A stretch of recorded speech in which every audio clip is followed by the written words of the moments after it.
My goodness. My goodness. Do do do. Do do do do do do do do do do.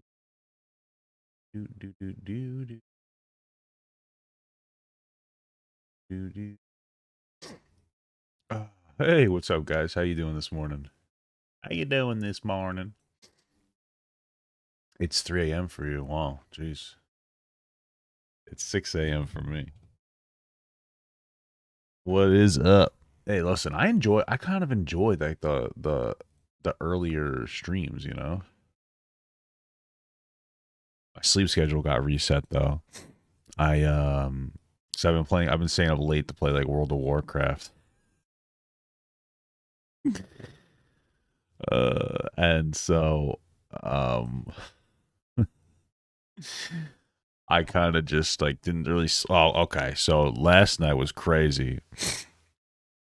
I've been up a little later to play World of Warcraft, but then last night some weird thing happened with my YouTube monetization on my secondary channel. So it's like 6 in the morning and I'm about to go to sleep. And all of a sudden I go to just like upload a bunch of videos that I'd cut up real quick and then like go to bed. Why when I uploaded them on my secondary channel, I should check it now too, just to be safe. I realized my whole second channel wasn't monetized anymore. I was like, what happened? So I had to reach out to YouTube, but like at first they weren't available. Then like I was in a queue of like 200 to like 2 hours to get through the queue. It was just like a bug on my channel. And I think a bunch of other people were experiencing the same bug, but it was like, I had to stay up to deal with it because I was like so upset, obviously. So that's what happened there. As to why I stayed up for that. That was nuts. That was nuts. What is up? I'm literally at my baking job. Never seen you live so early. Glad to catch it. Oh, very cool, brother. Um, just watch my foodie beauty stream. Yeah, I heard that she's a little upset about it. I don't know why, because I don't really hate her. I'm probably like the least critical person that's talked about her. Uh, is the conversation that bad with these two? Look at this face. Am I doing this early? Hey, why not? Well, it's 6 a.m. for me. It's not quite that early for me.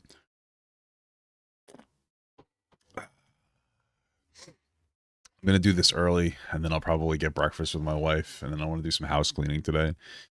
Um, that's why I'm on so early, though. Like, say, I might as well get it out of the way. You know, do some house stuff with my wife. Some kisses on the lips. What's going on, guys? How are you guys? Is it 11 o'clock? Yeah, man. I feel that. I don't even know if I slept that long, to be honest with you. I'm getting too old. It's like the older you get, the less you can sleep. Love me and Mama God. I appreciate that. I really do. Ooh, wow. Sticky breath. Look extra beautiful. Thank you. What's up, late night Papa Gut? Gutters. Yeah, I don't know what to call the community either. Hugger champions. I don't fucking know.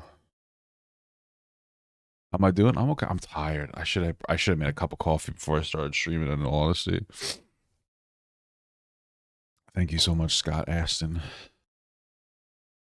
I want to know what the Funkos are there. I'll just like do like a tour at some point. It's a lot of My Hero Academia stuff. I was like really into that for a while. I like My Hero Academia. I think they just came out with another season. Slinging muffins right now? Eh, I respect that, dude. Ooh, slept for 5 hours catching a plane for an hour and a half. I feel that. I think the not last time I went to Florida, but the time before that, it was crazy. We got up really early, like 6 a.m. I only slept like 3 hours. Went to Disney. We went to the plane, went to the hotel, went to Disney, stayed at Disney until like 1 in the morning. It was crazy. Go get some coffee. I should do that. You know, give me like a minute because I have some like cold coffee. I just gotta throw it in the microwave. I don't want to leave you guys with nothing though. I don't want to leave you guys with nothing. What should we put on? Um, Let's put a video on. Is there anything fun to watch? Ugh, it's all like fucking Sneeko bullshit. I don't know. Just go have a cold cup of fucking coffee. Ugh. What's a fun video to watch?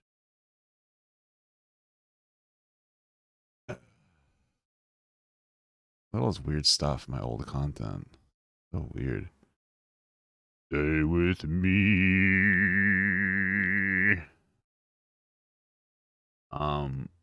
I'd train you by being a true Christorian. Oh no, I don't want to be a true Christorian. Trust me, brother in Christ. I do not want that at all. I do not want that at all. Yeah, I don't know, dude. I don't know, bro. You'll just go get a cold cup of coffee. What do you think? I really need that bad. Yeah, give me 2 seconds. I'll be right back. Skip ahead.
Yeah, baby. Oh, yeah. I just got a nice, cold, disgusting cup of coffee, baby. How do you like that? Right here. Oh. Let me tell you. So this cup of coffee, it's a cup of coffee. It's about, we'll say 15% of the cup is my wife's leftover cup of coffee from yesterday, sitting on the counter. The rest of it is just coffee that was sitting inside of the pot from yesterday, out without being warm. How do you like that? Disgusting stuff. Chris's next court hearing. Ooh, Chris. Are you talking about Christina Weston Chandler? I haven't checked up on her in a while. I haven't checked up on her. This is not the Gibby. Relax. I swear there's a guy named Gibby who does Christian stuff. Or maybe it's 1B.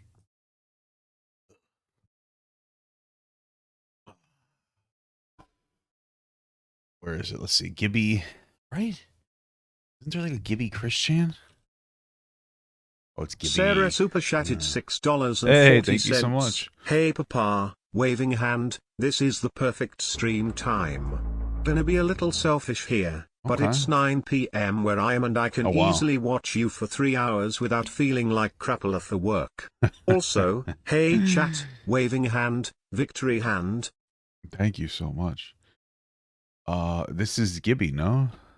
I like this streaming time too. It's like nice and early. It's different, but it's nice and early. Oh, I thought there was more Christian stuff. No Christian escape from jail. Oh, this is old. I figured there was an update. Apocalypse super chatted $5. My last $5. Don't do it. Put it towards more Disney coffee, Father Gut. Thank you. You can't be Boogie 229.88ing me. Give me your don't give me your last $5, bro. You can't be doing that. Roll Tide. You can't be giving me your last $5, okay? Oh man, what a day! What a morning. Yesterday was really cool. yesterday, my wife and I woke up. She went to work for a little bit, and then we went out to the farms. How cool is that? We went out to the farms, and we did a little pumpkin picking, and then we did a little bit of apple picking. We did some apple picking. That was cool. That was a lot of fun. And then we went and we got a slice of pizza. And yeah, that's pretty much it. It was cool. Am I streaming so early? Why not, brother, sister, thister? What microphone do I use? A Samson Q2U microphone. Look it up. Facial Rider super chatted $7.23. Hey, thank you so much. Hey, Papa. User? Just got laid now. Am I going to fall asleep to your beautiful voice? Romantic face. Romantic face. Love you and chat. Well, shoot out. I appreciate you letting me know. Yeah, we did some more than just apple picking though. We got some we picked some eggplant and a bunch of other crap. Yeah. Waiting. Jesus, waiting for Barb to die. I feel like that's not true. That's crazy. Are we doing the 4 hours frenemy stuff? Not yet. We will be doing that eventually. There's going to be a stream dedicated to the test from super chatted $4.99. Papa, why are you making me stay up at 3 a.m.? Nah, brother. If you need to go to sleep, go for it, my brother. Go for it. Go to sleep. Wake up. Watch the VOD. That'll hopefully be monetized soon. If not, membership for $2 and, that stuff's crazy. I have to figure out how I want to do like a release schedule for my VODs. Because some of those videos last time, bro, every once in a while, YouTube gets real sussy and it takes them like 3 days to monetize videos. I feel like a bunch of people go on vacation and they're just like, yeah, it's whatever. And then all the small content creators can go fuck themselves. That's how they operate with it. You're watching my Daniel Larson videos right now. Well, that's epic. Yeah, there's not a whole lot to talk about with Daniel Larson.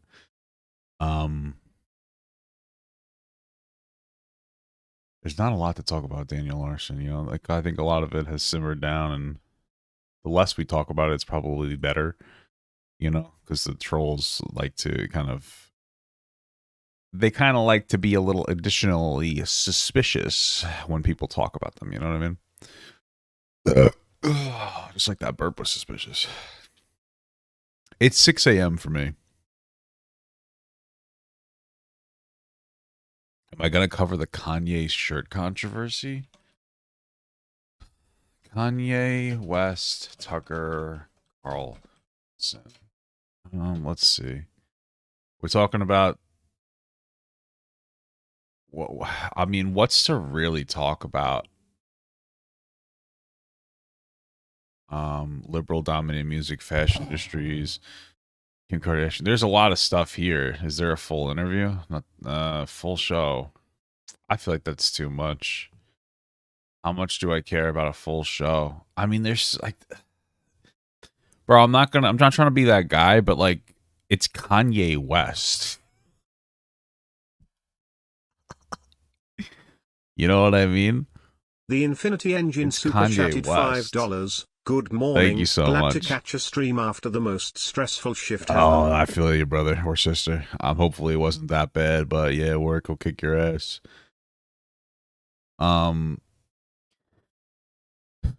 Bro, okay. Do you guys want me to like look at this real quick? His TikTok got banned and his YouTube Shorts right now. Managers are back. Wow.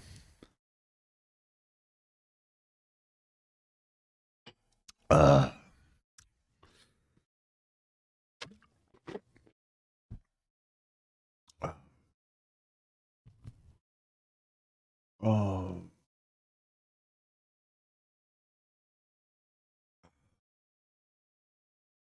What's my opinion on college Greek life? I don't even know what that means.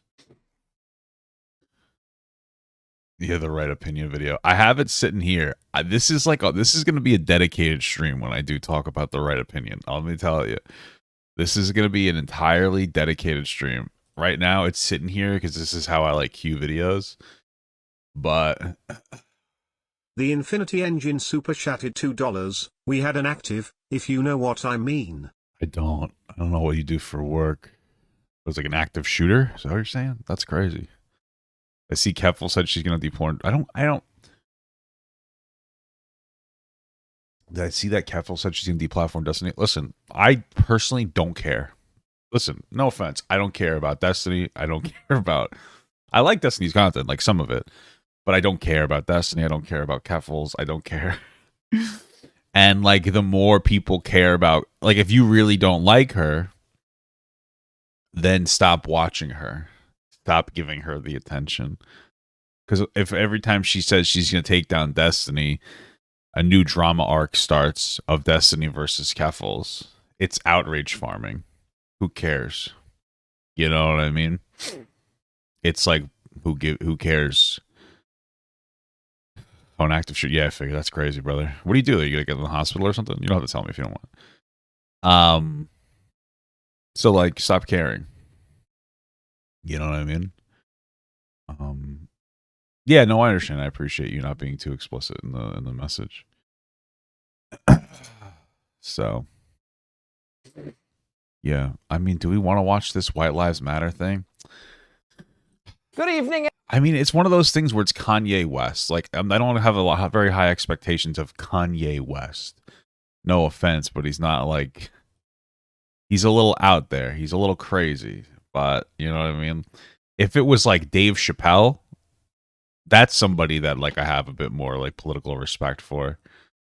Is like Dave Chappelle. That's somebody I'd listen to, like a real dude talking about stuff. Like he's done some political activism and stuff too. Like that's a guy I respect and I'd listen to his opinion. But Kanye West, I don't know, brother. He's just going through it all the time. We can watch this real quick though. And welcome to Tucker Carlson tonight. Kanye West, now known as Ye, is one of the best-selling music. I thought it was Yee. All right. Musical artists in the world. He has also in recent years become a celebrated and very highly paid fashion Oh yeah, this is about the whole White Lives Matter thing, you know. Designer. And of course, for a decade, he was well known to TV audiences as an in-law and like yeah, of the Kardashian family. But it's West's latest incarnation as a kind of Christian evangelist that brought us to his office in Los Angeles today for the interview you're about to see. Okay. Days ago, during Fashion Week in Paris, West, accompanied by his friend Candace Owens, unveiled a T-shirt that read simply "White Lives Matter." The response from the fashion industry and international media was instantaneous and uniform. I mean, like, listen, again, outrage farming. I mean, this is, you know, I watched Denisha Carter's video and, like, she referenced, I'll show you, because I actually like her as a content creator. I watched her video. It was about, I think it had, like, just pearly things in it. But, like, she talked about, like, she didn't even say Kanye West's name. I didn't know who she was talking about until, like, now. But she talked about like outrage farming, about how like he's just kind of looking for attention, because that's all this is. White Lives Matter. Like she's looking for attention. He's looking for attention. It's like boring. You know what I mean? Shock, horror, rage. There is no excuse for this, thundered the New York Times. West is legitimizing extremism, shrieked Rolling Stone, etc., etc. Yeah, and see, then the news outlets pick it up. Oh, they're normalizing, like, blah, blah, blah. Like, dude, it's a White Lives Matter shirt. It really isn't that deep. It's just like a petty, childish, like, attention grab, like, desperately trying to, it's just trying to get attention. That's it. Like, it's just looking for attention. It's really not that deep. It's not radicalizing white people or racist or anything. It's a shirt that's annoying, and if you ignore it, nothing bad will happen. And I think these tabloids know that, and they're more interested in like sensationalizing stuff. And it's like, oh my god, a black guy saying white lives matter, well, we really got to get on that. And it's like, oh, you know, if anything, as much as I don't really like, I'm not a fan of Candace Owens or Kanye West, and I don't know what their goal here was with the White Lives Matter shirt, but if it was to show how fucking petty liberal and progressive media can be, and they succeeded. Not to say that, you know, conservative media isn't petty too, but it's like, oh my god. What was strikingly missing from the coverage, however, was any explanation for why West did this. What was the T-shirt about? For attention. No one seemed to think to ask him, much less to listen to what he had to say. Instead, the enemies of his ideas dismissed West, as they have for years, as mentally ill. Bro, did you see his conversation with Trump? He made Trump look sane. Come on, bro. Too crazy to take seriously. Look away, ignore him. He's a mental patient. There's nothing to see here. He's a little crazy. But is West crazy? A little bit. He's a little out there. You can judge for yourself as you watch what we're about to show you. Okay. He has his own ideas, we can say that. Creative people tend that's to. True. That's why they're artists, not actuaries. His freeform creative people tend to have their own ideas. Social media posts give the impression of a man channeling his rawest emotions right onto Instagram. Okay. The effect can be jarring and is often used as ammunition against him in the battle for influence over the minds of America's young people. And that battle is intense. But crazy? That was not our conclusion. Okay. In fact, we've rarely heard a man speak so honestly and so movingly about what he believes. I will say, the craziest people speak the most honest, all right? I'm just going to be real with you. It's the truth. Let's be real. Okay? So, But again, you can judge for yourself. Here it is. Yeah, all right. Let's see what he So you got just to came say. from Paris Fashion Week. You just landed. I like how we needed like a 2-minute priming for this to let you know, hey, when you go into this, don't think he's crazy, conservative audience. And the lanyard's still on from it, and there's a photograph on it. What is that? It's a photograph of a baby's ultrasound. Wow, Why is nice. and that you designed that? Yes. Why? What baby? What does that mean? It just represents life. I'm pro-life. Boy, so you wear it on a badge. What kind of response? When I wear it on a shirt, it's an interesting badge. Okay. So and good, amen. I agree. I don't care about people's responses. I care about the fact that there's more black babies being aborted than born in New York City at this point. That 50. Is that true? That could be. Let's see.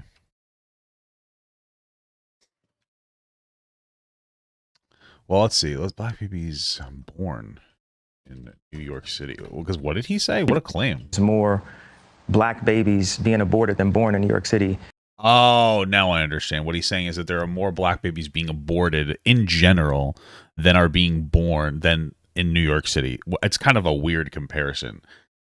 It's like there's more people dying in the world than lives in Texas. It's like, oh, okay. Well, those things are a little crazy, but okay. At this point, that 50% of black death in America is abortion.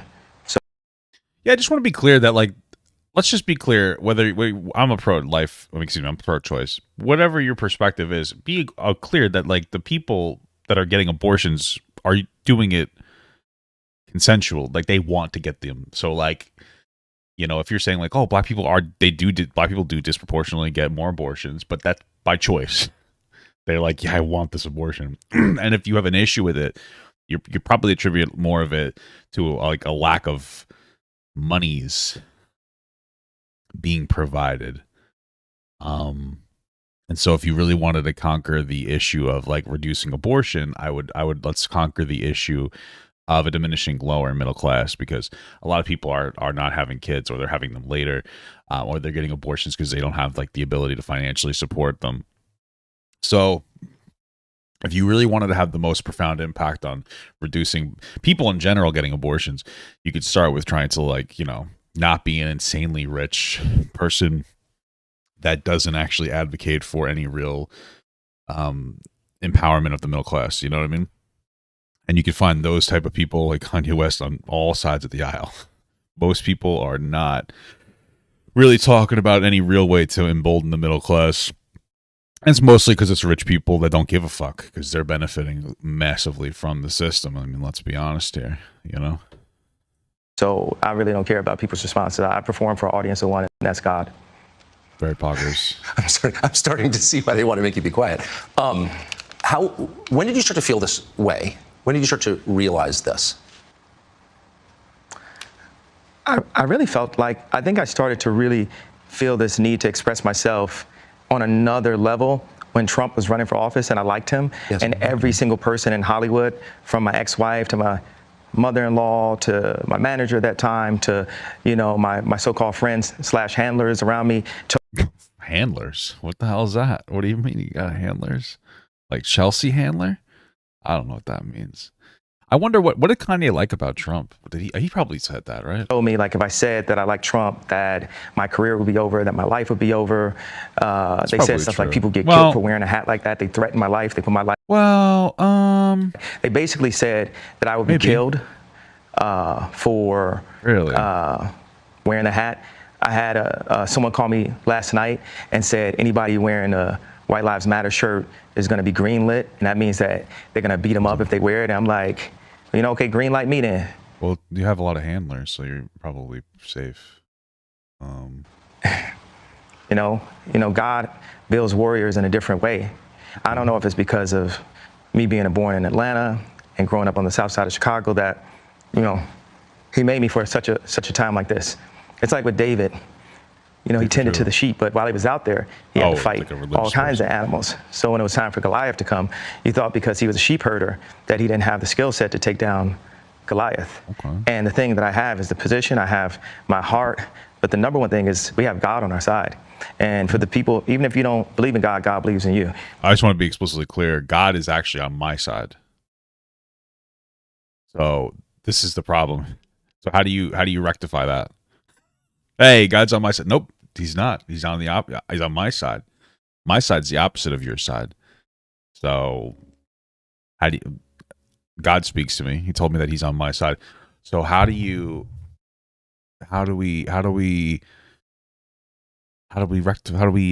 rationalize that now? You know, checkmate, cuckold. So you made reference to the White Lives Matter T-shirt, which you brought out at Paris Fashion Week. Yeah. Why did you do that, and what did it mean? You know, I do certain things from a feeling. I just channel the energy. It just feels right. Okay. What does that mean? Using a gut instinct, a connection with God, and just brilliance. You know, like it's so.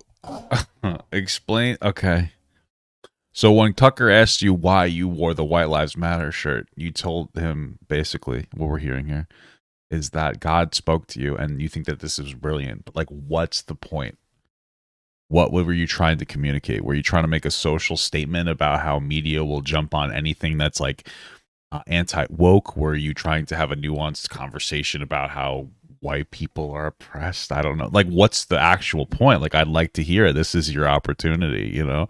So if you ask like Tanya Harding how she did the triple flip or the triple spin, or like how Jeffrey Dahmer, God spoke to him and told him to eat all those people. Yeah, she was in so much practice that when it was time for her to skate in a competitive format, it just happened. Like it happened outside of practice. It happened in the real format. And that's what's happening. Is God is like preparing us for the real battles.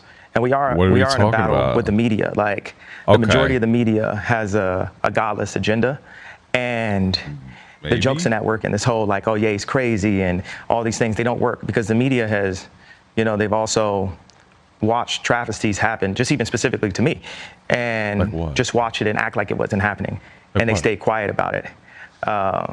What have they? I want to answer the white. I feel like someone caught what I was saying, the comparison to Tanya Harding about the White Lives Matter. You know, my dad is an educated ex-Black Panther, and he put a text to me today. He said, "White Lives Matter, ha ha ha ha ha." And I said, I thought the shirt was a funny shirt. I thought the idea of me wearing it was funny. And I said, "Dad, what do you think was funny?" He said, just a Black man stating the obvious. And, you know, my dad doesn't listen to rap music, and he's like super educated. We opened up a water distribution center in the Dominican Republic together. He's like the original Steve Jobs. That's cool. But I can respect that.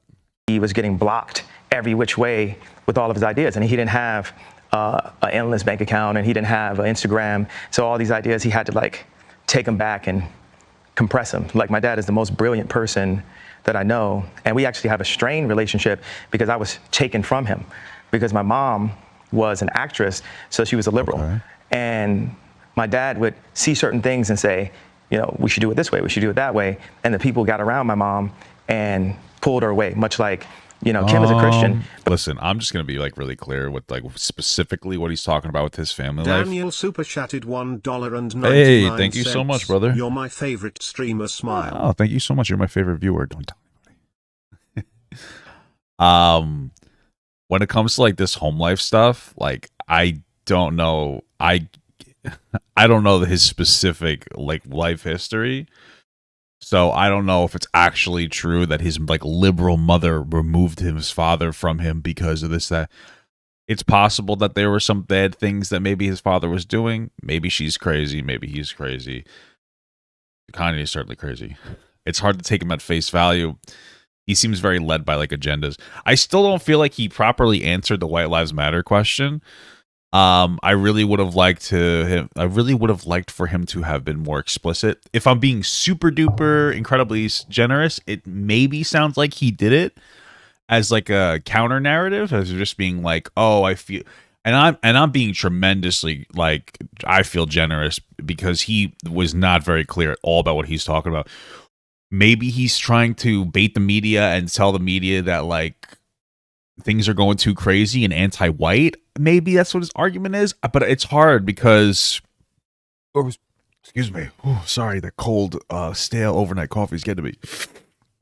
Because he's not really expressing himself particularly well.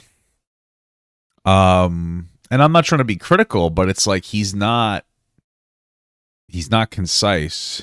He's expressing himself, just not well, you know. But okay.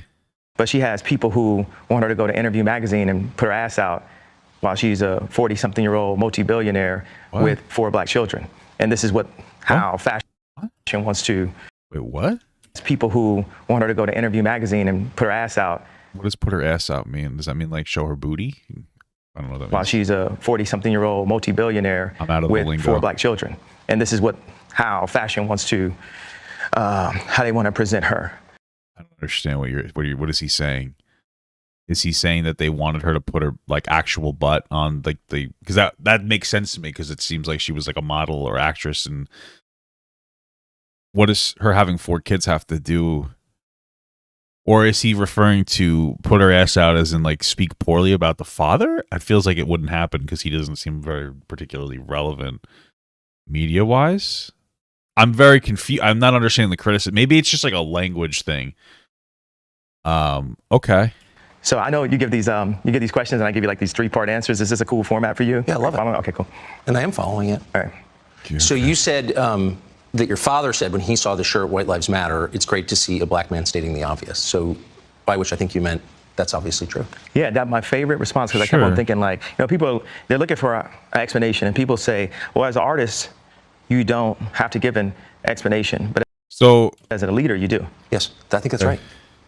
So the answer to why I wrote "White Lives Matter" on a shirt is because they do. It's the obvious thing. Yeah. Sure. Why do you think that's so? Yeah. And I assume the implication is all lives matter because they're lives, because God created them. Yeah. Why do you think that would be considered controversial? No, that's not the question I wanted to hear. I wanted to hear the question of why did you feel the need to express that? So this is okay, this is kind of, I mean, this is the way that like media works in general. So let's say Kanye West said "White Lives Matter," and we don't get an explicit answer, but let's say he's like noticing the narrative and he's like, I feel like we're hating on white people too much or something. Like, let's say that's how he feels, and that's a perfectly reasonable, fine thing to feel. I feel like that's a reasonable, nuanced thing. Like, hey, listen, when it comes to online spaces or something, you know, sometimes white people get like disproportionately shit on. It's okay to be racist or, you know, prejudiced for all you woke people out there against white people. But like the opposite is obviously wrong and it should be wrong. But there seems to be an acceptability of being like prejudiced towards white people. Okay, I would be on that. The problem is that like when you make a statement like that, then this happens regardless on what the statement is and on what side. When you make like a very open-ended statement like that, and I know he called it art, people can interpret it differently. So some people can interpret "White Lives Matter" as like, yeah, fuck Black Lives Matter. Or even like, yeah, white lives do matter as a way to be like, I don't think that black people have a particular struggle, right? So it's like the whole Black Lives Matter movement, even though I think that like the organization itself apparently like spent a bunch of fucking money on like a mansion, some crazy bullshit. But the ideology itself was just like, hey guys, black people are like disproportionately fucked in our society, you know, due to a history of like systemic racism, you know, slavery, redlining, you know, a ton of shit, and it's still like echoing down today. Right. And then the counter narrative was like, all lives matter, and all lives do matter. But like the reason people were saying all lives matter wasn't because they were just trying to have like a conversation about how everybody matters. It was because they were saying it as a way to be like, Black Lives Matter can go fuck itself. And like, that's the thing. That's what this kind of feels like to me. Even if he doesn't mean that, that's how a lot of people are interpreting it. I'm guaranteeing you that's how like Tucker Carlson is interpreting it. So I don't know if this is like, you know what I mean? Like not exactly, I would say like the best way to express yourself here, but because the same people that have stripped us of our identity and labeled us as a color have told us what it means to be black and the vernacular that we're supposed to have. My dad grew up as a military brat. Okay. And his family moved around, but they were based mostly in Delaware. And at the time, if they weren't the only black family, they were one of the few. And he would be discriminated against because he was black. So by the time he got into college, he would be discriminated against. He went to a black college, he would be discriminated against because they said he talked too white. Yes. And then he played the kick drum in the band. So when he would go to the club and the music was playing, where would he clap his hands? Where the kick drum is. Yeah. So it's the opposite of where everyone else was clapping their hands. And I don't understand that. this is the most elegant and tasteful person that I know. And when my mom, when the school suggested like the herding systems, because what they do is take the black community and they separate us, and they separate the families, and the educated, they push this, need for. I would have been like really actually like genuinely interested in what he's talking about when he said that they separate black people and shit, because I don't know what the fuck he's on about. And he could be really right here, and this could have been like an opportunity. Like, I don't know what he's talking about. This is a big platform. Like, how are they separating black people? Like, were they intentionally cutting up the school system to divide and conquer black people or something? Like, I wish that we got a little bit more here. Because I don't know how much of this is really true, because he's just kind of talking. I wish he would have went a little more in depth on that. I'm curious about what he's talking about there. For higher education, us as blacks, we discriminate against each other and say, well, I got my PhD and you don't have a PhD, so I'm better than you. And so my mom, she had a PhD and she was influenced to. Well, I think everybody does. Like everybody's, not everybody, but people in general are prone to be like, well, I have a PhD, you can go fuck yourself. You know what I mean? Move to the south side of Chicago and take this job at Chicago State University. And she told my dad, if you come for us, you'll never see him again. Because, the media ridiculed me for getting the house next door to Kim to see my children. And they even said that I was stalking her and her new boyfriend. It is a little weird that you bought a house right next door to her. I mean, I didn't know that. It sounds weird, but also their houses are fucking huge. So I guess like how far is the house? Probably as close as like the fucking house 3 blocks down from me, Like I guess it's a little bit different there because they have probably huge houses. Like here, you buy the house next door, that's like stalking. But when they buy these mansions, it's like basically it sounds like you're buying the closest 7-Eleven to the other 7-Eleven, which is pretty close, but not quite stalker close, because those fucking things are a literal disease and they're all over the place. Because I bought the house next door to see my children. But I can respect that fundamentally. That's how I knew that my mom had said that to him. I said, Dad, they moved us to one of the most agreed upon to be one of the most dangerous places in the world. It's almost like they tried to kill me or something. I said, Dad, why'd you never come to get us? And that's when he told me that she was told that.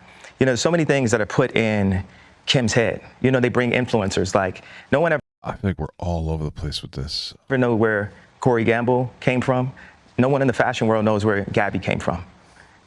These people were practically made in a laboratory, in my opinion. And one of the things that they're really good at doing is being nice and being likable. That's nice. And what they do is, for people that have some form of influence, whether it's an educated black woman like my mother that became the head of the English department at Chicago State University, or whether it's the most influential white woman on the planet, being my ex-wife, they have people that are around them at all times telling them what to be afraid of. It's like not what to do or say specifically, it's what to be afraid of. And if you have a person that isn't afraid of them, like a Russell Brand or Candace Owens, right. It's not that we have to agree with this, but they're not afraid. They're not afraid to state what their opinion is. Yeah. I mean, I can understand what he's saying. Like, that's fair. There's tends to be like a bit of a narrative where it's like, hey, you should say this thing. It's almost like a PR thing where you're expected to say a particular thing. You can even see that in like the Twitch sphere and all this other stuff where people feel the need to say particular things about particular things. And this goes both ways, to be honest with you. I mean, like there's particular things that like conservatives are told not to say when they're on like, public media as well. It goes both ways. Obviously, the progressive narrative is more dominant in the social sphere. But if you are anti-progressive, this is the problem, is that most people, and Candace Owens, in my opinion, is one of them, though Russell Brand seems to be a pretty level-headed guy, it's either you're either politically correct or anti-politically correct. That's the overwhelming majority of people. You're either going with the herd or you're just going against the herd in like the opposite direction. There's very few people who will openly and expressively tell you their genuine and honest opinions on most topics. And there are people who are genuinely like against the curve and genuinely like, you know, for the curve and whatnot. But that's the problem, is most people are just like yes or no's. There's no like, let me think about that. You know, Tucker's certainly one of those people where like there's no nuance in a lot of like these public spaces for a lot of different people. And you end up getting sucked into the opposite direction of a lot of instances when you're not even like, you know what I mean? Like where you'll have like a disagreeable opinion, and part of it's the problem of like how toxic stuff is, because like let's say you have a disagreeable opinion with like the status quo opinion, and those people start shitting on you. All of a sudden people on the other side are like, hey, you can come over here, and now you're just basically aligning yourselves with what they think, out of like almost out of spite, but also out of comfort, because you have like, you know, friends. Everybody wants to have like friends and be part of a group, and then you kind of like lose the ability to just have like an actual nuanced opinion about a particular topic. And then that's how dangerous and poisonous our society can be. And it goes, like I said, it goes both ways, man. It goes both ways. Yes. No one is God, and everyone has an opinion. So okay. A conversation like this is a window into a world that you don't see. So if you're familiar with West from the media, you think of him as an individual man. What you don't think about is that he is at the center of a battle, and people like him are at the center of a battle to get a message out. The message wasn't particularly clear. I'll say that much. He's battling himself.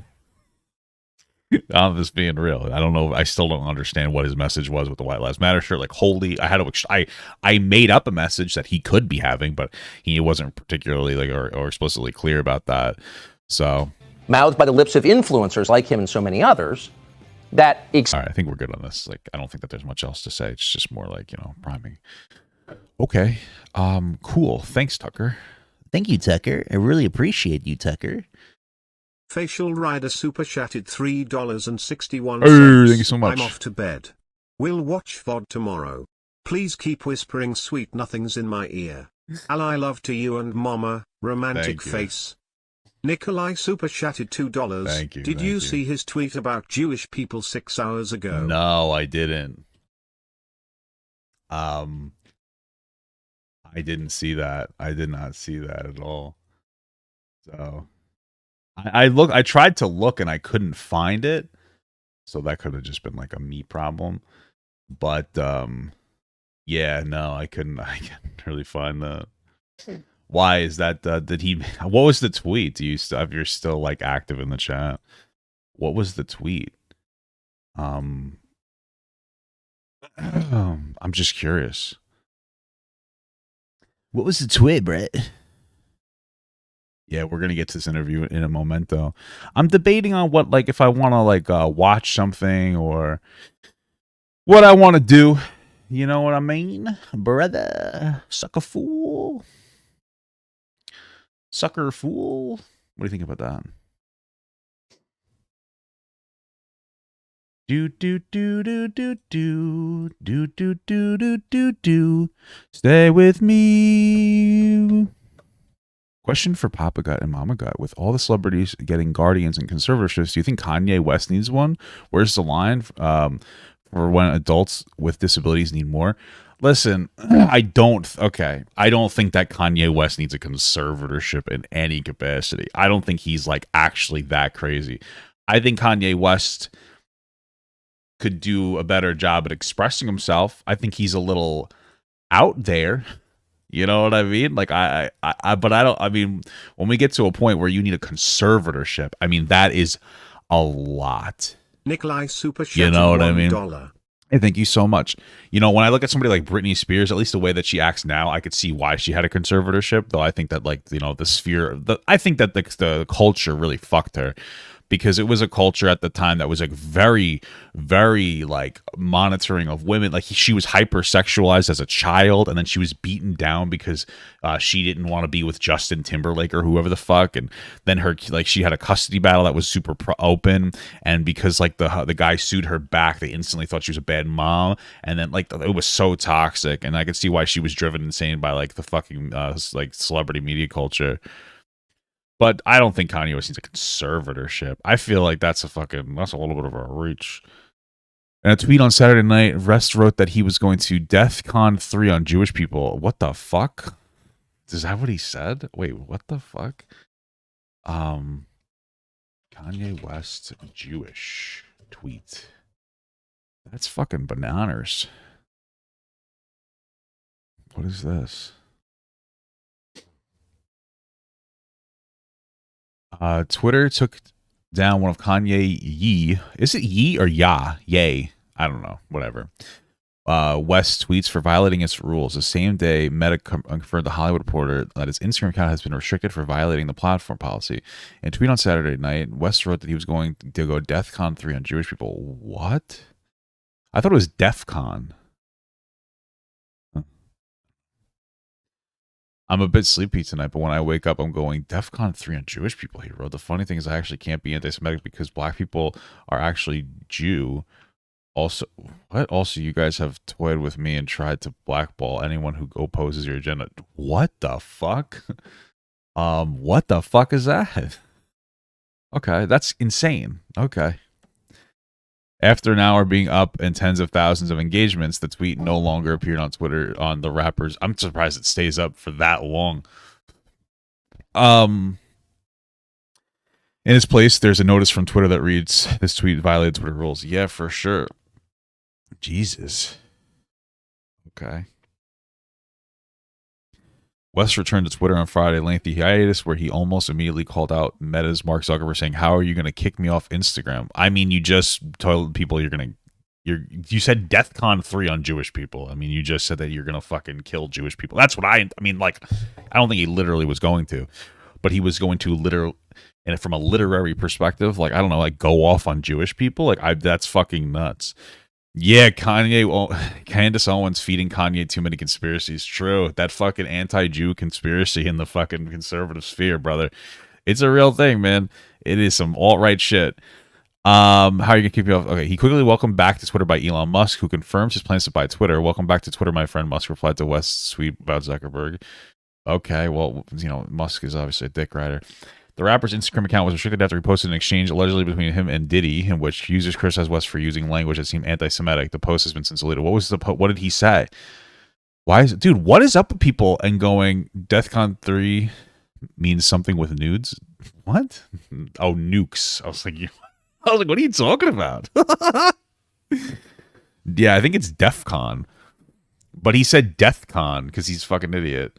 Let's see what does DEFCON mean? A series of 5 progressive levels of alert used by the U.S. Armed Forces. It's what the Pentagon uses to indicate the levels of threat in the country. So, I mean, basically, Kanye West was either saying that it sounds like he's saying that he was going to go off on fucking Jewish people. That's what it sounds like. But what that mean, if you interpret it literally, it's like he's going to have like some kind of like a interpretation of Jewish people. That's like some kind of fucking threat level. Restricted after he posted an exchange. Okay. Yeah, he also, but like, who do you think created cancel culture as well as tweets supporting Iranian youth? He wrote, "Iranian youth are leading a revolution against 44 years of dictatorship. The world needs to support them and honor their courage." Listen, I'm not super educated on what's going on in Iran right now. I don't really know. But like saying that Iranian youth are leading a revolution against 44 years of dictatorship, that doesn't sound like a particularly bad or threatening thing. I have to look into what he's talking about because like, I don't know. But like, if let's say, I don't know. To me, I interpret it as like if somebody was like, "Hey, I think that I'm like pro-Palestine, defending themselves against like Israel, trying to like take them over in some capacity." I wouldn't see that as anti-Semitic, right? I'm not super educated on like the relations of like Israelis and Palestinians and whatnot, right? But I wouldn't consider that like anti-Semitic. But once you were like, oh, I'm gonna go DEFCON on Jews, and it's like, what the fuck? You know what I mean? That's crazy. That's fucking nuts. That's insane. That'd be the same thing if I was like, hey, listen, like, I don't know. But that's insane. That's just calling out all Jewish people. Not all Jewish people are like, you know, Israelites that are engaged in like the, you know, engagement with Palestine. It's not the same thing. It's like a fucking crazy person thing to say. It's just being anti-Semitic, you know? It's the same people who will look at like countries with like where they have like the Muslim religion is like their core religion that tend to have regressive views on like gay people and women. And they're like, oh, see, Muslim people are bad, rather than being like, no, it's the countries and they happen to be Muslim, just like, because our Christian religion is the same thing. It just happens to not be as popular in the West. But if you like a westernized Muslim people are like, they don't have the same issues. You know what I mean? It's a cultural thing, and don't blame it on the religion, because our religion is just as fucking toxic. You know what I mean? It's just it's a happenstance that we have a more progressive, accepting society. And it's one of those things where they'll like utilize that to justify like a hatred. You know what I mean? So it's fucking nuts. Fucking nuts. Freaking nuts. Is 7 8 Easter the usual? No. Became a member. Hey, thanks so much for the membership. Yeah. All right, let me go pee-pee, and then we're gonna watch this here, okay? I'ma be right back.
Stay with me.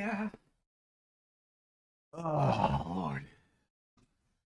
Oh, my goodness gracious me.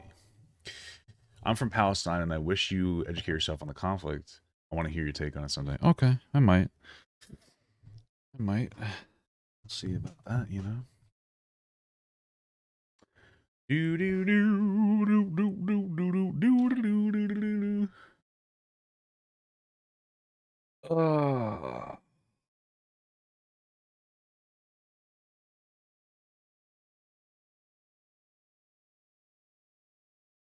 Nikolai super chatted $2. His tweet got taken down for anti-Semitism. Yeah, I figured. Probably. Do you think Kanye West is being taken advantage of by Fox News and Candace Owens, or is he one of the clear moments, but he has controversial opinions? I think what's happening with Kanye West is that he's having some ideas that go against the status quo, and rather than having them alone, he's allowing people to pop into his life like Candace Owens to direct him into like a very far right space, which is, you know, pretty much how it goes. How much did a chair cost? Like $335. I see their message about Daniel Larson. I'm not going to check out Daniel Larson's page. I'm more of a DC guy. Am I going to play the old interview? That would be nice. Yeah. All right. So the other day I did like a review on the review of the Andrew Tate Piers Morgan conversation. I'm a little bit curious, so I'm gonna take a listen. We're gonna see what these fine fellers have to say. Gonna see what these fine fellers have to say. Let's get this going. You're one of the most infamous men in the world, Andrew Tate's misogynistic tirade. An awkward thing happening right now. Tate have been viewed billions of times online. He's now been effectively banned, though, from the internet. He doesn't think that's fair. Tonight, I'm going to try and work out if it is. From London, this is Piers Morgan Uncensored. Well, good evening from London, and welcome to a special edition of Piers Morgan Devil Uncensored. Dog That pops hard. $5. I'm going to mute these when after this. When you're doing another sub talk, I would love to talk to you about a couple things about your channel, but love your content. Thanks for the bits. Thanks, brother. Whenever I feel like it, eventually, when I'm on like when I'm feeling like it, I'll do it like a chat with you guys. Andrew Tate, one-on-one. Andrew Tate. He's the most famous man you probably never heard of, with billions of views online. At one point this year, more people were searching Google for Andrew Tate than Donald Trump or Kim Kardashian. Former professional kickboxer, he was kicked off Big Brother in 2016 after a video emerged of him striking a woman, what they now both claim was a consensual sex game. Well, they actually both claimed that like very quickly after that point. But since made millions as a pornographer, casino owner in Romania. That's but it's his true. online videos that have made him notorious across the world, posing as a playboy with fast cars, cigars, weapons and cash. Weapons and cash. I think I might want to like play a game while I watch this. I'm just gonna turn me down because they struggle with the audio, so I'll keep on. That is often scandalous views on women. Or instruct a female to provide sustenance. Ooh. Cook. So I think my sister is her husband's property, yes. Tells young men they can get as rich as him by paying for his digital life lessons. True. I have 100 business tips I'm going to teach you, which will allow you to make your own money instantly. But amid a global myself media down, backlash, the net has closed on Andrew Tate. While millions still share his videos, he's effectively banned from the web, booted off Facebook, YouTube, Instagram, Twitter, and TikTok. To his fans, he's a misunderstood satirist and the victim of big tech censorship. To many others, he's a malicious misogynist. Tonight, I'll try and get to the truth. Okay. Well, some of the opinions Andrew Tate shares in his videos are undeniably deeply offensive. We're going to show you some of them on the show. I think you should see them for yourself, not simply hear what he says about them or what other people say about them. Tens of millions of people across the world follow Andrew Tate, and with a big following comes a big responsibility, as well as a public interest in holding his views to account. If outrageous opinions are read aloud, they can be challenged and exposed for what they are. If they're silenced, the person holding these views can become a martyr. So that's why I invited Andrew Tate to come here tonight, and he joins me now live. So, Andrew, well, okay. Yeah, I'll say, yeah, I mean, sure, he can definitely become a martyr. I honestly feel like in this situation, he's just kind of faded out of existence and people just kind of don't care about him anymore. That's just like my opinion. You know, I do think that his views are toxic when it comes to women in general. I think that the biggest problem that people are facing when it comes to engaging with Andrew Tate is that they think he's a bad guy.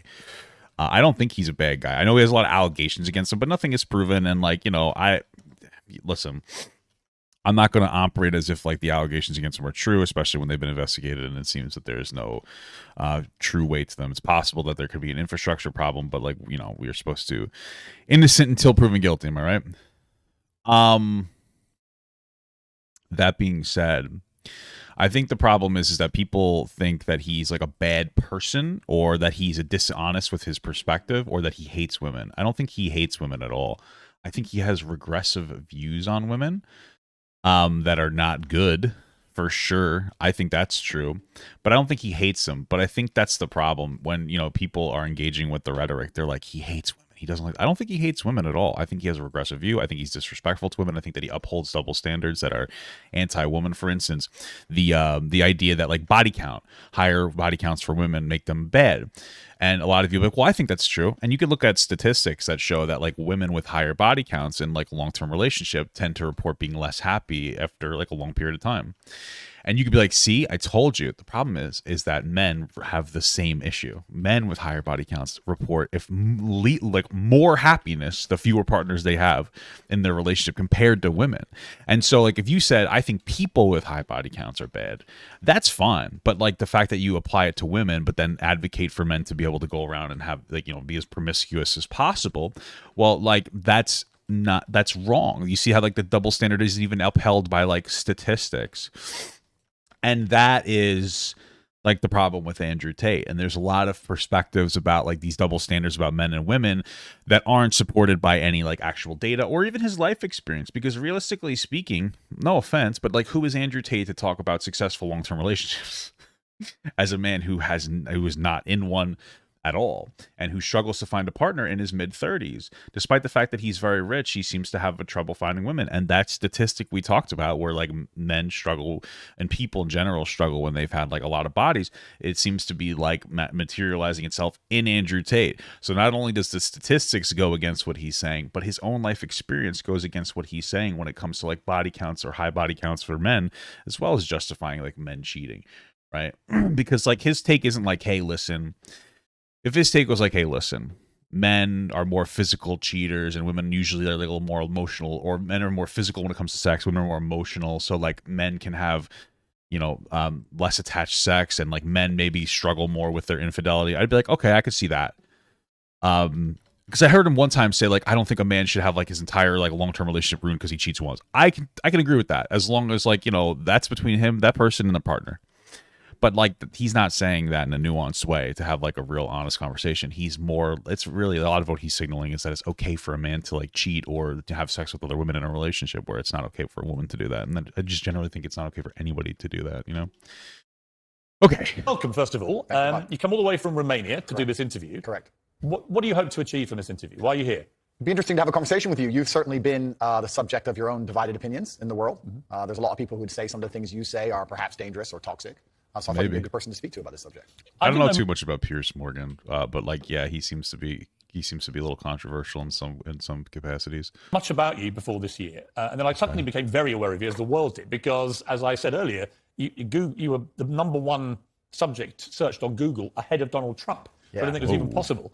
Why did you get suddenly so popular / infamous, do you think? I exploded. I certainly didn't do that with magic. I've been on the internet for a very long time.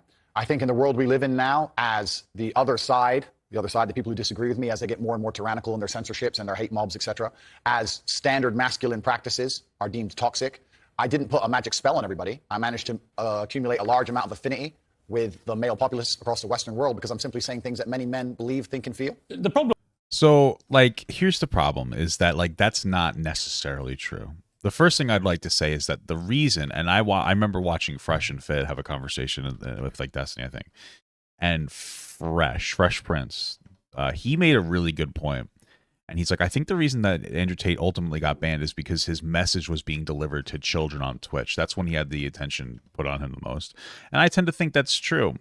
Let's be massively generous to Andrew Tate. And let's say that he's having like really educated, nuanced conversations about like men and women, which I don't think is true because I've looked into him more specifically.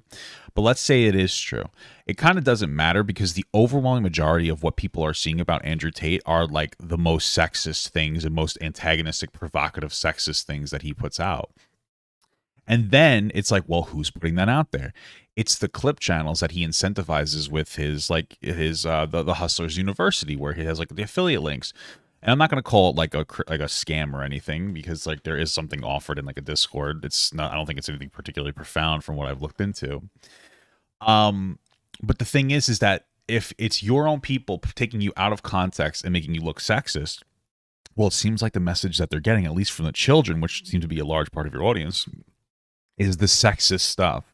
So it's not that there are a lot of disenfranchised men that are struggling. Most of the people picking up on your message are young guys that just want to hate women. And then they kind of just go down that path. And a lot of the things that you say, let's say again that they're meant to be nuanced, you say them in such a provocative, antagonistic way that they're so open to interpretation that even if you don't mean it, they're picked up and they're used to be hateful towards women. Like, that's just a reality of what actually is happening. And so, like, you know, yeah, there are a lot of disenfranchised men, for sure, but you're not leading them down a positive path. They're not going to be happy following you. That's the thing I would say more than anything else. You're just not going to be happy following Andrew Tate. You're most likely not going to get rich. He does take advantage of, you know, people. Like, he has a webcam porn business while advocating and saying that porn is bad for you, which I think that it is. I think that we should have a conversation about that, especially since a lot of young men and women get their education from porn, which sets you up for like really bad sexual standards and relationship dynamics. But then he's selling a webcam porn farm, and his whole justifier for that, because he's talked about it, and I've watched him a lot more than you probably do. Is like, yeah, well, he's just kind of it's just taking advantage of, guy. Oh, you know what? This is fresh and fits the Dart justifier. I don't think he actually said that. Sorry. Oh, well, he's just taking advantage of those guys. There's winners and losers in the world, and it's like, okay, well, that's not advocating for men to be better. That's just advocating for some men to take advantage of most other men. So. What I would say is I want to play you just a clip off the top. This is from Joe Rogan, who's somebody I absolutely love. Sure. And I think it explains to me what I presume my issue with you is going to be, right? Correct. And you have absolutely got the right to try and persuade me otherwise. Sure. But Joe Rogan said this about you. My 12-year-old and my 14-year-old asked me about Andrew Tate. My 14-year-old asked me, I said he's a legit world champion kickboxer. I go, I like him a lot. Why do you like him? And I was asking him. And they said he says a lot of funny stuff on Twitter and TikTok. He f***ed up with the misogynist. Yes. Because if he didn't do that, if he just did the pro-male stuff. So I thought that's fair. I like that. I can respect that take. I wish we got to see a little more of what Joe Rogan said, because it's nice to see like a real strong guy like talk out against like the misogyny and shit without canceling somebody, without being like fuck you, you know what I mean? When it's like, yeah, man, I respect him as a fighter, because like what the reality is, Andrew Tate is a very hardworking guy. Like even if you think like even though some of the celebrity stunts are a little crazy with the Big Brother, like you don't become a professional kickboxer without working your ass off. So it's good to respect, it's good to respect that and understand that. Because he is a hardworking guy in that capacity. There are ways he takes advantage of people, like with his webcam business for sure, but like it's something to keep in mind. Well, that was interesting, because when I've gone over everything that's been at the center of the debate about Andrew Tate, I come down with Joe Rogan in the sense that there's a lot of stuff you say I agree with. I've got 3 sons in their 20s. It's not easy actually being a young male in the modern world. And I think a lot of the things that you say about that can resonate with them. Yeah. The problem comes... I would like to hear what it is that so like this is like a genuine question. Like what is it that he's saying that you feel is like an important thing that he says about young men? Because I haven't seen a whole lot of I've seen... So the only thing that I've seen, I guess I'd say positive about young men is talking about like some depression, kind of, in some ways, but not really. He has a very pick yourself up by your bootstraps ideology, which I think actually can be like really good and positive. And like, he doesn't want people taking like medication and stuff. And he does advocate in some senses of like guys working hard, but then that working hard seems to manifest in like, abandoning relationships with women and whatnot. I wish people could direct me, because I haven't seen like a really solid source of like the positives that Andrew Tate has said, because whether he doesn't say them a lot or they just don't make the rounds because that's not what resonates with people. There's not a whole lot that I've seen. And maybe I haven't been able to find it. I've watched a lot of Andrew Tate and I haven't found a whole lot of the positives that people constantly claim to talk about. With the, 10, 20% or whatever of your output, which on the face of it appears to be blatant misogyny. And when you couple that with your massive influence and huge reach, that is why the social media companies have decided to effectively cancel you. I don't believe in cancellation. I don't believe in censorship particularly. That's why I've invited you to come on the show. I believe in canceling my Netflix subscription, bro. That shit's fucking rip-off now. But I do think a lot of the things you've said are blatant misogyny. Do you accept that? So you made a very interesting point there. You just said on the face of it appear to be blatantly misogynistic. Yeah. I understand that on the face of some of the long format content I've made, if you're going to take a few seconds out of hours, chop it up, put it all over social media, accompanied with my massive fame, then things can absolutely not be taken out of context. For sure, but you need to also understand that that's your guys doing it. And I've watched some long form Andrew Tate stuff, and it's not much different from what he's saying. That's from what I've seen. Again, put me in a different direction, but that's what your guys are putting out there. That's the message they're getting from it. I think it's very easy to say, well, you just haven't seen all my content, when like I feel like that's just that's like a cop out.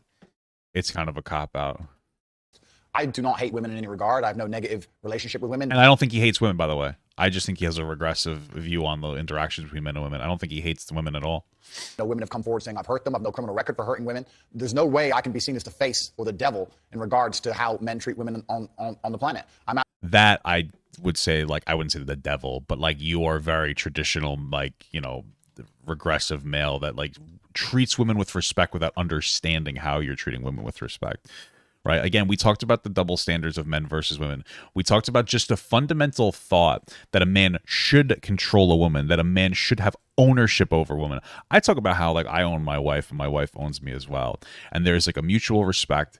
But when you walk around, I don't think people understand this, when you walk around with this ideology that men should be more domineering of women. I've seen Andrew Tate compare women to children and dogs. And when I see him say that, it's not even in like in a negative capacity. It's in a capacity where he's like, I think men should protect women like the way that you protect from themselves and from like the outside world, the way that you protect like a dog or children. And it's not even supposed to be disrespectful, but that's the problem, isn't it? Is that he genuinely feels that that's like a reasonable interpretation to treat like women like less than.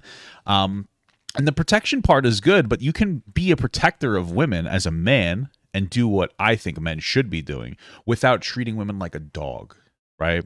And that's like the problem. And these ideologies where like, you know, you put the male's perspective first in the way that things work, it can lead to like bad boundaries when it comes to interacting with women. And like, I hate to be super did my game just like lag? Okay. I don't want to go like super off the rails, but realistically speaking, if you're speaking in this way about women where you're prioritizing the male perspective first and like, you know, you're kind of domineering over women, that type of perspective, one, if you're like a father or an influential male figure, can lead to a bad relationship standard for your daughter or like the women that look up to you in some capacity as they're growing up.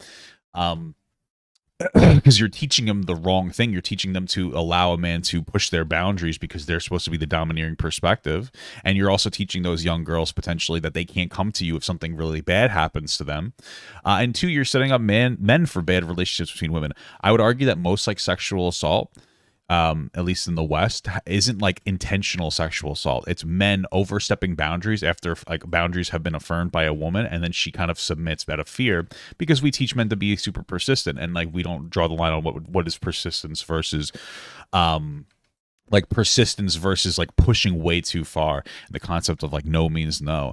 And it's one of those things where it's not super active. Andrew Tate would never say you should force a woman to have sex with you. But again, when you set up these like really big standards for like prioritizing the male perspective over the female perspective, you know, these are the things that unfortunately would be the outcome of like the ideology that he's pressing. Absolutely not the opposite. I believe in protecting and providing. I've been misunderstood. There's been large contingents of people who have tried very hard to purport lies about me. And the truth of the matter is, I've been producing content for a very long time. Hours and hours of videos been cut down to 2 or 3 seconds of clip. Yeah, those clips have gone viral and people misunderstand me. But I think you've used this phrase and be taken out of context. And I'm not sure that is correct in the sense that it still comes out of your mouth. And some of the things you've said, I just think are blatantly. Well, let's do them. Let's hear them. Let's go through some. Sure. Right? So you said this about Me Too / rape. This is probably 40% of the reason I moved to Romania. In Eastern Europe, none of this garbage flies. You go to the police and say he raped me back in 1988. They'll say, well, you should have done something about it back then. Yeah, so the point I was making was obviously at the height of the Me Too scandal, and also if we look at Amber Heard and Johnny Depp, there's been a lot of high-profile cases where men have been accused of things they did not do without evidence, and their lives have been completely and utterly destroyed. Right. When I say these things, people sit and say that, oh, he hates women. I don't hate women. I think rape is disgusting. I would take a... Yeah, so listen, I understand that there are people who say that the Me Too movement has gone too far. And I think that the Johnny Depp Amber Heard is like a reasonable perspective on that. Realistically, whether you like this or not, I think that they were both kind of toxic mutually in their relationship. But she was able to prevail and seem like the victim for a long time because of Me Too. Absolutely. But I would also argue that the overwhelming majority of the Me Too movement was a very positive thing, right? He's also talked about how like a lot of those women that interacted with Harvey Weinstein, for instance, like they're not really victims and that they actually were complicit in the engagement with Harvey Weinstein and whatnot. And like, again, this is like a problematic take because Harvey Weinstein was basically like the women were exchanging sexual favors for jobs, right? And that's my understanding of it. Problem is when you make a standard of setting a sexual exchange for a job, it forces women who obviously a lot of them who aren't going to want to have sex with you to have sex with you in order to get the job. And so it puts like, yeah, a huge power dynamic. You can either have sex with this guy you find it disgusting that could make your career, or you just don't have a career. And that's like a massive way of like, that's sexual exploitation. These types of perspectives, again, lead to a poor interpretation of consent between men and women.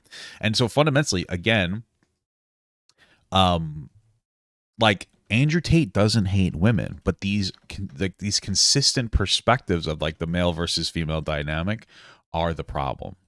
These are the problem, right? Like, and it's almost worse because he actually believes it, right? You know? Stronger stance on rape than the British government. I think these people should face the death penalty. But to sit and say that women without evidence can go forward and just make up. Oh, by the way, you know what's crazy? I know that I'm pausing a lot, like when it comes to rapists receiving the death penalty, because I agree with that. But it was interesting. I saw a TikTok about, I think it might have been Singapore. I think they're a super safe area. Is it a country? Or yeah, I think so. I might be the wrong area I'm thinking of.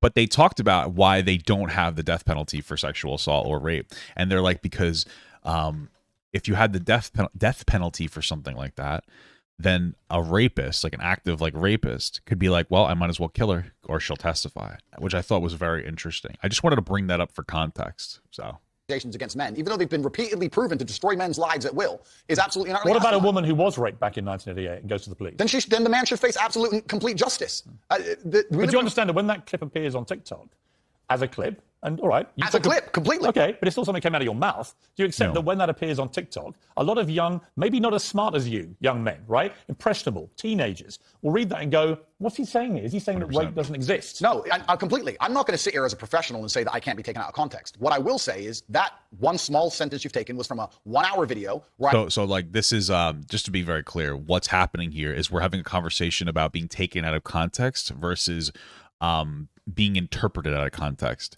Right. Andrew Tate's arguing that clip being put out there is just them taking him out of context. Whereas I think what Piers is trying to say, which I think is reasonable, is that young people are going to take it out of context because it's not a well thought out or explored concept. And again, keep in mind that a lot of the stuff that's getting clipped is by his fans. And they're the ones who are clipping this because they think what he's saying is super fucking based. Right. And so if your fans are getting that message out of what you're saying, you know, like that's something to be understanding, you know? You know, I explained that, of course, rape is disgusting. Of course, everybody should be punished for their crimes regardless of when they happen. But people are not perfect, male and female. And if you give women the opportunity to destroy men's lives without evidence, there's going to be a contingent of women who will do that. Do you think women are the property of men? No. The point I was making... Why have you said they are? He has said that. He does believe that. He does believe that. He said that multiple times. Like that, not even out of context. I've watched like longer form stuff about that. Like Dave Portnoy pushed him on that, and he pretty much consistently kept saying that. He's like, yeah, if my girl does OnlyFans, I should get 80%. Like he would, which is really bizarre, but the reverse wouldn't be the same. He does believe in a level of ownership. Like he has the perspective that he thinks that like if he's in a relationship, he should be able to go out and like go on vacations with his friends, but he doesn't think that like his girlfriend should be able to go on vacation with her friends. Like really weird like ways. And he's also explicitly said that men should be like, you know, like ownership of women. He's doubled down and said like if men have the responsibility of protecting women, then he thinks that there should be a level of ownership, and that's when he compared women to like dogs and children, you know. Because I made a religious point. I said that when a man marries a woman, the woman's father walks her down the aisle, and hands her away to the man. Traditionally, this is what it says in the Bible. I'm a religious person. I believe in God. I live in the most religious So you do think that the woman becomes the man? I think she takes his last name. I mean, let's watch the clip that you said about this. Sure. Yeah, for sure. So so what he's doing is he's like kind of upholding, like he's saying without saying it, is that like historically men, the father, give their daughters away to other men. Like it's a transfer of ownership. And again, like this is not helping him in his like ownership idea, because that is ownership. Yes, women do take the last name of men because like historically we've been like very patriarchal. And like, listen, my wife took my last name, and that's how it was going to be. I would like, I don't care if you think this is regressive, but my wife was taking my last name because I love my wife. But you know, that's like a big thing for me. She could have kept her last name as well tied to the back of it, but that's just her father's last name basically anyway. So, you know what I mean? You can't escape men unless you make up your own last name. But yeah. So that we can get it in context. So I think my sister is my... Let me just play this clip really quick. What I was referring to, I believe this. I believe that as a man, I should pay for the first date. I believe I should open the car door. I believe I should protect for her, provide for her. I believe if she's my woman, she should be able to come to me with her problems, and I should fix them. That makes me a sexist and a horrible person. Fine. It doesn't. You agree with the baseline. Everyone agrees with the foundations of what I say, but when I build on top of it, they try and pretend it's sexist. So that part isn't sexist, I don't think. You know. Extension. If I have responsibility over her, then I must have a degree of authority. For the same reason, if I have responsibility over, and everyone's going to lose their mind, it's an example, it's only an analogy. If I have responsibility over a child, I have to have some authority. You cannot be responsible for something that doesn't listen to you. You can't be responsible for a dog if it doesn't obey you, or a child if it doesn't obey you, or a woman doesn't obey you. The super sexist path. Cool. Let's take a beautiful sports car. It doesn't matter. A house. Yeah. Land. So he's compared women to houses, dogs and children, all things that you actually have ownership over. You own your child, okay? Didn't help. Whatever. It doesn't matter. Whatever I'm responsible for, object. I have to have a degree of authority over. You get to a point, I would think, where there's mutual respect. So there isn't like the authority. It's a give and take on a healthy relationship. Correct. A healthy relationship has mutual respect. So in a healthy relationship, the man will say X and the woman will say, yeah, I agree with that. Okay, I won't do it. I'm not saying it has to be a command order. Well, he kind of is saying that. So that's what we're talking about. And the first part I agree with. Like, yeah, I think men should do these things. That doesn't mean that men have ownership over women. And also, women provide for men in a different way than men provide for women. So like men traditionally will provide like financially and from a protector perspective, though in our society, we have a relatively safe society. So it's not like super necessary, but a guy should always be ready to defend his woman. I do agree with that. But a woman provides as well. Women will generally provide like taking care of your children and taking care of your house and home in a more traditional sense. The problem is that when we talk about this exchange, we value the contribution from men more than we value the contribution from women. That's the fundamental problem. So we'll always go, and I've even done this too, where it's like, oh, so we have 3 kids and you stay home and you take care of those kids at a job that you don't turn off. And you take care of the house, you keep it clean, you keep me fed, you keep me doing this, that, and the other thing in a more traditional relationship. But it's like, well, I go to work, so and I'm supposed to protect you on the off chance that I have to fight for you. So that means that like what I'm doing is somehow greater than you consistently doing this thing, even though I would say that those two things are like equal, but they're just different, right? And we have this fundamental problem of not valuing what I would consider femininity in our society. Think about it this way. The jobs that men tend to perform tend to be better paying jobs, right? Because they're desirable. I understand. Like infrastructure jobs, like men tend to be like HVAC techs, mechanics, bricklayers, architects, et cetera, et cetera. But then look at the jobs that women provide. Things like nurses, social workers, caretakers.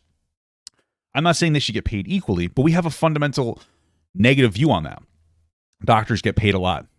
Nurses don't get paid particularly well, and they're forced to work very long, egregious hours. We have a nurse shortage right now because we're undervaluing nurses. Women are the ones that are taking these positions that are being undervalued, and I would argue it's because we teach women in some capacity that they should be undervalued.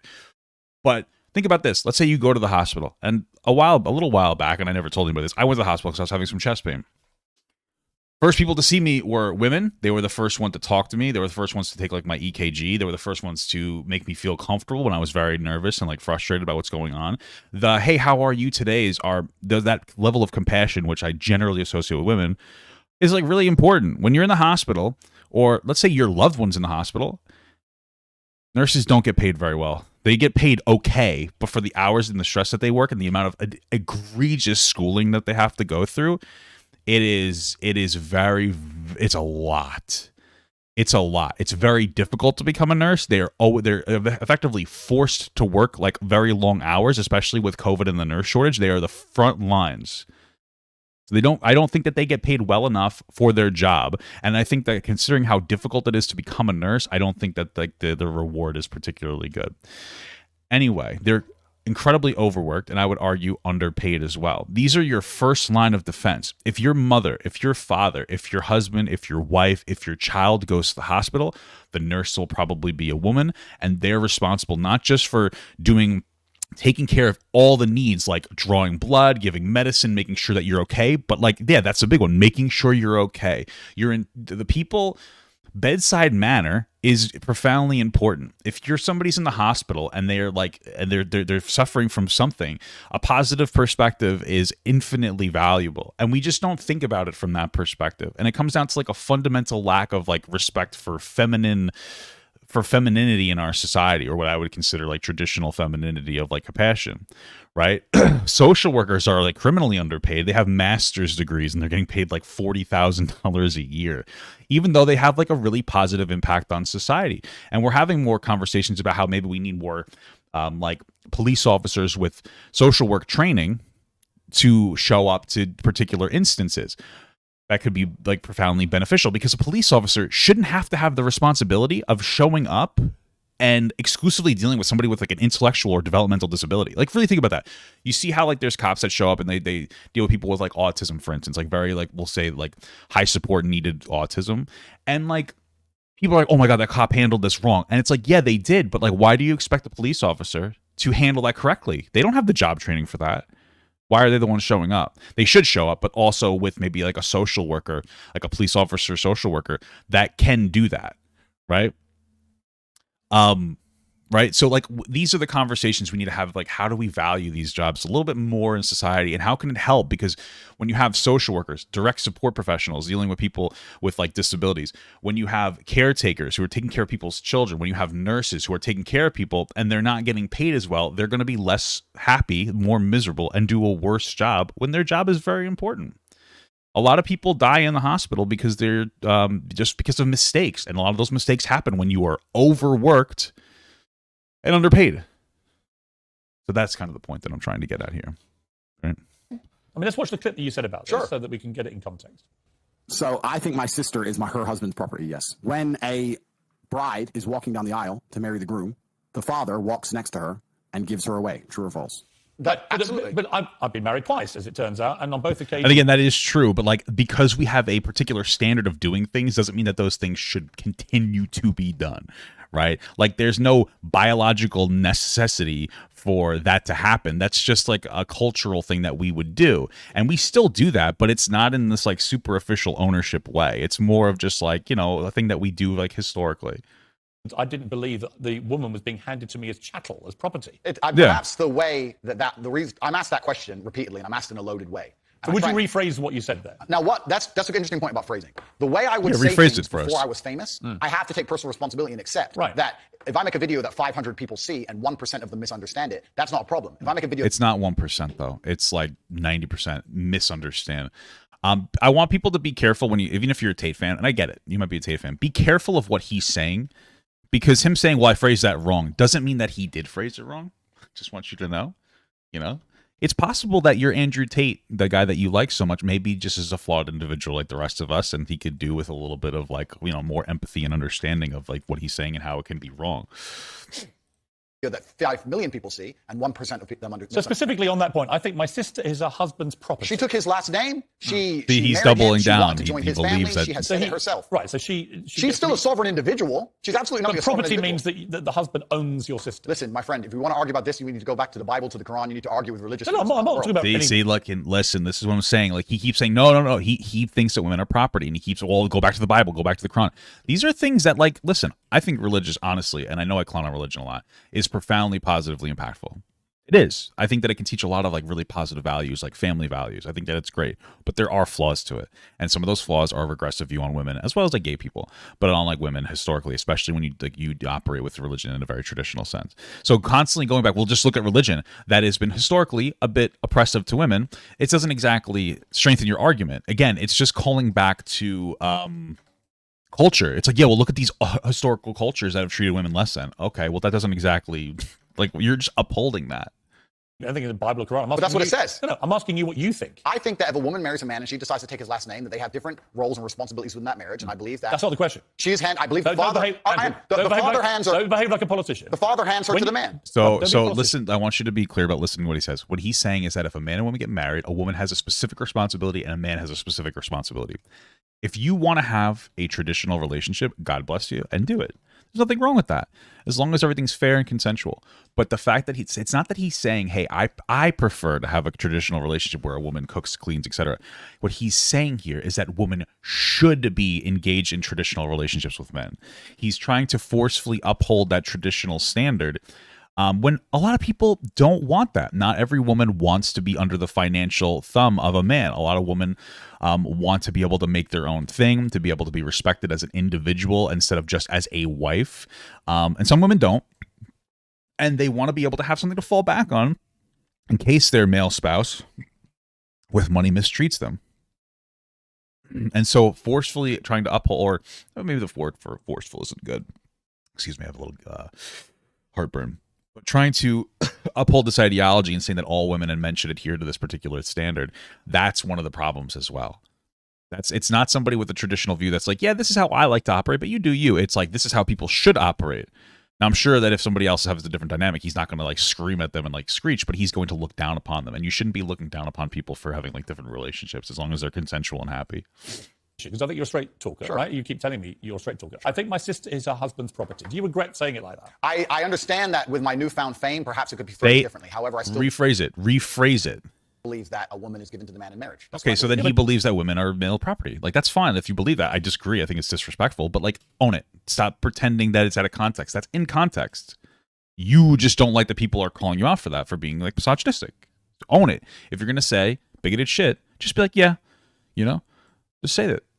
But not as property. No, the property is the word that other people use when they ask me the question. But as an equal partner in a loving union, that's what marriage actually means. It doesn't mean given to you as a bit of chattel. Agreed.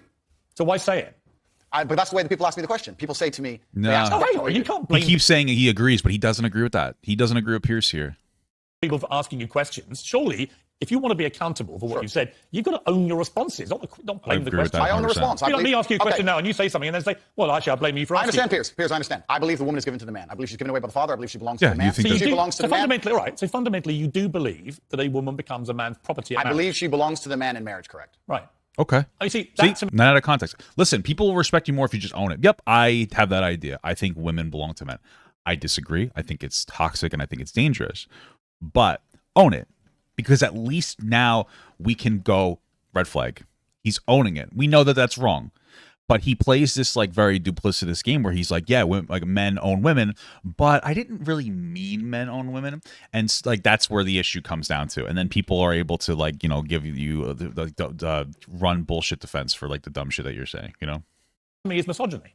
And you're entitled to your opinion. Right. Yeah, it is misogynistic. Do you not understand why people think it is misogyny? I understand why some people can be very offended by what I say. What they do is they take a point like that and they ignore all the other points I make the other way around. Yeah, that's why I've repeatedly asked. You're fundamentally saying women should be owned by men. So like what? Like, I mean, that's a big point to make. I'll just say.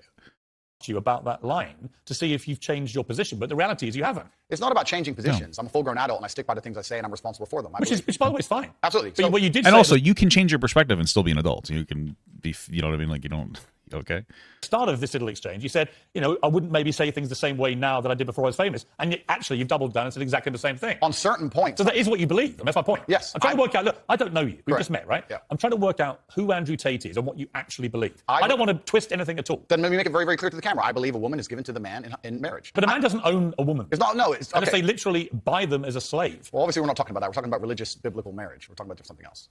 Yeah, but I'm a Christian. I don't believe that I own my wife. Do you believe your wife was given away to you when she took your last name? I believe that there is a process where a father traditionally walks his daughter down the aisle and hands his daughter to this man, and they stand there and become a union of two loving people in a partnership. No, there's no ownership involved. You're a smart guy, right? Correct. There's no denying that. You're smart. You're a good talker. I've seen a lot of the stuff.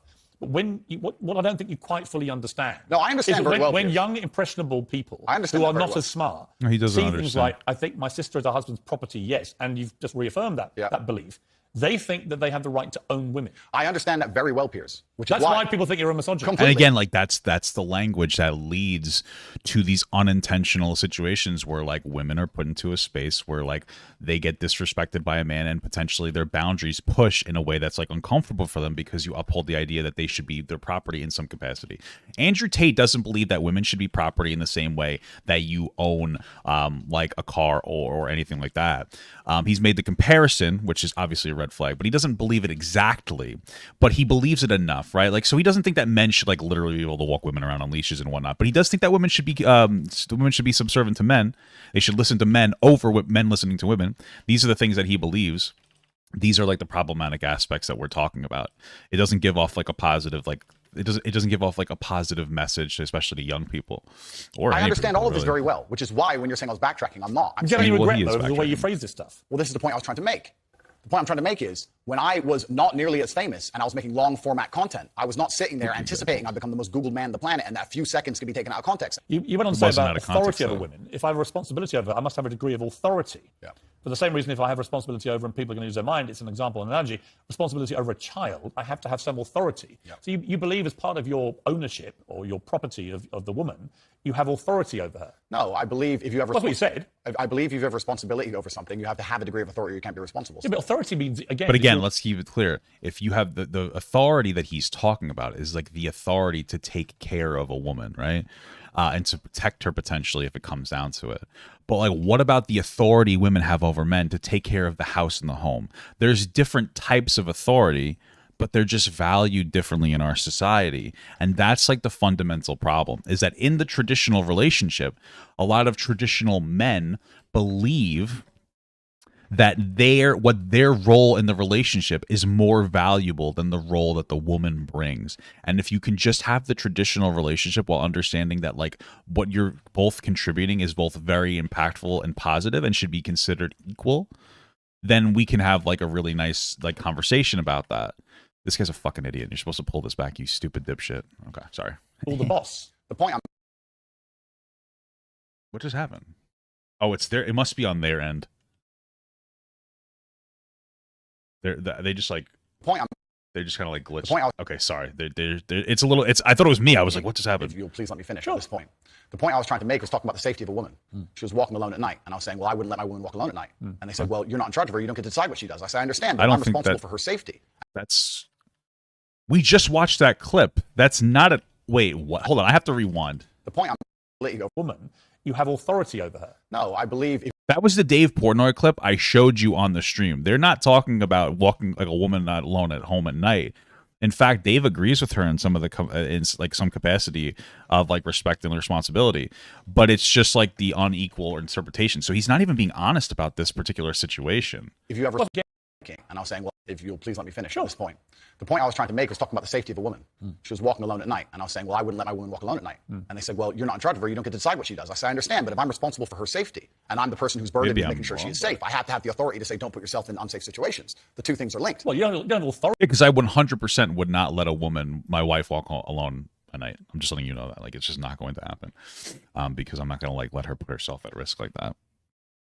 I agree with that generally, but that's not his whole entire point. So you have you can absolutely. It doesn't mean that I own my entire wife. You know what I mean? To say to the woman you're with, I don't think you should, but ultimately, if she decides, then I can't force her. Right. So authority implies that you have the ability to control someone. No, authority implies that I have the moral right to sit and say that that's an irresponsible thing to do, and I'm responsible for. That's not what authority means. I accept that. You used the analogy of responsibility for a child. My friend, these are actually really important things. They're important things, but you interrupt me every 5 seconds, so it's hard for me to actually explain my point. In all honesty, so when I saw the clip online and when I saw even like the interview Piers put out, it does seem like he's interrupting him a lot, but watching the full thing, he's not really interrupting Andrew Tate.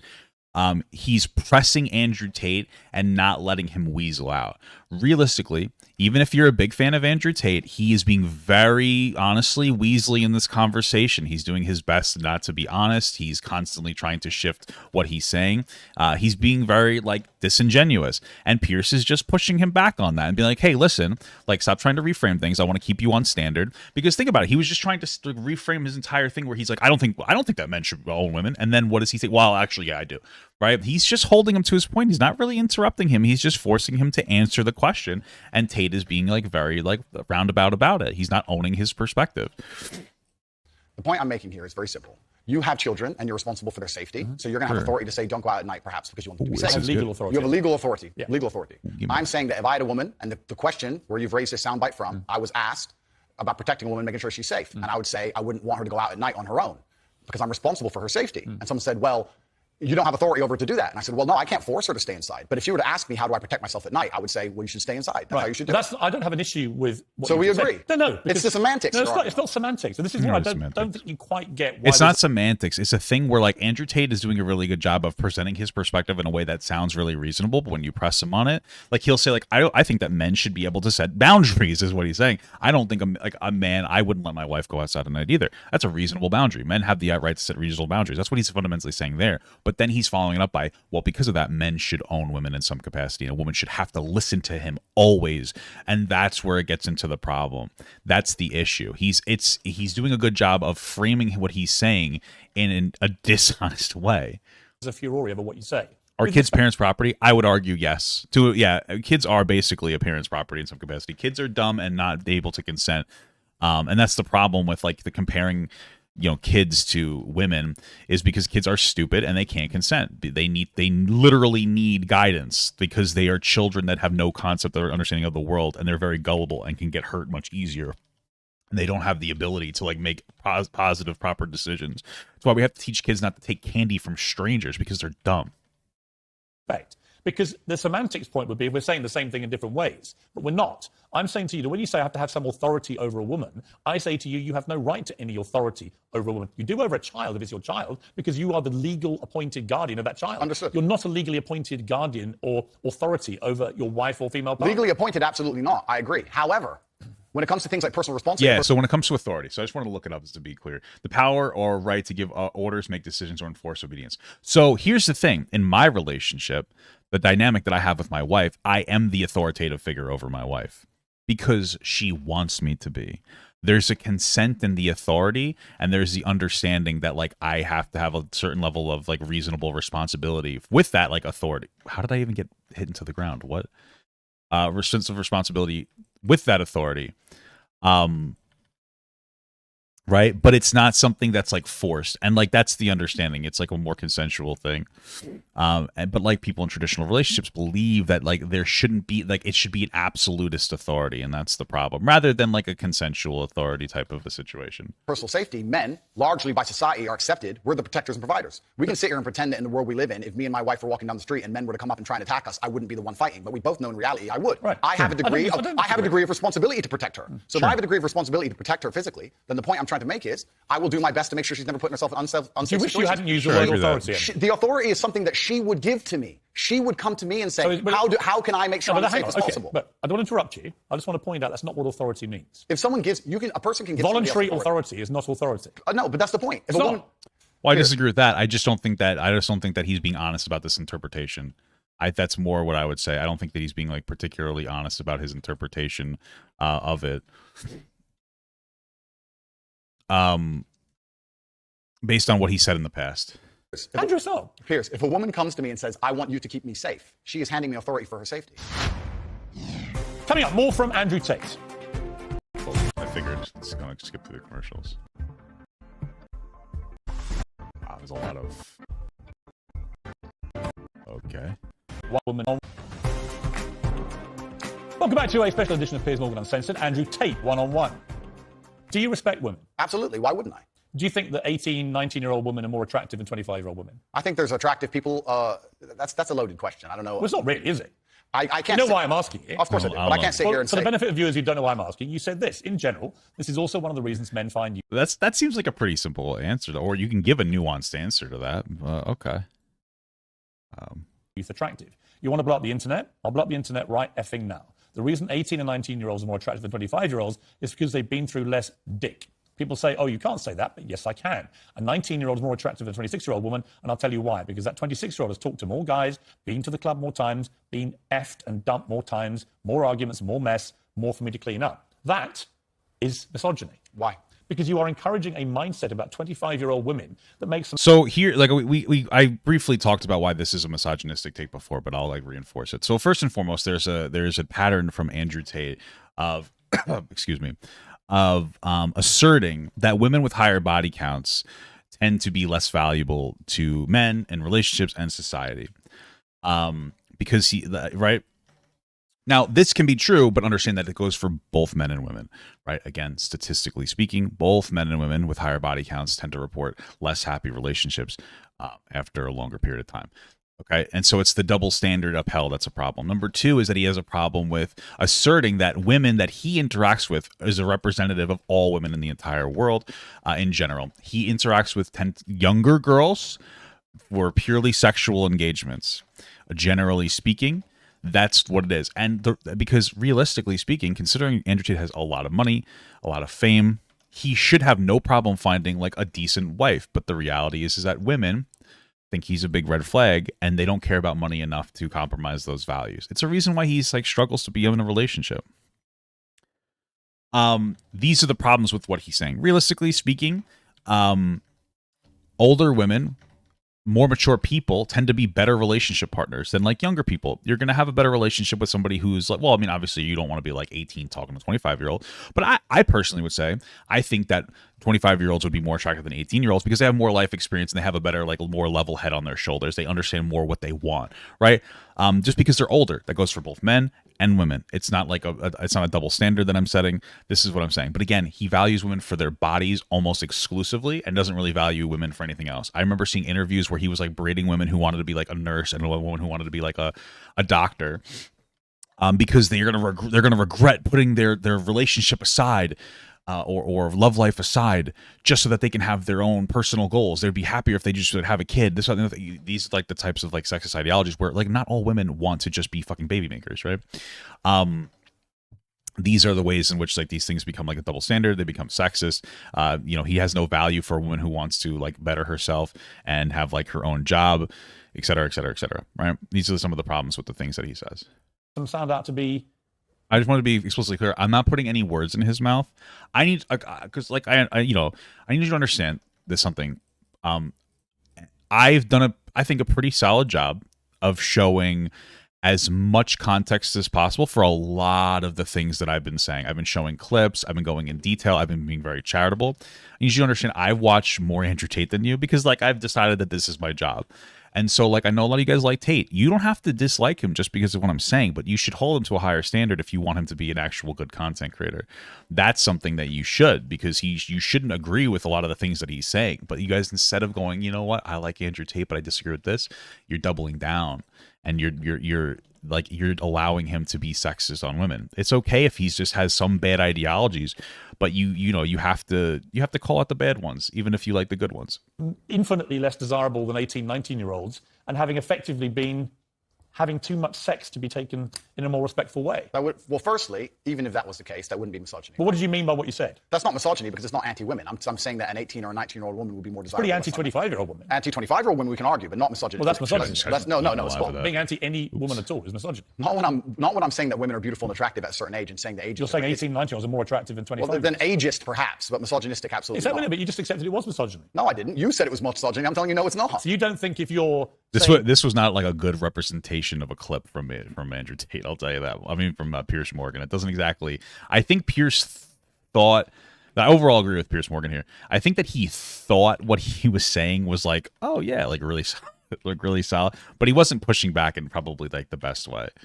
Slightly hateful things about it. That's not slightly hateful. Well, it is. You think you say that to a woman's face if she's 25? It's not slightly hateful. So you would go up to a 25-year-old woman and tell her exactly what I've just read out. Why would I walk up to a random? I would like Piers to like let Andrew Tate basically speak himself into a hole and like be a little bit more explicit about what he's saying, rather than like trying to like assert something on there that hasn't been explicitly asserted in this situation.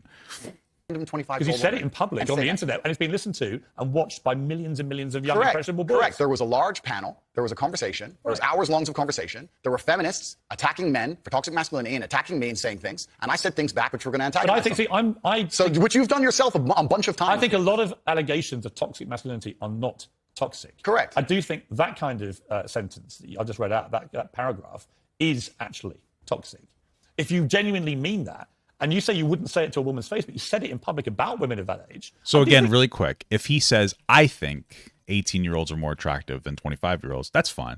But he's not saying that. He's saying fundamentally he thinks that 18-year-olds are more attractive than 25-year-olds because 18-year-olds, and he's making this like very broad perspective. Most 18-year-olds or a lot of these 25-year-olds have gotten a lot of dick and been run through too much, and they're less valuable because of that. He's not saying, hey, I prefer younger women because I prefer younger women with like lower body counts. He's not saying that. He's making an assertion that all women are basically the same. And if a woman did that to a man, you would rightfully be mad at them. And then he's operating from that capacity. That's the problem with what he's saying. He's not just saying, hey, this is my preference. He's saying this is the status. This is what the status quo should be. You have to understand that. Okay. I think that's misogynist, and I think you probably do too. I don't think it's misogynistic. I understand why it can be insulting. You wouldn't say it to a woman's face. Well, it depends. You're making out like I'm walking around the street going up to random 25. Well, effectively, you're doing it to tens of millions of people online. There's no difference. Not at all. We're discussing a topic. We were discussing the ideal age of a man. Should young boys, right, in their teens, are you comfortable that they would have that mindset? Be honest. I think that young boys in their teens lack life experience. They lack nuance, and they need to be very, very careful what they're digesting online, whether it's my content or anybody else's. Right, but you have to be careful with the way that you make your content digestible. First of all, you're not really helping yourself with your interpretations on what you're saying. Like it's not making it any better. But you can't put the responsibility on children to be more responsible. You know, like I understand that the parents should do a better job at like, you know, monitoring their children and whatnot. But like what you're saying is not good. It's toxic. It gives young men the wrong idea. Like you can't just be like, oh, it's everybody else's problem. But what I'm saying, people are just saying that you're bad if because you are. Your ideology is not great. Agree about a lot of things. But when I read that kind of thing, I'm like, how much of that is you? How much of that is some act? Do you regret saying stuff like this? I don't. And actually, do you see it as weakness to admit you shouldn't have said something like that? No, I don't live with regret. I think what's happened is that, like I said, long format content, arguments with feminists, arguments with the toxic masculine crowd, arguments with the left, and they're going to take a small clip, small sentence from ours, and they're going to try and paint me as a But I'm not left or right. I don't know what you are, Piers. Exactly. That's my point. No, that's my point. And I understand, and you're doing exactly as I knew would happen on this interview, which is because you're a busy man. You're not going to watch hours and hours and hours of video. Actually, I have watched hours and hours. Well, yeah, you can't really expect somebody. See, this is a problem, and a lot of content creators will fall into this trap in general, or like public figures will do this. You know, is that there is an expectation, an unjustifiable expectation of a lot of content creators of like, well, you need to watch more of my stuff, but you can't expect people to sit down and watch tens and tens of hours of your content. Some people should, obviously. Like I'm a commentary content creator. I've watched a lot of his stuff, so I know more like what he's talking about. But like for you to be like, well, that's just what people are putting out about it. It's like, yeah, because that's what you're saying. And again, you need to understand that you have a level of responsibility for the way that you say things. So even if you're being taken out of context, and as you're being pushed by Piers, it's clear that you're not really being taken out of context. A lot of that is, it's still a level of that is your responsibility, and you should own that more instead of just trying to deflect and say like, well, young boys should be more careful about what they consume online, which is effectively what he just said before, which I think is a kind of like a wild thing to say. As a video, and I'm going to come to the stuff where I agree with you, and I'm going to come to the stuff about your censorship, which I have issues with. So this is, it's a long interview, right? Sure. I just thought off the top, you said to me, and you were quite bold about it. Well, go on, then let's go through these. And you should keep going. I will sit here and stand by what I said. I believe that on that, I just read to you then. Yeah. Do you wish you hadn't said that? I understand how it's been misconstrued. I understand how it's been weaponized against me. Do I regret it because it's been weaponized and used against me? Well, that's slightly annoying. Did I at the time mean what I said in the context of the conversation, which obviously you're not familiar with and the people at home are not familiar with? What's the context of the conversation? The 25-year-old women that just talked to more guys, been to the club more times, been effed and dumped more times, more arguments, more mess, more for me to clean up. Well, there's a whole bunch of context and conversation around that's been missed, and I don't think I'm missing much context. Bring it up. I encourage people who are interested to go watch it. Well, that's the problem. See, this is a problem I find too. So he's saying that there's an issue with the context and the way that's being delivered. Okay, so explain the context. But instead of explaining the context, like, well, you should go fish it out yourself. I think it would be reasonable to expect you to explain it now. Explain the context of that. Because again, you're making a broad term perspective on women. It's a sexist perspective. Why not own it? Excuse me. If you truly own it, use this platform as a way to change people's minds. But I would argue that the context isn't going to change much because, again, it's not really taken out of context. He just wants to assert that so that like people that aren't engaging critically in what he's saying are just going to use it as like a very like a broad defense for Tate, rather like then a lot of people are going to do that. They're going to be like, well, it's out of context because Tate said so. Well, how is it out of context? He won't deliver his perspective, and I guarantee you that you didn't go back and try to watch that interview. He didn't even say the name of what the interview is, by the way. So he's not even like allowing people to like be like, yeah, go watch the interview. It's blah blah blah blah blah. You know. It's so people that aren't engaging critically that are looking for confirmation bias are just going to double down on what Tate said. And I know it's going to be some of my audience, but I would encourage you to engage critically with what he's saying.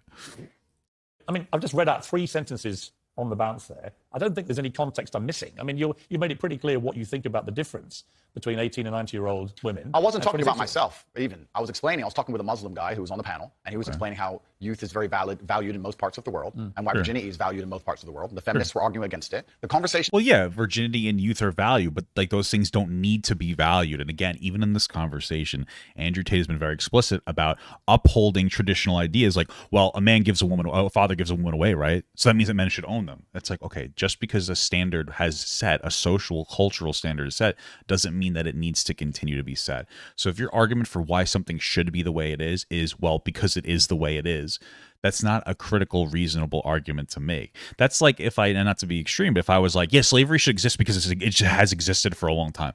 It's like, well, that's not actually a good argument. Like, that's not good at all, right? So... has been misunderstood. They've taken this clip of it and it's been weaponized and used against me. I understand that it's because I'm now the most famous Google person on the planet. It's inconvenient, sure, but I'm definitely not a danger to women in any regard. I date women 25, 26, 27 years old all the time. None of them are offended by the things I don't think you're a danger to women. Well, they might be offended by what you're saying. But like, yeah, that's fine. Like, so that's okay that women date you. It's okay that like not every woman has to believe that Andrew Tate is bad for women, but that doesn't make them right. It doesn't make me right either. But I think I'm doing a much better job at actually explaining why I'm right. You know, so danger if it concerns you.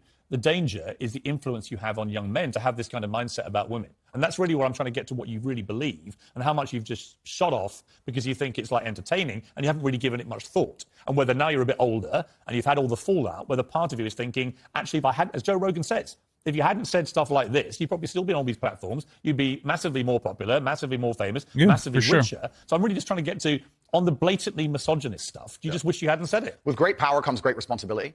It was certainly said before the great power came. It's inconvenient to a degree. However, like I said at the time, with the context of the conversation, I know that I'm not saying things which I believe to be detrimental to the world. However, they've been misconstrued, they've been misunderstood. And I think that's reasonable. I think that, again, there are a lot of people who operate where they're like, yeah, I think Andrew Tate thinks, like, people think Andrew Tate actually thinks that he's harmful. That would be preposterous. Andrew Tate's like the mechanics I used to work with, you know what I mean? He's just a regular dude. He's not that bad of a guy, I don't think. He's a hardworking dude. I mean, he became like a fucking kickboxing world champion. There are obviously things I disagree with him. You know, the selling of porn is one of them, the webcam shit, especially since he advocates against that. And with ideas, and he doesn't think he's harmful. He doesn't think he's toxic. He's not a bad guy, but that doesn't mean that what he's saying is good, right? Like a lot of people, I think most people are unintentionally say bad things. We all do it. Like I'm not going to pretend that I haven't done that as well. You know what I mean? But that's what I think that's, if people would understand that Andrew Tate isn't trying to be a bad guy, I think we could have a much more productive conversation. Would you say I'm sorry for saying that? Well, I wouldn't want anyone to be offended by anything I say, but I say things. But I say things that offend, and this is the thing that's interesting, Piers. Please let me finish. You're behaving like a politician. But hang on, you can say I'm interrupting. You do, but you're answering a different question to the one I asked you. So, as an interviewer, you're behaving. Sure. Okay, you accept that. Let's accept we both got on. Okay. So again, my point is simply, if a 26-year-old woman is watching this and has heard those comments, would you just say to her, "Look, I'm sorry, I shouldn't have said that"? No, I won't. I will say that I am sorry that offends you. However, there's a large contingent of the world. That doesn't mean you're sorry. No, I'm not sorry. That's the point I'm making. I'm sorry if that offends you. However, there's a large contingent of the world that believe that, and I was mediating for a conversation. Parts of the world that believe. Again, when you keep saying, well, there's a part of the world that believes that, that's not a valid argument for anything. Just being like, well, people believe that. That doesn't mean anything. If I was like, yeah, I think ghosts are real, and somebody was like, well, I don't think so. It's like, well, people believe it. You would obviously, ghosts might be real, but that's obviously not proof ghosts are real just because other people believe ghosts are real, right? That's the problem with his argument. He might have an argument. I disagree, but he's not actually engaging with any argumentative skills. So, like, let's say everything that Tate's saying is true, right? But he has no reasonable argument for why it's true. So it doesn't seem like so even if he's right, it's like he's accidentally incorrect. He's accidentally correct. If your perspective is like, yeah, well, a lot of people believe this, so I'm right, that means that you're just a sheep following the herd. You know what I mean? That about 26-year-old women are parts of the world where women are not allowed out on their own. That's a conversation. They have to wear full burqas. It is a conversation. They're not allowed to drive cars. That's nothing to do with it. But is that the kind of? But it does, because those are the people you're referencing when you say the rest of the world is doing that. So if you're saying okay. This is what you're talking about. When you constantly say, hey, I think that women should be led by men because a lot of the world does that, you're endorsing that behavior. You're endorsing the behavior of forcing women into submission around the world because you're constantly referencing them in a positive capacity. So you can't be like, well, it's a conversation I have, but I don't want to.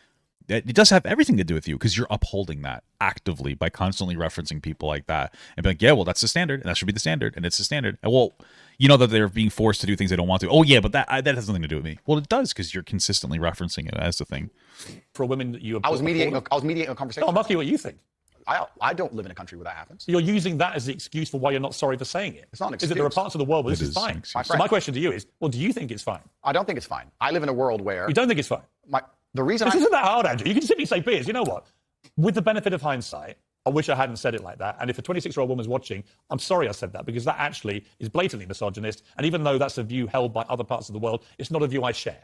Now, I would respect you more if you said that. So someone in the chat said, women wanting to date older men of a certain age, are they misandrists? No, I don't think so. I don't think that Andrew Tate is fundamentally misogynistic for wanting to date younger women either. It's the rationale of why he wants to date younger women, and specifically making the assertion that that is all women. This is what I'm saying, where like you're somebody who's not engaging critically what happens. You're looking for a confirmation bias because you're an Andrew Tate supporter. You have to understand that. And I've been pretty explicitly clear about like all of these things, so I'm not going to reiterate. But like again, he's making the broad term generalization that all women that are 25 are less valuable than all women that are 18 because they're less attractive and they've had more dick. Where he's not valuing like potentially their achievements. He's also not understanding that not all women are going to the clubs and getting fucked all the time.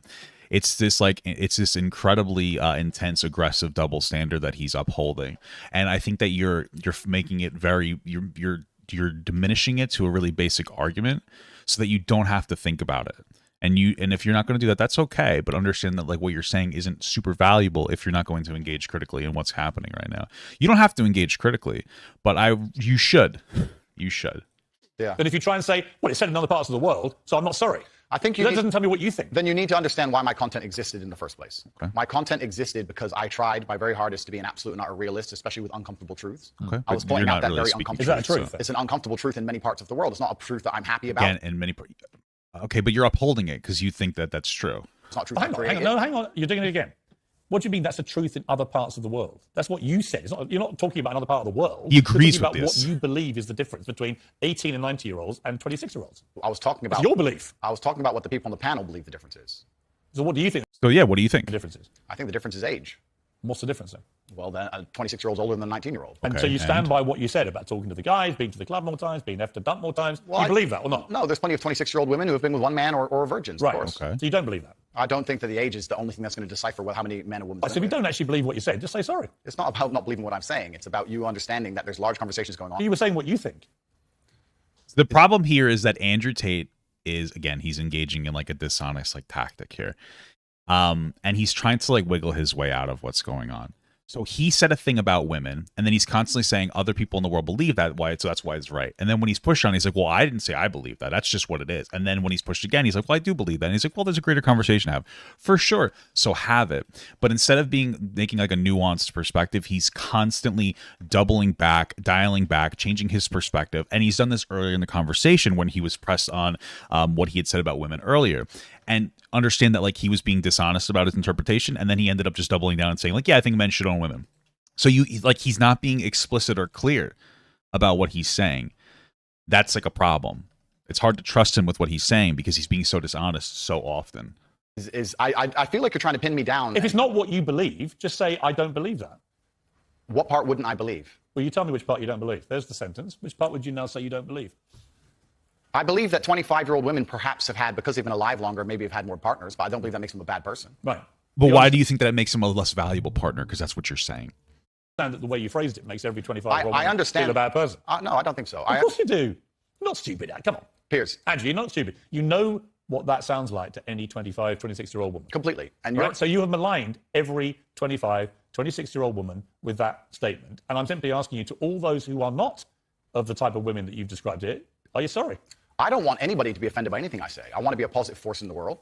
I don't want anybody to hear what I say and make them feel bad about themselves. I want all people to live righteous and good, whether they're male or female. Coming up, more from Andrew Tate.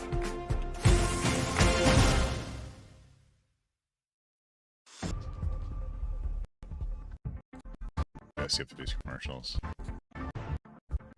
One on is Talk TV. Welcome back to a special edition of Piers Morgan Uncensored. Andrew Tate, one-on-one. Have you ever been in love? Yeah. How many times? Plenty. I believe in love between men and women. A real love, yeah. How many times would you say? Let's say 10. I mean, I've been in love, and I certainly believe that men and women, when they work together, it's the most beautiful force on the planet. I believe in family. I believe in children. I believe in... Why are you single? I'm not single. Well, you're not married, something. Well, if I was married, the last thing I would do is advertise it to the feral psychopaths on the internet. So I'm not a feral psychopath. Well, you called me friend earlier. Can be debated. I don't think that he's married. Maybe he is. I think that. I mean, like, there's nothing ever indicates that he was married. This is like a weird thing. Is he single or is he married? I don't understand. Okay, I don't think he's married at all. I think that this is a really easy way for him to not like have to actually, because what Piers is setting up here is he's setting up like he's like, yeah, are you single or are you married? Hold on.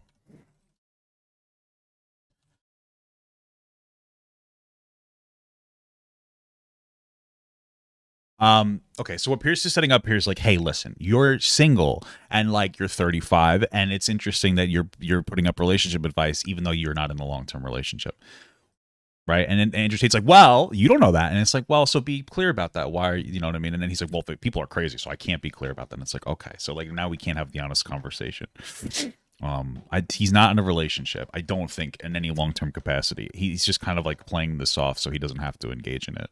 It appears. But the point I'm making as a whole is that do you want to get married? No, but we have to all feed into each other, Piers. I'm talking about protecting. It's not a hard question. No, but I'm talking about protecting and providing for a woman. I'm talking about a man being responsible for her safety. I understand. So of course I believe in men and women. Of course I believe in love. Of course I believe in marriage. Of course I believe in family. No, the idea that I don't believe in these things. I didn't ask you if you believed in it. I asked you if you're going to get married. One day, absolutely. You'd like to. If I'm not married already, I will be married one day. If I'm not. Okay. You might be secretly married. I could be married, correct. Why would you not tell me either way? Why would I advertise to the feral psychopaths of the world who have tried their very best to destroy me for an opinion about my private life and the things that are most sacred to me? Why? So here's the thing. I could understand what he's saying if the problem is, right, with what he's saying, is like he hasn't announced previously if he is or isn't married. So like, if I'm pretty sure he's not married, you know, I can understand like maybe now he's having that perspective. Maybe he just got married. I don't know. And now he doesn't want to represent that to the world. Doubt that he's married. Pretty sure he's just full of shit. But like if he was married from the start before he understood how feral and psychopathic people are on the internet, and they can be, right? Then that would be different. But like, you know, now it's like after the fact. It's like, okay, well, what, are you actually married? Like, obviously not in a long-term capacity. You would have told us that unless you're hiding it for some weird reason. But you've shared every other fucking detail of your life. You know, you shared with the internet your like aggressive sexual life. You leaked that on the internet with that game with that girl for like from Big Brother. You know what I mean? So like, you're not exactly fucking shy about your personal life. You said you were married. Everyone would hate you. I don't know about people hate me. It's about me understanding that I'm a hard target, but I am very, very protective of the people I care about. Right. But you believe in the concept of marriage? Completely. That's what we were talking about the whole time. What do you think? We talked about a man giving a woman away. Okay. I believe in marriage more than anybody. In fact, I believe in marriage. No, please. Okay. I believe in marriage in the traditional sense. I believe a man has a duty to stand up and be a real man. I believe that the problem with the world today that we are facing is that not enough men are sticking to the age-old ways of masculinity. I believe that me standing up and saying a man must protect a woman and provide for her, so he needs to make sure that she's safe. He needs a degree of authority to protect her. I have no problem with... But this is the thing. It's like, I agree with that as well. The problem is, again, is the dynamic. It's like, I believe that a man should stick up for a woman. I believe in that as well. I think a lot of people do. The problem is that he's saying that as well as saying that he thinks that women should be under the thumb of men, and he's been pretty clear about that in this conversation. And again, it fundamentally comes from like the lack of value from the contribution of women versus men. I talked about that before. You know, this is the issue. And like, it sounds really good the way he's saying it now, but when you press him on it, it's like, yeah, I think that we should have a traditional relationship too, but I also value the perspective that women give in my relationship. So my woman's not my fucking property. Or mutually, you know, own each other, but she's not like my exclusive property in some capacity.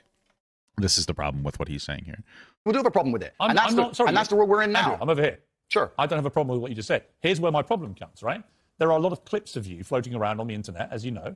One of them has you saying, bang out the machete, boom in her face, grip her by the neck, shut up, bitch. In another, you say slap, slap, grab, choke, shut up, bitch, sex. So my understanding of that clip, I'm pretty sure I watched it, and I'm going to be a little generous to Andrew Tate. I believe that clip with the machete was what happened is he was talking about how he has a machete by his bed for home defense, right? And he was like, some people ask me, am I afraid that if I cheat on a girl, will she use that against me, right?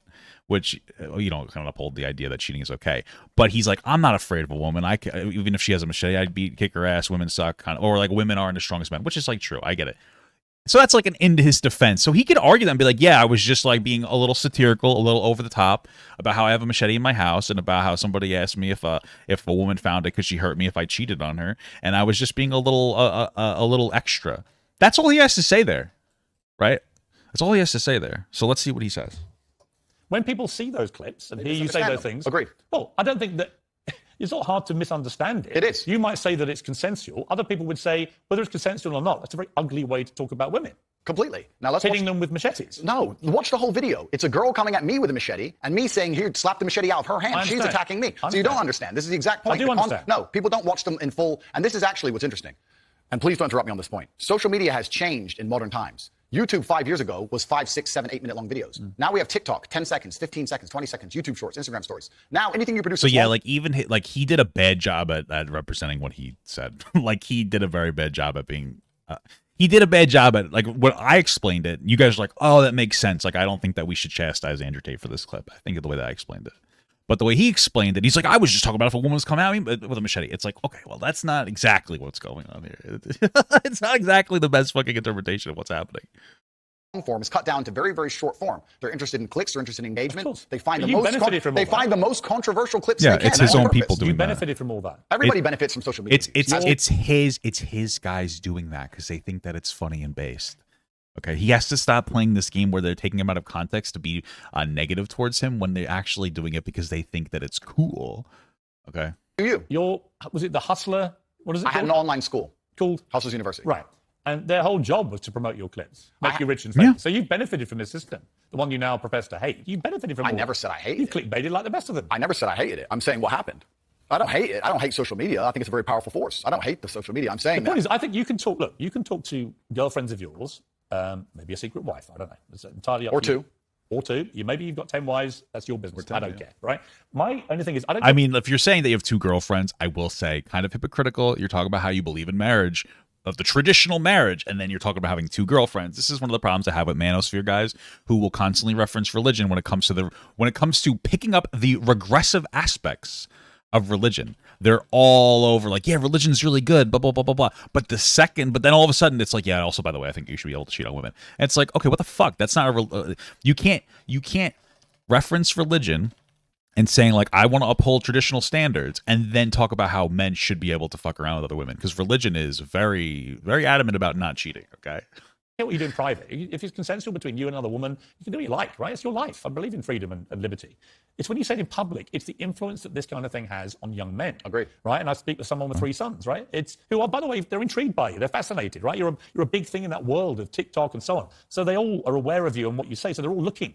And when they see things like the machete thing, I get the context because I'm a 57-year-old guy who's been around the block a bit, and I can get what you said, and you responding to a particular scenario which you'd created where a woman... But it can be misunderstood. I understand. So my point it's interesting because I was about to criticize Piers here. Scenario which you'd created where a woman... But it can be misunderstood. So I was about to criticize Piers here because I didn't think that he understood the context of what had happened, but he does. And I was going to be like, well, why wouldn't you bring up the context of the scenario if you understood the scenario? Piers was about to go into the specifics of it and be very charitable. He was just waiting for Andrew Tate to like give his perspective on it, and then Andrew Tate cut him off. So I understood, you know what I mean? Because he should be like, make sure you're honest about the interpretation of the clip, but you should like press him on how he feels about it. You know? I understand. So my point to you is, given that you know it can be misunderstood, do you regret saying things like this on camera where it can be disseminated by less intelligent young males who think that is actually what they should be doing to women? And finally, we get to the point of the issue, which is the point I tried to make at the very beginning. When I made a video before I was famous that got 500 views, me being concerned that 1% of people will misunderstand it was not relevant. Where you start getting 5 million views a video, 50 million views a video, 1% of people misunderstand. Again, it's not 1%. It's the overwhelming majority of people are misinterpreting. It's your own people misinterpreting you. Like it's not just 1% of people. It's your own guys. It's not 1%. It's most people.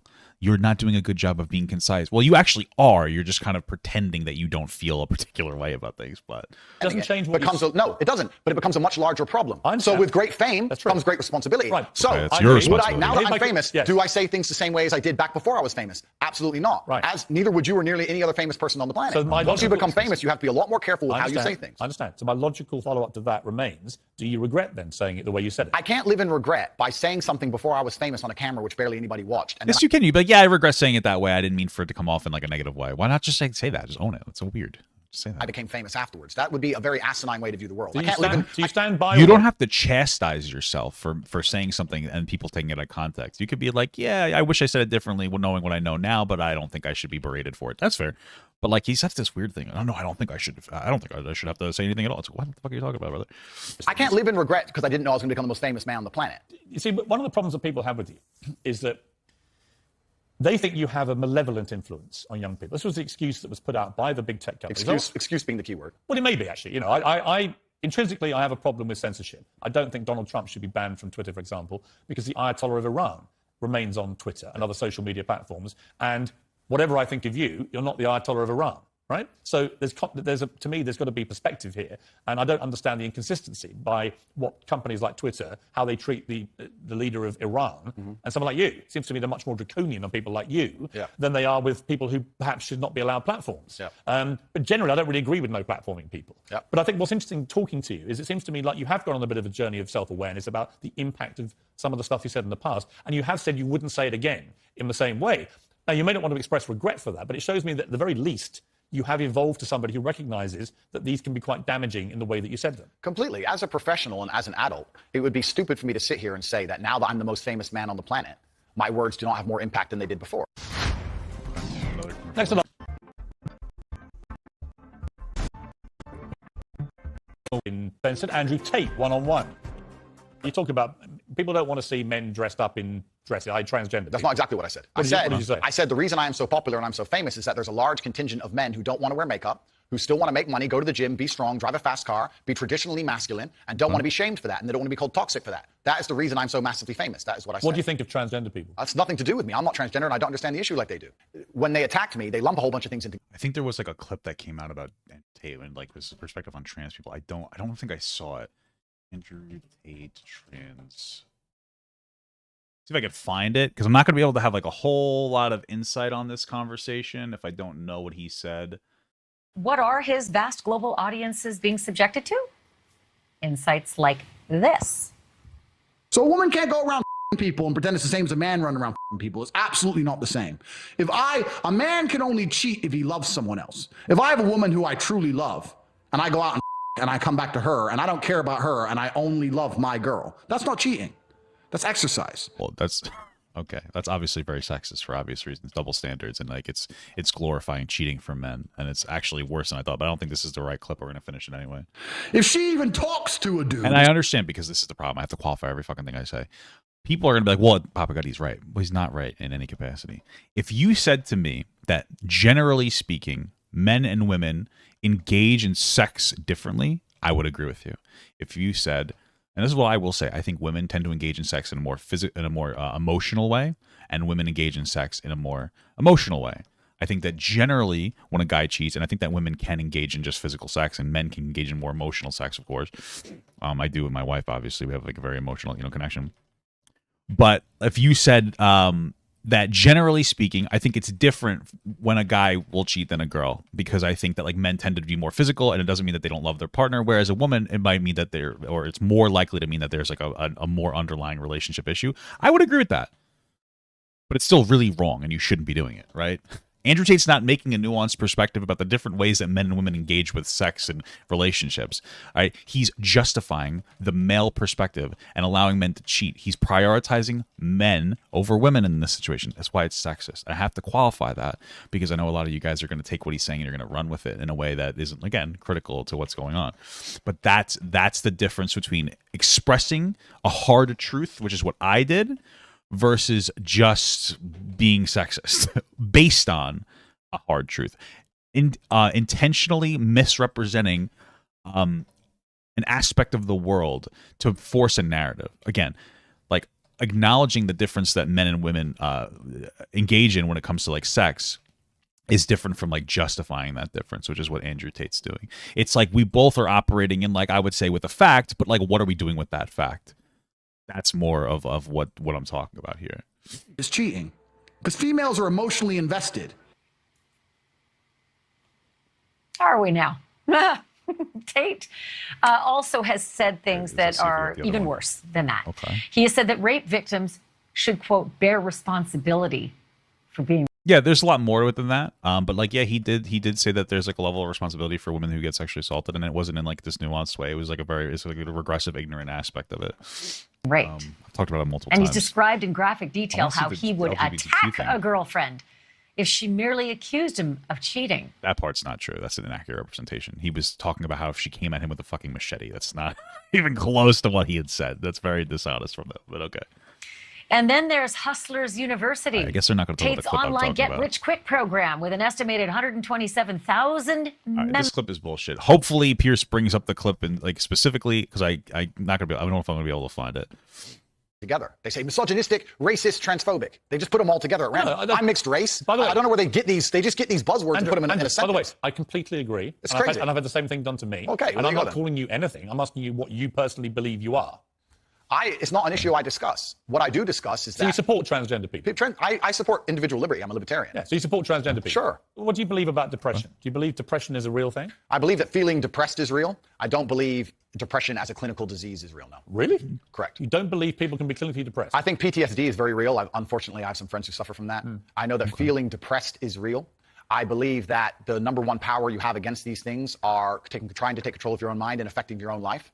I've lived a very difficult life, and I know people who have, that the things that made them feel better is when they woke up and said, you know what, I'm not going to allow this to damage me anymore. I'm going to take responsibility. I'm going to get up and I'm going to fight this as hard as I can. And by the way, on that, I agree. So we agree. Yeah, like when it comes to the mental health stuff, like I'm a little bit more like, there are a lot of people in their lives, even with some form of clinical depression, like diagnosed depression, even like a brain chemistry thing, that absolutely would benefit from the mindset of I need to try my best to be happier and trying, but like it could be more productive.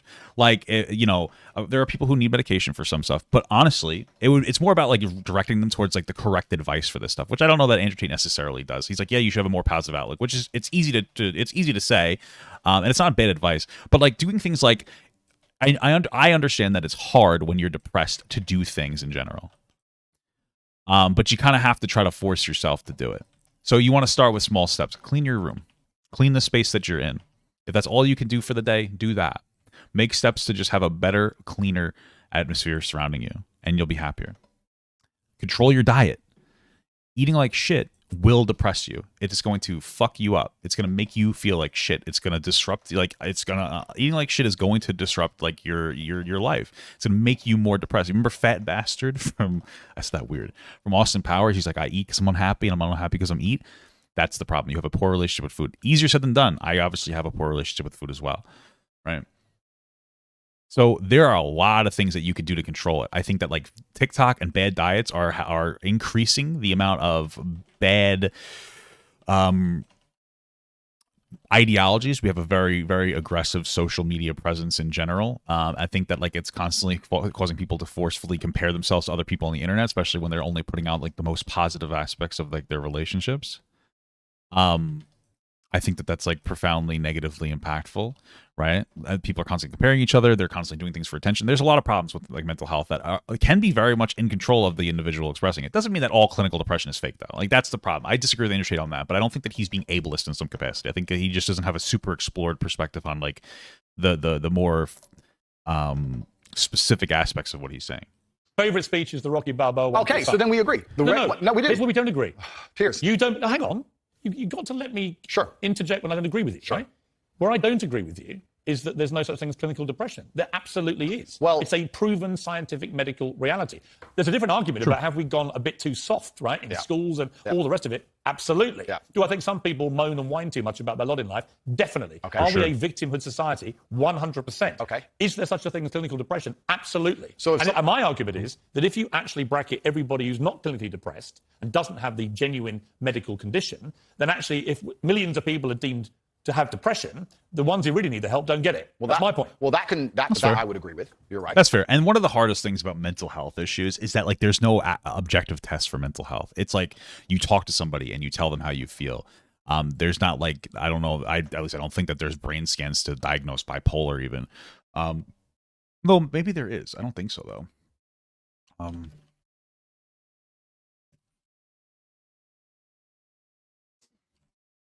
But I believe they're not used to diagnose bipolar. Okay. So I'm sorry about that. So like that's one of the problems, and it makes it difficult for people to like believe other people. It's like, well, there's no objective proof you have this thing. And then it comes down to like a lack of understanding. Piers is just trying to make sure that they separate the people with genuinely have bipolar, and the only way you can figure that out. See, this is the biggest problem when it comes to people like basically faking mental illness. There's a lot of people. It's almost like soul and valor. They're like faking it and like taking away from people who actually have some kind of like mental illness that they need help on. And since it's something that like you can't like prove outwardly, you have to kind of take people's words for it in some capacity.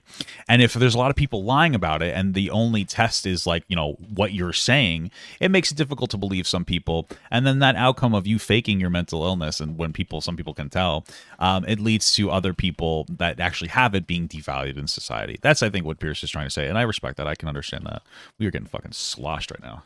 I think it's certainly an overused term. You don't accept there is such a thing as clinical depression. No, I don't. Andrew, you're simply wrong. If that's what you believe, Piers. That's what I believe. I don't believe he is wrong. Power away. There is not an eminent doctor in the world Piers that would agree with you. Piers, Do you think you know more than doctors? I can't become clinically depressed. Why do you know? Because I don't believe it. Maybe he can. I can't be haunted by a ghost if I don't believe in ghosts. Well, that's like saying I'm never going to die because I don't believe in it. It's ridiculous. Perhaps, but if it allows me to live a life where I feel happy But and here's content where with myself. this is that little area where you lose me. No, I don't lose you. You are, because He does somebody with lose a your lot of following people. says there's no- Andrew Tate could be like, listen, I think a lot of it's mentality, but there is clinical depression. That's what the Piers is saying, and I agree with it and I respect it. Andrew's just like, no, these things just don't exist. It's like, bro, what the fuck are you talking about? Like, some of it does exist. It's just gotten a little out of hand. Like, what the fuck are you talking about? You know what I mean? This is... It's just so funny when he fucking says this shit because he's fucking ballistic. Thousands of people who have emailed me saying, my doctor told me I was clinically depressed and it's a disease that I have got in my brain and I can't be fixed. And I started listening to you and I realized that that's not the case and I can fix my own life and you're the only person who has ever helped me. Thousands of people. And I'm sure that's how, I don't know about thousands, but like, let's say that there are plenty of people who reached out to him. Yeah, maybe they were misdiagnosed. Maybe the doctor was overprescribing that. Maybe we have an infrastructure that prioritizes mental health diagnoses for money for some doctors, especially in like, which is probably more American people considering there's like a fucking financial incentive.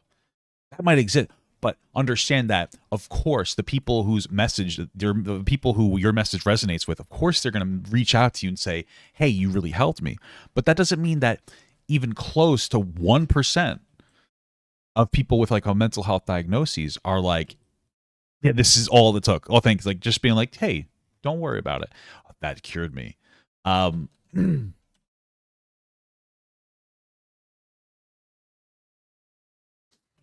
that's the problem, is that Andrew Tate is too anecdotal in his discovery and whatnot, or his interpretation of life. Email me that exact email. If you think you are single-handedly curing people of clinical depression, you are living in cloud cuckoo land. I am reading emails of people who I have cured of clinical depression. You're reading emails from people who have believed you when you say there isn't such a thing, and they've probably never been diagnosed clinically depressed. They just want to go along with what Andrew Tate says. That part also could be true. It could be people just lying to Andrew Tate. But even if they aren't, like, they don't have to all be lying to Andrew Tate. What the hell? Did I take the wrong? Oh, I took the wrong dragon. I don't think so. I think your view of that is dangerous. I respect that you think my view is dangerous, and I respect you have the right to view that, to think that. I think that clinical depression, I actually agree with you, is massively overdiagnosed. I've already said that PTSD is a very real thing. I've already said... hang on. Okay. Again, you're misquoting me. I did not say clinical depression is massively overdiagnosed. I said that people who claim to be depressed but don't have clinical depression, I think that is massively overblown, right? In other words, there are a lot of people who just have a bad day and declare, I've got depression. And I say, well, have you been to a doctor? Have you been clinically diagnosed? If you have, and you have clinical depression, that's one thing. But if you haven't, we could probably work on some mental strength and resilience skills with you. But a clinically depressed person has an absolutely proven medical condition that is beyond their control. Not according to me and many others, my friend. Well, look, what do you know about it, honestly? Sure. You're a guy on the make. He's done very well for himself, spouting stuff off, much of which I agree with, as you've seen in the interview, but some of which is ludicrous, and that's one of them. It's not ludicrous. It is. It's not. If you said to me, we're in a victimhood society, it's got to stop, I'm with you. Okay. But the moment you try and deny clinical depression... I believe feeling depressed is real. I do not believe it's a disease that you catch from the sky and you cannot affect. I believe that no matter what happens, I believe you have control of your own mind and you can fight against it. Fine. Good. So we agree. No, we don't. Yes, we do. No, we don't. Piers, you're on my side. You're afraid of being cancelled along with me. As I said to you from the start, that's all I agree with a lot of what you say. Completely. So but I'm taking you to task over the stuff I don't agree with. Sure. And I'm just not sure you understand why it's wrong, which is in itself quite revealing. Let me talk to you about Alex. Let me talk to you about Alex Jones, right? Who I have a bit of history with. He tried to get me deported from the United States. Oh, did he? Yeah. What is your view of Alex Jones? I think Did he? that He's fucking Alex Jones... Alex Jones is fucking crazy, and he did a really bad thing. And he hurt a lot of people. I'm just going to be real with you. When it came to Sandy Hook, it's a real scummy fucking thing.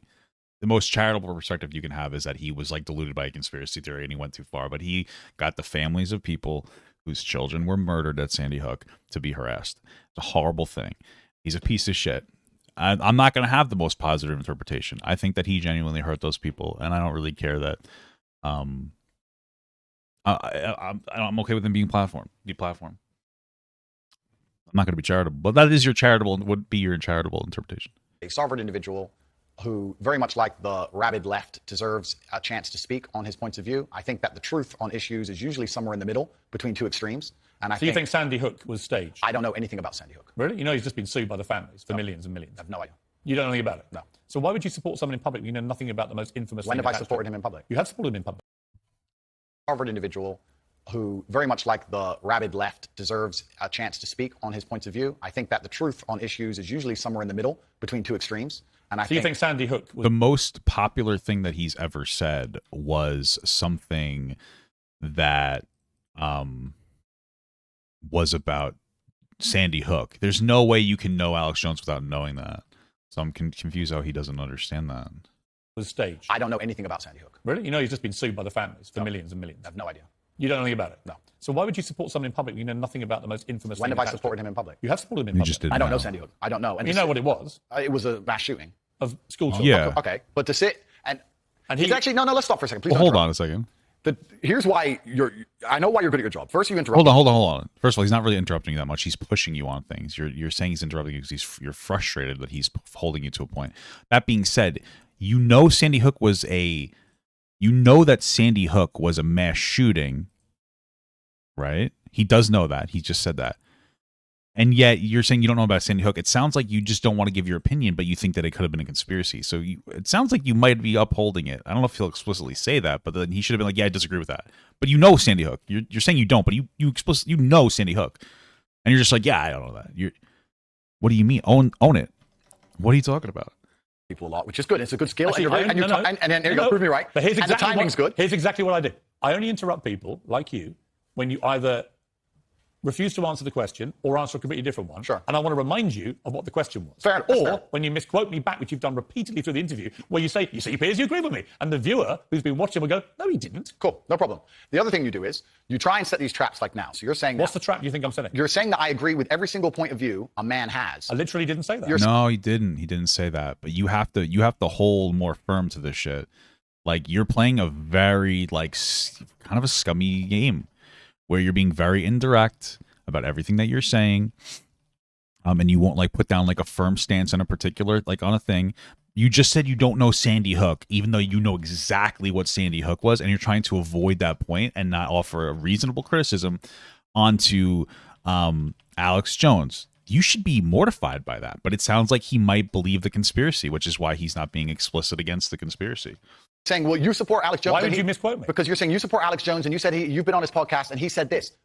I don't know. What do you think of Alex Jones? I don't know everything he said. What do you think of him? I think on his podcast he was cordial. I think he was professional on his podcast. I've also done podcasts with rabid leftists and people who openly hate me. Alex Jones said that Sandy Hook didn't happen. It was staged by actors. Okay. This compounded the appalling grief of the families of those poor 20 children who were gunned to pieces by a lunatic with an AR-15 semi-automatic rifle. They were already grief-stricken beyond belief. Absolutely. And this guy poured petrol onto that grief quite deliberately to make a huge amount of money from his InfoWars fake news bullshit. And as a result, a lot of the families have now sued him, and they've won. And he's going to have to pay back tens, maybe hundreds of millions of dollars in damages to these families. And quite right, it won't do anything about the pain he caused them. Some of them actually have people turn up outside their houses with guns because Alex Jones had told them that these parents were making it all up. They were all staged actors. It was all run by the government. So I simply say to you, now I've told you that, what is your view of Alex Jones? I don't see why any of that has to do with me. It's what? Dude, you're giving a ringing endorsement to Alex Jones, and then when someone's like, yeah, he's done really bad things, you're just like, well, it has nothing to do with me. Why is it that he doesn't have an opinion on a really objectively bad thing that somebody's had done? Why can't you say, you could come up with a charitable interpretation of that if you'd like, if you be my guest. But what the fuck is this? This is he's just refusing to give his perspective on this. He's given a ringing endorsement, even in this conversation. He's like, Alex Jones has been very polite, cordial to me, et cetera, et cetera. And then when Piers is like, yeah, this really horrific thing that he did to people who lost their children. Well, what does that have to do with me? Why don't you just say that you think that it's shit? Because if I was going to be bad faith here, if I would be like, well, it sounds like it sounds like potentially, and part of me believes this, but I'm not going to say if it's 100% true. Part of me feels like the reason he's not asserting aggressively against this is because he thinks that maybe it would he wants to maintain his audience, and some of them he has audience crossover with Alex Jones, which is possibly true, considering. So what the fuck?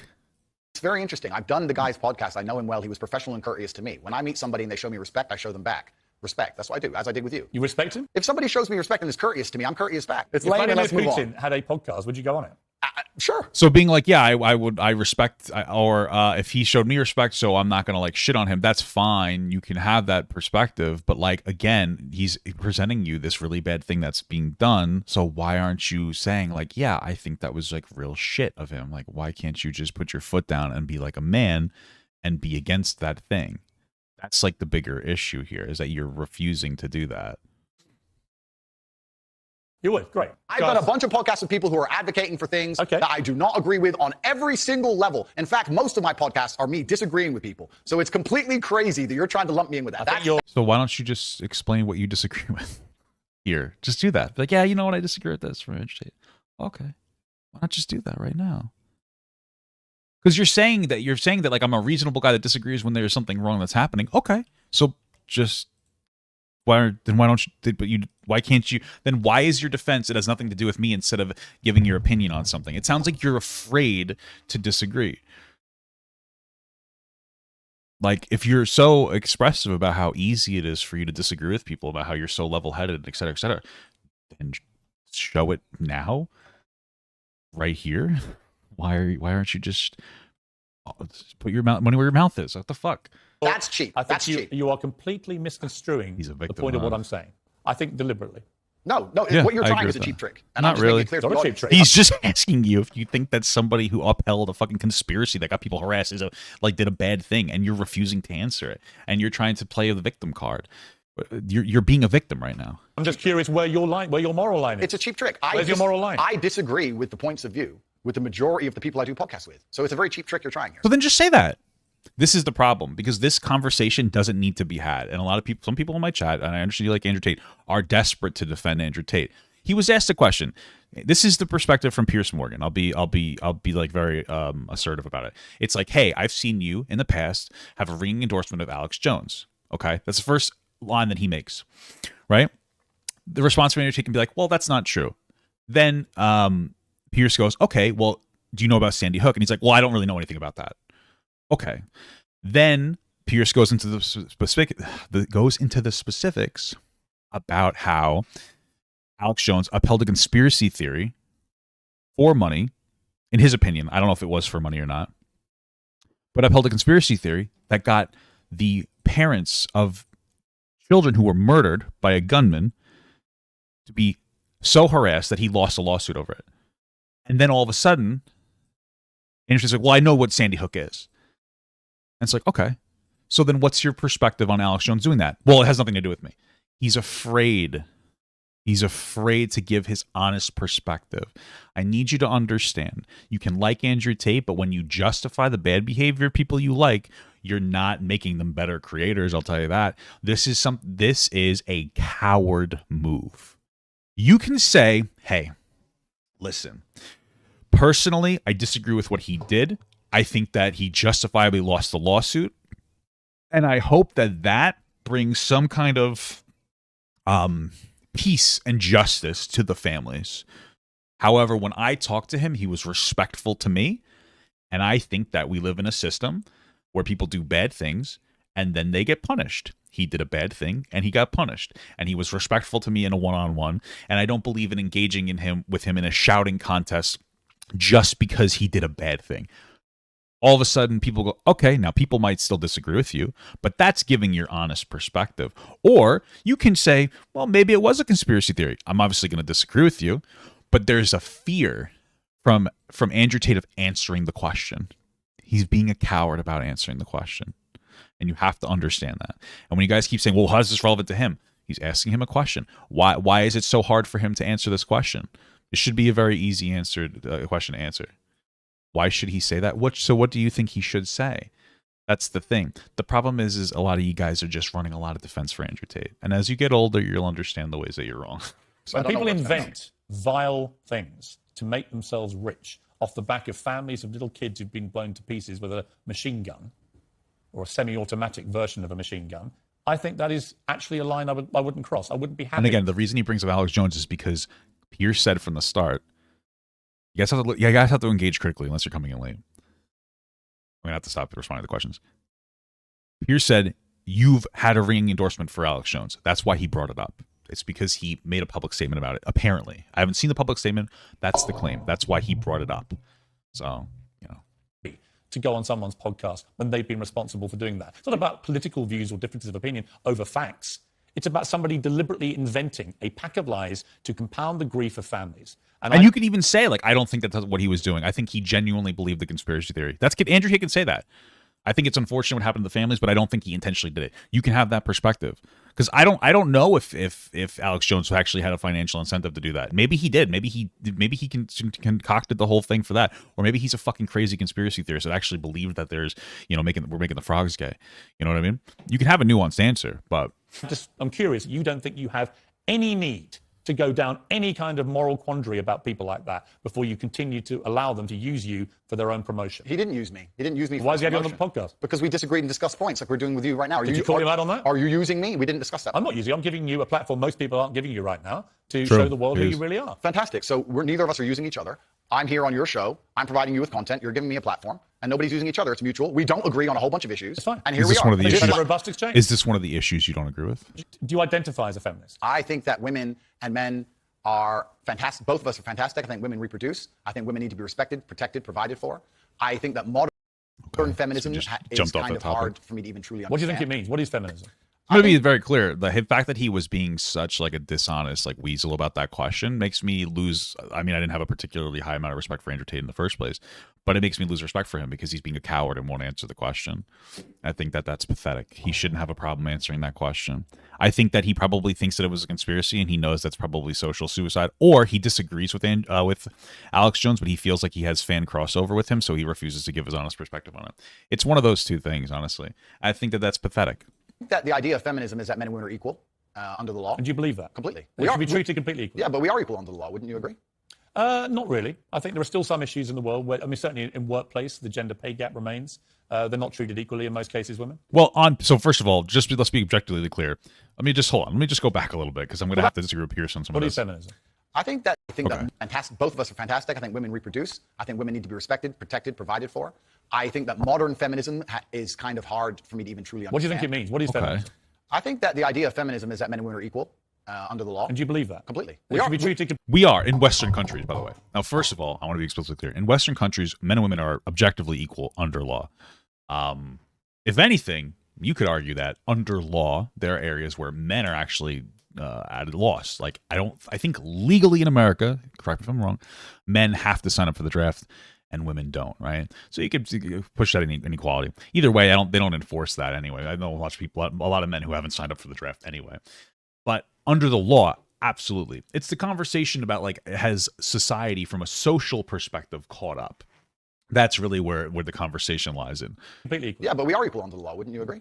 Yeah, not for really. sure. I think there are still some issues in the world where, I mean, certainly in workplace, the gender pay gap remains. They're not treated equally in most cases, women. Well, that can be discussed, the gender pay gap. I think that's already been discussed at length. I think so. Here's the thing with the gender pay gap. I don't know Piers. He seems like actually an intelligent guy. I'm watching. This is like the first bit of media I've watched with Piers. So I don't know the nuances of his understanding of the gender pay gap. However, a lot of people are going, this is why this is something that you should qualify, because like it's a problem when you have these conversations is like a lot of people are single issue supporters or voters. So if you're watching Piers Morgan and you agree with everything up until now, you're like, oh, well, the gender pay gap doesn't exist, which you're wrong about, by the way. However, it's more nuanced than that, because when I say gender pay gap, what do you think? Oh, well, the statistic says it's 80%, but they're not factoring for multiple factors like hours worked, jobs performed, experience, vacation taken, et cetera, et cetera, et cetera. And when you actually normalize for those factors, the pay gap shrinks massively from 80% to 98%. But it's still 98%. And then that's the conversation about, like, well, what does the 98% manifest as? And I would say it's a mixture of different things. One of those things is going to be some men, probably older men, who don't respect women in high positions of power, holding back women. That's something that's simply just they're going to have to die off, right? And we're going to have conversations about workplace culture changing, you know, because a lot of workplaces do need to have their culture change. Another part of it is that women, in my experience, don't advocate for themselves in the same way that men do. right? Now, maybe that's biological. However, I know from a social perspective, anytime a woman advocates for herself, she's a bitch, right? But when a man advocates for himself, he's a strong man. And so we have different social standards or different social interpretations for different behaviors based on men and women, right? So that's probably part of it too. So we need to teach women to be stronger. And we need to teach men to respect women. And I think that we're doing a pretty good job of that. Right. And that's just something that you would do over a period of time. So that there's actually, you think women should go to work? I think women should work completely. I do believe that in my personal view, the most important and respectful thing a woman can do is become a mother. I think that having children is a beautiful thing. Should young men, though, all aspire to be like you? Should young men aspire to work very hard, have no criminal record, become multimillionaires, protect and provide for the women close to them, be sovereign so they can stand up and have their own points of view in face of cancellation, be able to not be mentally intimidated when they go on national TV and there's traps set up for them? Yeah, I believe that. He's such a victim in his own mind. It's kind of sad. It's kind of sad because he loses a lot of his strength when he victimizes himself like this. Confident, strong men who stand up. There are qualities that Andrew Tate has that are positive, but again, there's also a lot of negative ones that we've gone through this entire time.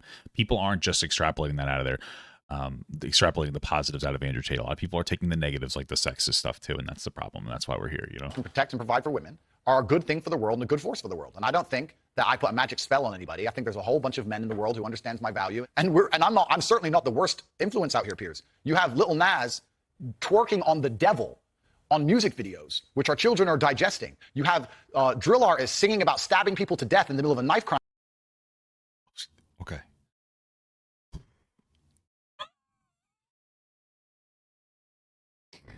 I didn't know that I was going to hear the most boomer fucking take from Andrew Tate. I'm going to explain to you how it's actually a hypocritical take. Let me just re-listen to that fucking banger that he just said. Which our children are. You have Little Nas twerking on the devil on music videos, which our children are digesting.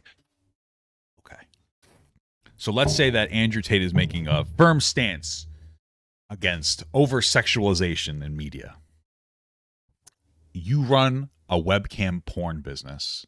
Now, you don't sell to children, but you've said that you think porn is bad for people because it ruins the mentality of men while intentionally engaging in the selling of pornography. So you don't really get to virtue signal, because you are virtue signaling here, because you don't actually care about this sexualization problem considering you're contributing to it. He's just deflecting. Now, the other problem with that is that he brings up the devil. You're twerking on the devil. While you talk about how you want to uphold religious values in different capacities, constantly referencing traditional religious values, but then advocating for men to be able to cheat on women. You're not a religious man, and you're not a man who actually believes that we should reduce sexualization in society, very clearly based on the way that you live your own life. And so it is a forced pretend outrage to sit here and criticize Lil Nas X for this thing. Just letting you know, he doesn't. Oh God, I can't. So somebody who's been critical in the chat mentioned that he doesn't run the webcam business, and that's a lie. I think that this is the perfect example. This is why I'm actually, because I'm doing better at like not engaging with people that have like dumb criticisms, but I'm good. This is a good one. So Andrew Tate started, he's on record, he started the webcam business to sell porn to men. He talked about how he got some of his girlfriends together to start it, how he even on his website, he made this point about how he was really good at making women fall in love with him and then getting them to do webcam business for him. And your point of defense is, well, technically, he passed it off to his brother to run. Understand that that is the pinnacle. And you think that's a reasonable argument. Understand that that's the pinnacle of unintelligence in this engagement, in this conversation. Okay? Like, that's such a dumb, bad point. That's such a dumb, bad point, bro. I mean, come on. He's like, well, technically his brother runs it. He started the company and then passed it off to his brother. It's a valid criticism. The fact that he doesn't run it exclusively anymore is not a good criticism, brother. It's embarrassing for you. You should feel embarrassed by that take. He still supports the business. He still owns the business, I believe. His brother just runs it. He didn't give it away. He still collects revenue from it. That's very unintelligent of you. Jesus Christ. You have drill artists singing about stabbing people to death in the middle of a knife crime epidemic. You have rabid psychopaths on whether the right or the left announcing violence on the other side. I think. Yeah, like Alex Jones, building this conspiracy theory. If you're honest with yourself, that you can see why people found a lot of the stuff you've said problematic and misogynist. And I think you recognized you wouldn't express yourself in that way again because you've understood that it's caused a lot of harm. And that's really what I wanted to get to today, was an acknowledgement by you. I think it's a very charitable interpretation of this conversation, Piers. Said in the wrong way, created the wrong impression if you didn't mean them the way you intended them, and can therefore have a malevolent influence when you have a huge following. Yeah, when you have a huge following, you certainly have to be a lot more careful about how you get certain points across. That's absolutely a fact. True. I can personally attest to the mistake of, because do I know he collects revenue? Yes, he's explicitly said this before. This is the problem when like Andrew Tate dick riders love Andrew Tate but never watch his content. And it's kind of funny that you dick riders never actually listen to what he's saying. You just run defense for him, where I've watched probably like 40 hours of this motherfucker's content. Anyway, I've been in the same situation with TikTok. It's funny because I've always had the similar positions on like my more progressive values from the start, but I've expressed them differently. And people used to think I was like a much more conservative leaning person when I was on TikTok because I was making more edgy jokes and doing like a lot of other stuff. And so I totally understand what it's like to be rushed, especially with a wave of like attention. And for some of the stuff you say to get taken out of context, because part of that is true with some of the stuff Andrew Tate says. Not all of it, but part of it. Like from where I'm from, I live in a very blunt area. I live in a very blunt place where like people can say things without like a little bit of sugar on it and we won't take it the wrong way. That's where I live. That's not everybody on the internet. So I would express myself in that way. And people on the internet, some people are more sensitive, and there's nothing wrong with being more sensitive. And there is such thing as being too sensitive, but there's also such thing as being too blunt. Anyway, and I understand that like when you're on the internet, you're not just communicating with people in like your local sphere. You're communicating with people that are in like different spheres. And like that's an adjustment on the internet that takes a long time to make. When you blow up really quickly, it's hard to make that adjustment. You're coming all the way from Romania. Thank you. It's been an interesting conversation, and I thank you for having it. Okay. Well, that's it from me. Whatever you're up to, keep it uncensored. Good night.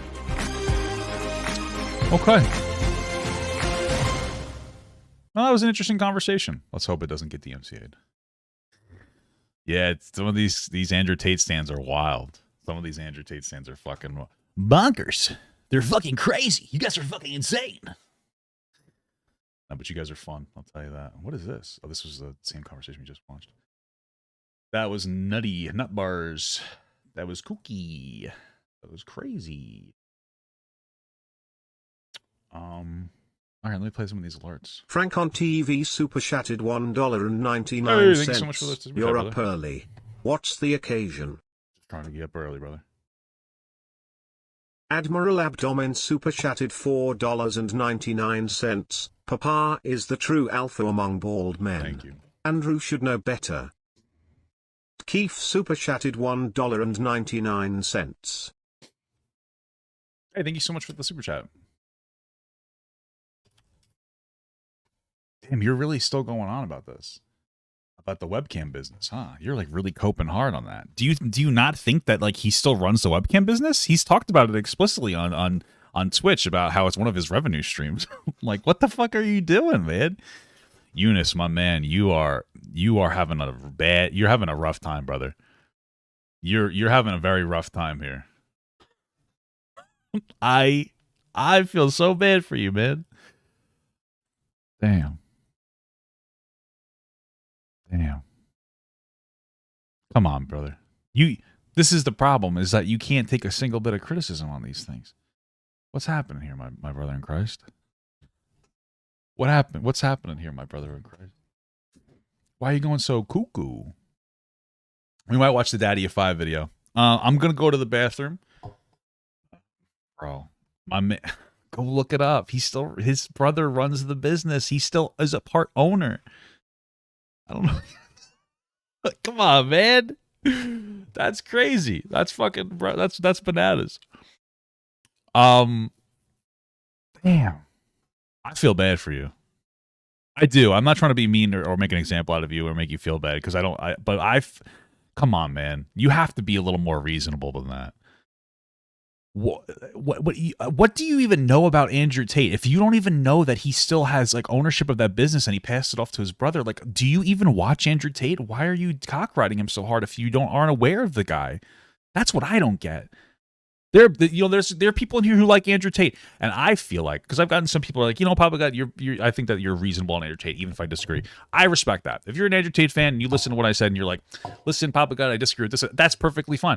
There are people who are giving valid, things that they disagree with, and I think that that's great. I love the conversation. There are people who are very respectful Andrew Tate fans that are in the chat, and they're like, you know what, there's things I disagree with, but you're listening to what I'm saying. Bro, you're coping so fucking hard. Every Andrew Tate fans knows that this motherfucker runs a webcam business and he passed off to his brother. He still collects revenue from. He talks about it. Just what do you? You're coping so fucking hard. You're not even a fan. You're just crazy as fuck. You're just fucking dude. You're shitting and farting right now. That's crazy. You're not aware, but I'll look at the evidence. So go look it up yourself. Go find it yourself. Go Google Andrew Tate webcam business. Do it. I'm just fucking flabbergasted. I'm not going to prove this to you because it is objective proof that every Andrew Tate fan should know. And they do know it. That's why nobody's pushing back on that point specifically. But you're pushing back against every single point. And you want to know what? Even if I show you the clip or go and look up a clip and find it, it doesn't matter because you're just going to bitch about the next dumb fucking thing. You've been unreasonable all day.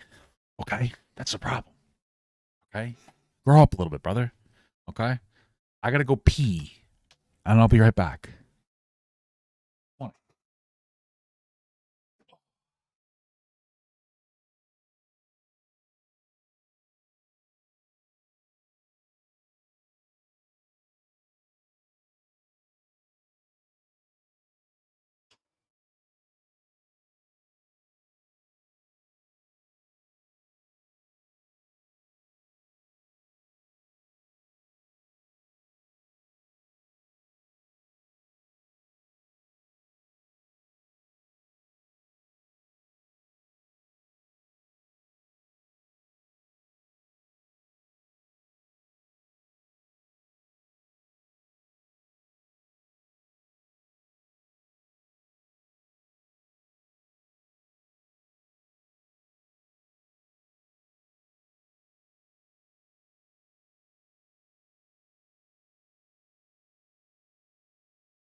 Are we still shitting, farting, and coping in the chat? Are we still shitting and farting in here? Are we still going a little cuckoo? A little bit kooky in the chat here? A little bit cockabunga. You guys like cockabunga?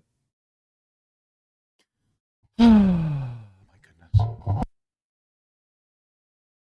Alrighty. How was that, guys? Do I have pee fingers? Yeah. No, I licked them off. I licked them off after I go to the bathroom. I lick my fingers clean, so there's no pee on my fingers. You don't have to worry about the pee fingers. The other word. Am I consenting? Am I consenting to what? What the fuck are you talking about? Am I consenting?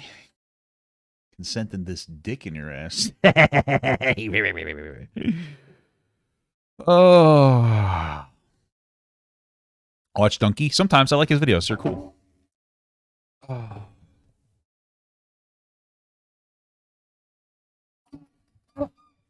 Okay.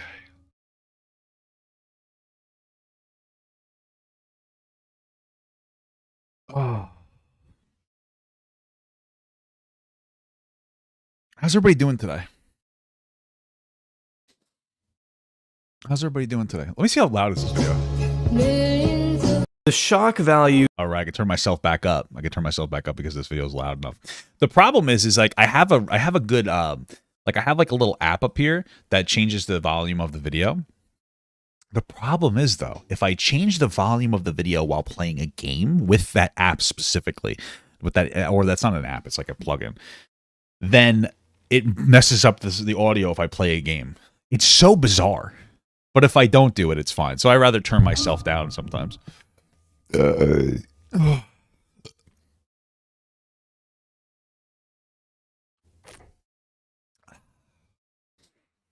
all right, exactly. We got a game, brother. I don't even know why I'm gaming. It's weird because like I'm not like this game isn't super resonating with me. You know, it's fun actually, but you know, I forgot about that. What happened to the guy by push broke his neck? Oh, I'm doing very well. Started the day with Papa guys being dudes.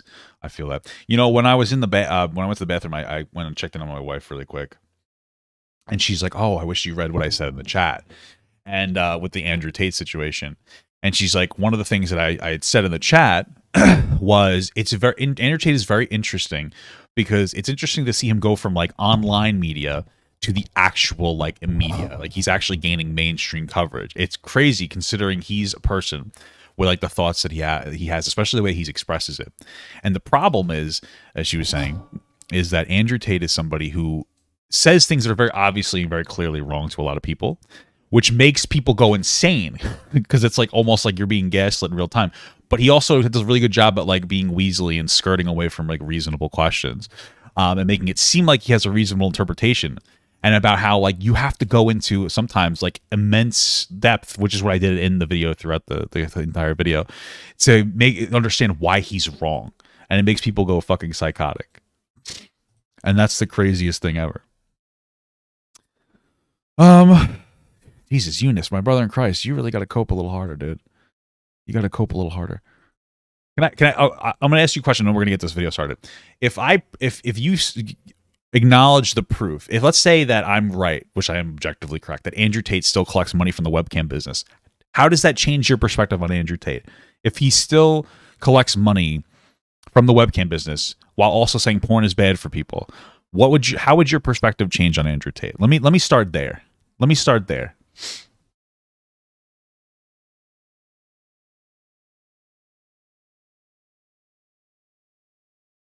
I'm going to ask you that specifically. I'm very curious. See if I could de-radicalize you. If you could just give me that quick answer. Like what would change?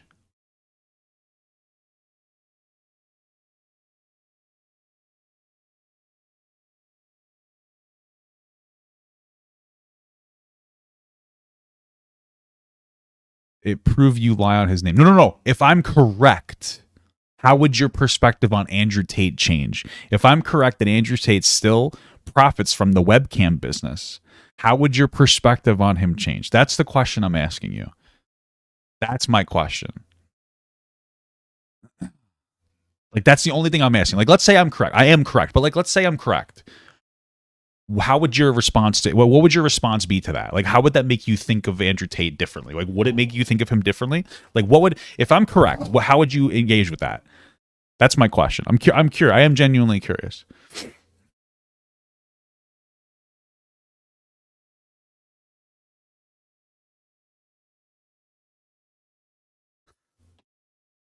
I'm just wondering if you could give me a concise answer on that question.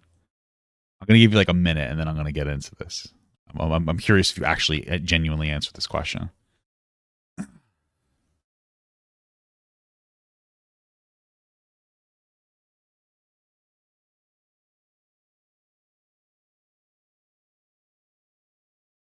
I'm not sure if he's gonna answer. I feel like he's not gonna answer. I feel like you're not gonna answer the question.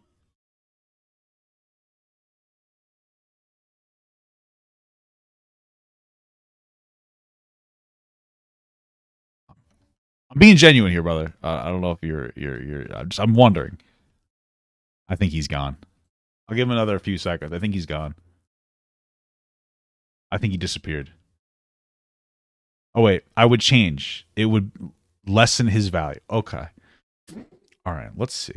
Let's see what this. Let's see what this video says really quick. Okay. Let's see. Oh, well, all right, so some context, right? So I'm on. This is from August 7th. This is like a month ago, right? 2 months ago. In the industry anymore, but I used to run a webcam studio like 5 or 6 years ago. So like before OnlyFans. I knew it. Interesting. Listen, yeah, it's an interesting story. I'll explain how I got there. So this is a story. Let's see. Now it's a lot more common, the idea of OnlyFans, webcam, that kind of thing. But when I was doing it 5, 6, 7 years ago, it was a lot less common. Right. So I was a kickboxer. I was 4-time world champion. But kickboxing's not boxing, right? We make money, but we don't make boxing money. So I made maybe 150,000 a fight, which is okay. You fight 2 or 3 times a year. You've got money. You're not yeah, you make a bit of money. I mean, I'm living in London. My rent's 25 a month, and I'm pushing all these nice cars and that. So I'm making money, but I'm making that much money. Long story short, I invested in this place in Thailand, this property, which I still have now, which is not worth anything because it's virus and they closed the country, blah blah blah. And I needed to pay. I think it was like 400 grand, and I had a payment date, and I paid 300 grand, and I had to pay the last 100 grand. I only had 70 grand. Now I was 30 grand short, right? And I said to Tristan, I'm not sure if it's going to explicitly happen here. And he's like, don't do it. It's like, bro, don't trust the big G. I'm going to go to the casino with the 70. I'm going to turn it into 100 because we have like a few days to pay this bill. And he's like, don't do it. It's like, bro, it's the big brother. Relax. So I went to the casino, lost all the money. And you know what? I was driving there, right? I'm driving to the casino in the BMW. And I'm like Googling, doing the math. Like, okay, blackjack has the best statistical odds. Roulette has a 2.7% advantage. Yeah, I don't know if he's going to explicitly say that his brother runs the webcam business anymore. So I make a payment, blah, blah, blah. And then I needed money fast. This is why I didn't want to look explicitly for it, because I don't know if I'm going to be able to find him actively saying it, because he was saying it on Twitch.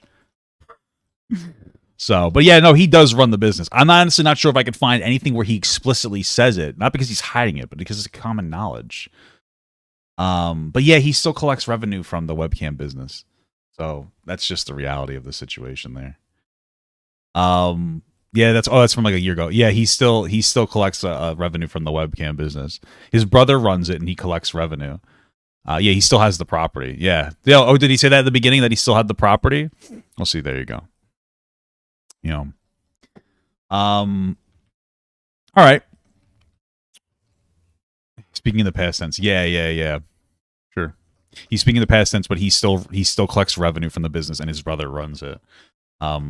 I don't know what else to tell you. I think I'm engaging a little too much in this guy. Anyway, this video here is called The Worst Parents on YouTube, the DaddyOFive Nightmares. I've looked into this guy a little bit. This is from Jay Aubrey, by the way. I've looked into this guy a little bit here and there. Well, not Jay Aubrey. Jay Aubrey's pretty cool. I meant DaddyOFive. Crazy dude. Let's give a watch on this story here, guys. Fire beginning. What is happening here? Okay, we're gonna have to restart this. We're gonna have to restart the segment. Authenticity of the prophecy. All right, there we go. Take a joke. Do you pay the bills in this house? No, they don't need to be in school. Wow, brother. Look here. Get that camera out of here. You can't be surprised that the world would have an adverse reaction. Yeah, this is the guy that just relentlessly harasses his own children, right? For content. Now, listen, I'm going to be real with you. Some harassing your children is okay for content. He just went like way too far, right? Like realistically speaking, it's funny when kids get made fun of. It's funny when you bully kids a little bit, as long as it's not like the worst. Like, you know that trend on TikTok where they'll turn on like a spooky sound and then they'll play the filter that has like the ghost in the background and the kids get upset. That's funny. Okay? I know it's mean to kids and maybe it'll scar them for life, but that's funny. But when you get to a point where, like, I remember one clip, and I'm sure they'll bring it up, where, like, these guys didn't take one of their kids to Disney or some shit like that, but they took the rest of the kids. Like, that is fucked up. Like, that's not like a silly haha joke. Like, that's really fucked up. Like, that's horrible. Like, you're going to take one of your kids, but you're not going to take the... Like, that's shit. That's, like, a real shit thing to do. So, that's what it is. I mean, that stuff goes, like, way beyond the line. Yeah, and I think my wife's in here. Oh, these are the people that they got their kids taken away. I think it might be. We'll find out. So you won't make me go through all this different stupid crap.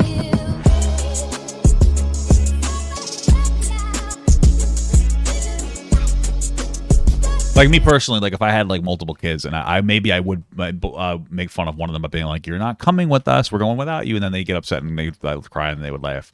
I would laugh, but then I'd be like, "No, I'm just kidding." But I wouldn't do it to just one kid. I would tell all my kids, "We're leaving you here and we're going to Disney without you," and then they would cry and get upset, and I would laugh. And then you know what I mean? And then I would laugh, but then I'd be like, "I'm just kidding." Like I wouldn't. Well, I might actually go to Disney without my kids if I had them with my wife. Well, anyway, we're getting too deep into this. You understand my point? A banger of a song, bro. I gotta vlog my life.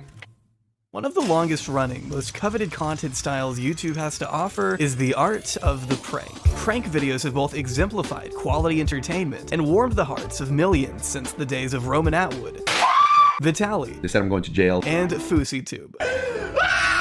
If you thought you heard sarcasm in my voice just now, it's because you did. I don't really like these people. But that's not to Bro, dismiss— prank channels are weird because there are some pranks that are like cool, but like some of these pranks go over the line, especially the current trend of pranking is like, "Hey guys, let's go to like a place of business and harass minimum wage workers." And it's like, come on, bro. Like that's just shitty. Like that's just a shitty thing to do. I don't like that. As like the thing to do is like, let's fucking bully the shit out of people. Out of fucking these minimum wage workers and like just really go after them. It's like, I just come on, bro. These people, they already got enough to deal with. their impact in a grander scheme. Seeing that for a brief period of time, these pranks were the ultimate form of content, the easiest way to generate the most views and, in turn, make the most money. While it may be hard to believe today, at one point on YouTube, millionaires were born from titles like these. I'm Joey Salads. Oh my god. And we're selling bricks in the hood. Oh my god, I was about to say, like, Joey Salad, this is some of the pranks back then too.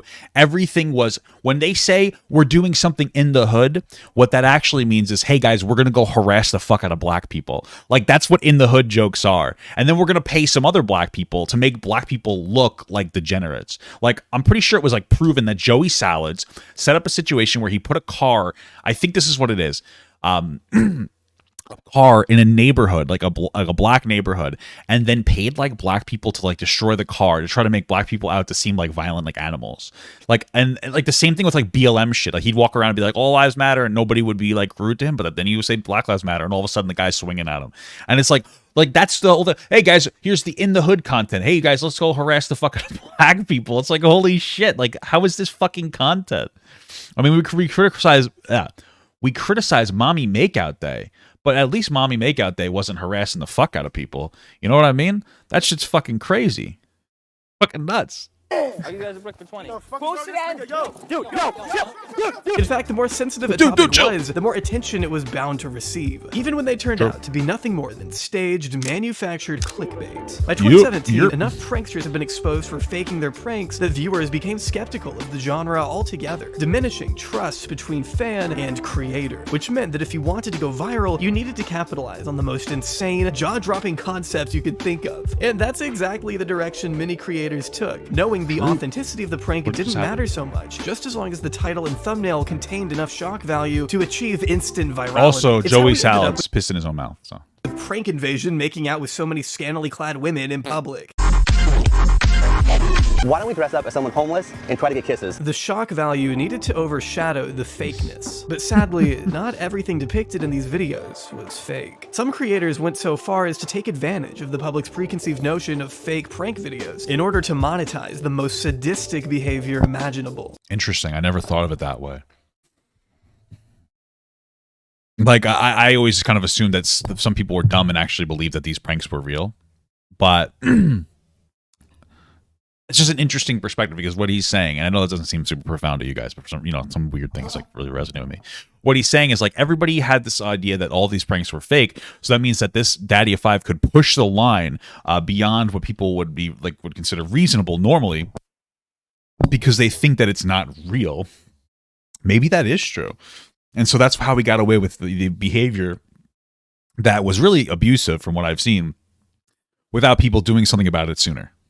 Maybe, yeah. Exploiting genuine reactions of distress and carrying out the most twisted of desires until YouTube themselves were finally forced to act. Not before going down in history as some of the cruelest individuals on the entire platform. This is the story of DaddyOFive. Right now we are under severe attack by all kinds of media. Everyone is following the media. I don't know. I say Good. At the end of the day, guys, we're parents My first. kids come first. My family comes first. Before we get into the serious loses custody. stuff, My kids come first. I lost my kids, by the way. I'd like to go ahead and thank today's sponsor, Sweden. Oh. Established Titles. Sorry. Established Titles is an easy way to preserve the natural woodlands of Scotland by helping... Oh, I don't care about that. By the way, I got it wrong. It's Scotland. I don't care about the woods of Scotland. Fuck that shit, okay? Environmental restoration efforts across the globe. A project based on historic Scottish customs, Established Titles offer unique title packs that give you at least one... you can go look at the core video for that. It's interesting. 10% off over at Established Titles, helping out and making this... Established Titles. Can you sit still? No, they are not adopted. There's questions for the kids. Are your parents abusive? No, they aren't. No. Of course they're not going to say that because they're kids and they probably don't even know what it means to be abused. That's one of the reasons why it's so easy to abuse kids is because they don't understand what abuse is. I'm being 100% serious. Like, they don't understand what's happening. That's the fucked up part about, like, a lot of kids will... Bro, this is fucked up. There are kids who will just be molested for like their whole fucking child lives, and they won't even realize that that's not wrong until they get older. Like, they might realize that it's part of it's wrong, but like that's your kid is born, and then you're teaching him about the world. Like, that's how fucked up this shit is. That's why it's so fucked up to take advantage of kids. It's so fucked up to take advantage of anybody, but like, you understand? What inspired you to do YouTube? And my kids inspired me to do YouTube. They all wanted YouTube channels, so I made a YouTube channel. If you had a pulse in 2017, there's a good chance you're already familiar with the DaddyOFive situation. DaddyOFive. A family channel with 150 million views and a sub count in the 6 figures that was rightfully terminated after accusation. How many views do I have on my channel? Of parents Mike and Heather Martin abusing their 5 children under the guise of fake prank videos. An international story that culminated with criminal charges and 2 of their 5 kids being removed from the home. What you may not know, however, is that the ringleader of this entire disaster is still on YouTube. I have 23 million views. Wow, that's cool, right? Let's see leftovers. That's how many views the leftovers channel has. 2.7, so about 26 million views for Papa God. It's not too bad. Not too bad. It's pretty cool. It's a lot of videos, not a lot of virality, but that's okay. Hey, views are views, am I right, brother? A pretty decent sub count and a modest but consistent viewership to his name. In short, DaddyOFive never left. Born on December 17th, 1982, Mike Martin experienced a rocky adolescence. Growing up in Baltimore City, he was in and out of institutions all throughout middle and high school, before fully dropping out in the 10th grade, according to his second wife. But even before that, when Mike was only a few years old, his adoptive mother, Audrey Martin, married a man named Chris Britton, giving him and his sister a stepbrother by the name of James, who later testified in an interview that growing up, he and Mike were inseparable. Describing Mike as a creative child, having a passion for drawing and making up games to play with his stepbrother, according to James, Mike was always going to be in the limelight, just maybe not in the way anyone had hoped. I wonder if there's more there to this guy's like childhood, because like oftentimes abusive parents are the product of abusive parents, you know? So I wonder how far it goes. What the hell? I will not argue 25 times. Much of the cruel disciplinary tactics that were later used by Mike on his children were first used on him by Audrey, who was described as an aggressive sort of person who tended to be excessive when it came to punishment, making Mike write sentences over and over when he stepped out of line, exactly what he made his kids do on camera 30 years there you go. later. Not just as a punishment for them, but also for the sick entertainment of his deranged fans. But let's pace ourselves. I want to take time to fully understand the type of people we're dealing with here and chart approximately where things started to go wrong. According to the same interview James had with journalist Nick Monroe, James emphasized the difficulty Mike had in coping with personal issues, always being quick to blame others for his own wrongdoings, unable to take accountability himself. As reported by Monroe, if the school system what his fucking parents did to him. Fucked up shit. Wasn't failing him, it was the teacher. And I just want to be clear, that doesn't mean that his behavior is okay, right? Like when I say like I wonder why he's doing this thing, is it because this is what happened when he grew up? It's not me saying like, oh, okay, that makes it okay. It's understanding why patterns exist, and then like you can engage further to try to break those patterns. But it doesn't make it okay. You pass a point of no return where like just because there's context for your shitty behavior doesn't mean that your shitty behavior is justifiable in any capacity. Or the students for something as minute as being too loud. But one of the biggest tragedies of Mike's childhood came when Audrey passed of an aneurysm in her mid-30s. Yeah. This took a massive toll on Mike, who was still very young at the time, struggling to cope with her loss as his stepfather Chris was driven to sell the house and send Mike away to live with grandparents. Meanwhile, his sister Courtney went to go stay with their uncles. Mike was fully isolated, away from Courtney and his stepbrother James, who did attempt to reconnect with Mike later in life, but was met with contempt, refusing to speak with James and his wife Laura for unknown reasons. Much of Mike's life past this point is Oh, wait, so his like best friend, like stepbrother or whatever, no longer wants to associate with him. That's a red flag. Okay, I wonder fairly why. unknown, as James didn't see or hear from him again. That is until he spotted his kids watching a YouTube video decades It's down the Boogie! road. I think that the kids in this situation probably. Hey guys, it's me, Boogie. Can you please give me money? Hey guys, I blew all my retirement money on fucking cryptocurrency. Can you please give me some more money? I'm not gonna make any more entertaining content, but I'm gonna beg for money. I'm sorry, I'm not trying to be a fucking asshole. It's just like Jesus Christ, bro.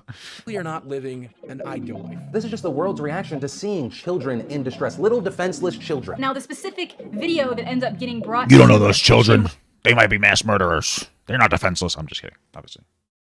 When they first started getting the backlash, was actually probably on the lesser scale of how messed up some of their videos are. Children being handled emotionally and physically in a way that shocked the world. And you can't be surprised that the world would have an adverse reaction. Mike and Heather Martin had garnered quite the reputation by early 2017. Their content fully spilling out into the mainstream zeitgeist after being amplified by some of the loudest voices on the internet at the time. Before prompting such publicity, the couple had been quietly growing their channel since August 13th, 2015, toying around with a range of different genres before landing on the prank variety that eventually drove them to infamy. What's up, Team DaddyOFive? What's up, thinking guys? about a little prank to do with Mommy and Five. At first, their content consisted of pretty harmless, unassuming daily vlogs of their blended family. Heather had 3. I wonder if their pranks started out harmless too. I feel like they probably did. They probably started out like, I'm going to antagonize my kids a little bit, which is like whatever. You know, like I was saying before, there's like a limit. And then it just progressively got worse and worse as they felt the need to up the ante into a point where they were putting their kids into psychological fucking distress.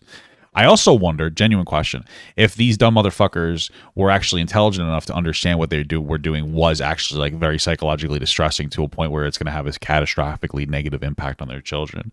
It doesn't make it okay if they didn't realize it. I just wonder if they actually did realize and understand how bad of a parents that they were, like actively. I wonder if they're like, yeah, this is really going to fuck our kid up, but hey, fuck it for money. You know what I mean? 3 boys from a previous marriage, just as Mike had 2 kids of his own from his ex-girlfriend Rose. A backstory we'll be exploring extensively a little later. As of 2016, the family had been known to stream on Twitch, along with their regular flow of YouTube content that was deemed fairly innocuous up until July 8th of that year, when Mike announced to his then humble following the first semblance of what would become the channel's primary focus, and ultimately the grave downfall of an entire family. I may have just done a prank on one of my kids, and there might be a video coming soon, maybe. I don't know. You may not have known it, but from that moment forward, life for the Martin family would never be the same again. All right, guys, so the dogs were outside and they drug something in, and I'm pretty sure it's a baby mouse, and Heather doesn't know about it, so... Just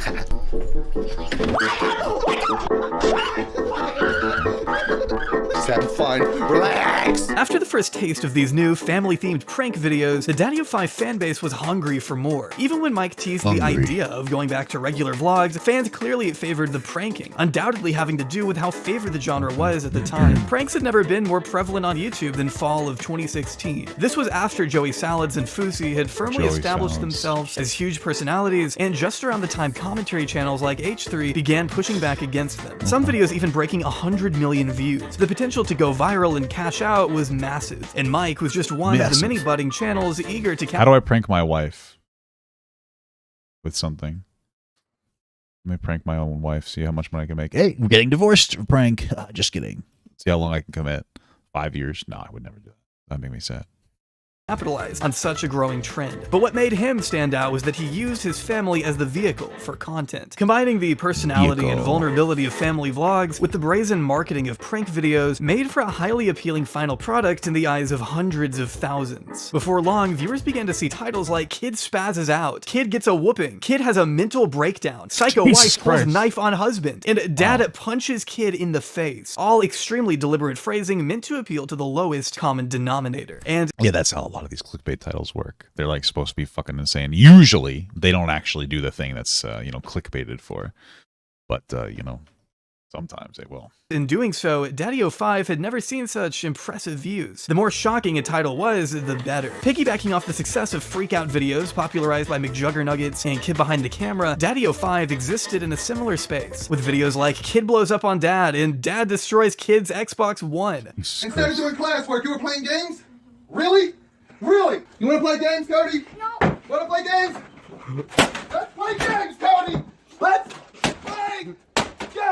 It's obvious Mike knew exactly what audiences would respond to most. That's horrible. So oh my God. Jesus. So like, that's so sad. Listen, okay. So here's the thing. Let's say you were a prank channel and you were like, oh, because it would be a funny prank to destroy your kid's Xbox One. That's a funny, I mean, like, let's reasonably speaking, it could be a funny prank. But just like the aggression, the screaming, like the berating the kid for doing bad in school, that's the part where it's like really bad. Like, let's say I was going to do the prank. I would go in there and be like, you've been doing bad at school. And they're like, oh, no, blah, blah. And I'd be like, I'm taking your Xbox. And I probably wouldn't even break it in front of them. I'd probably just take it away from them.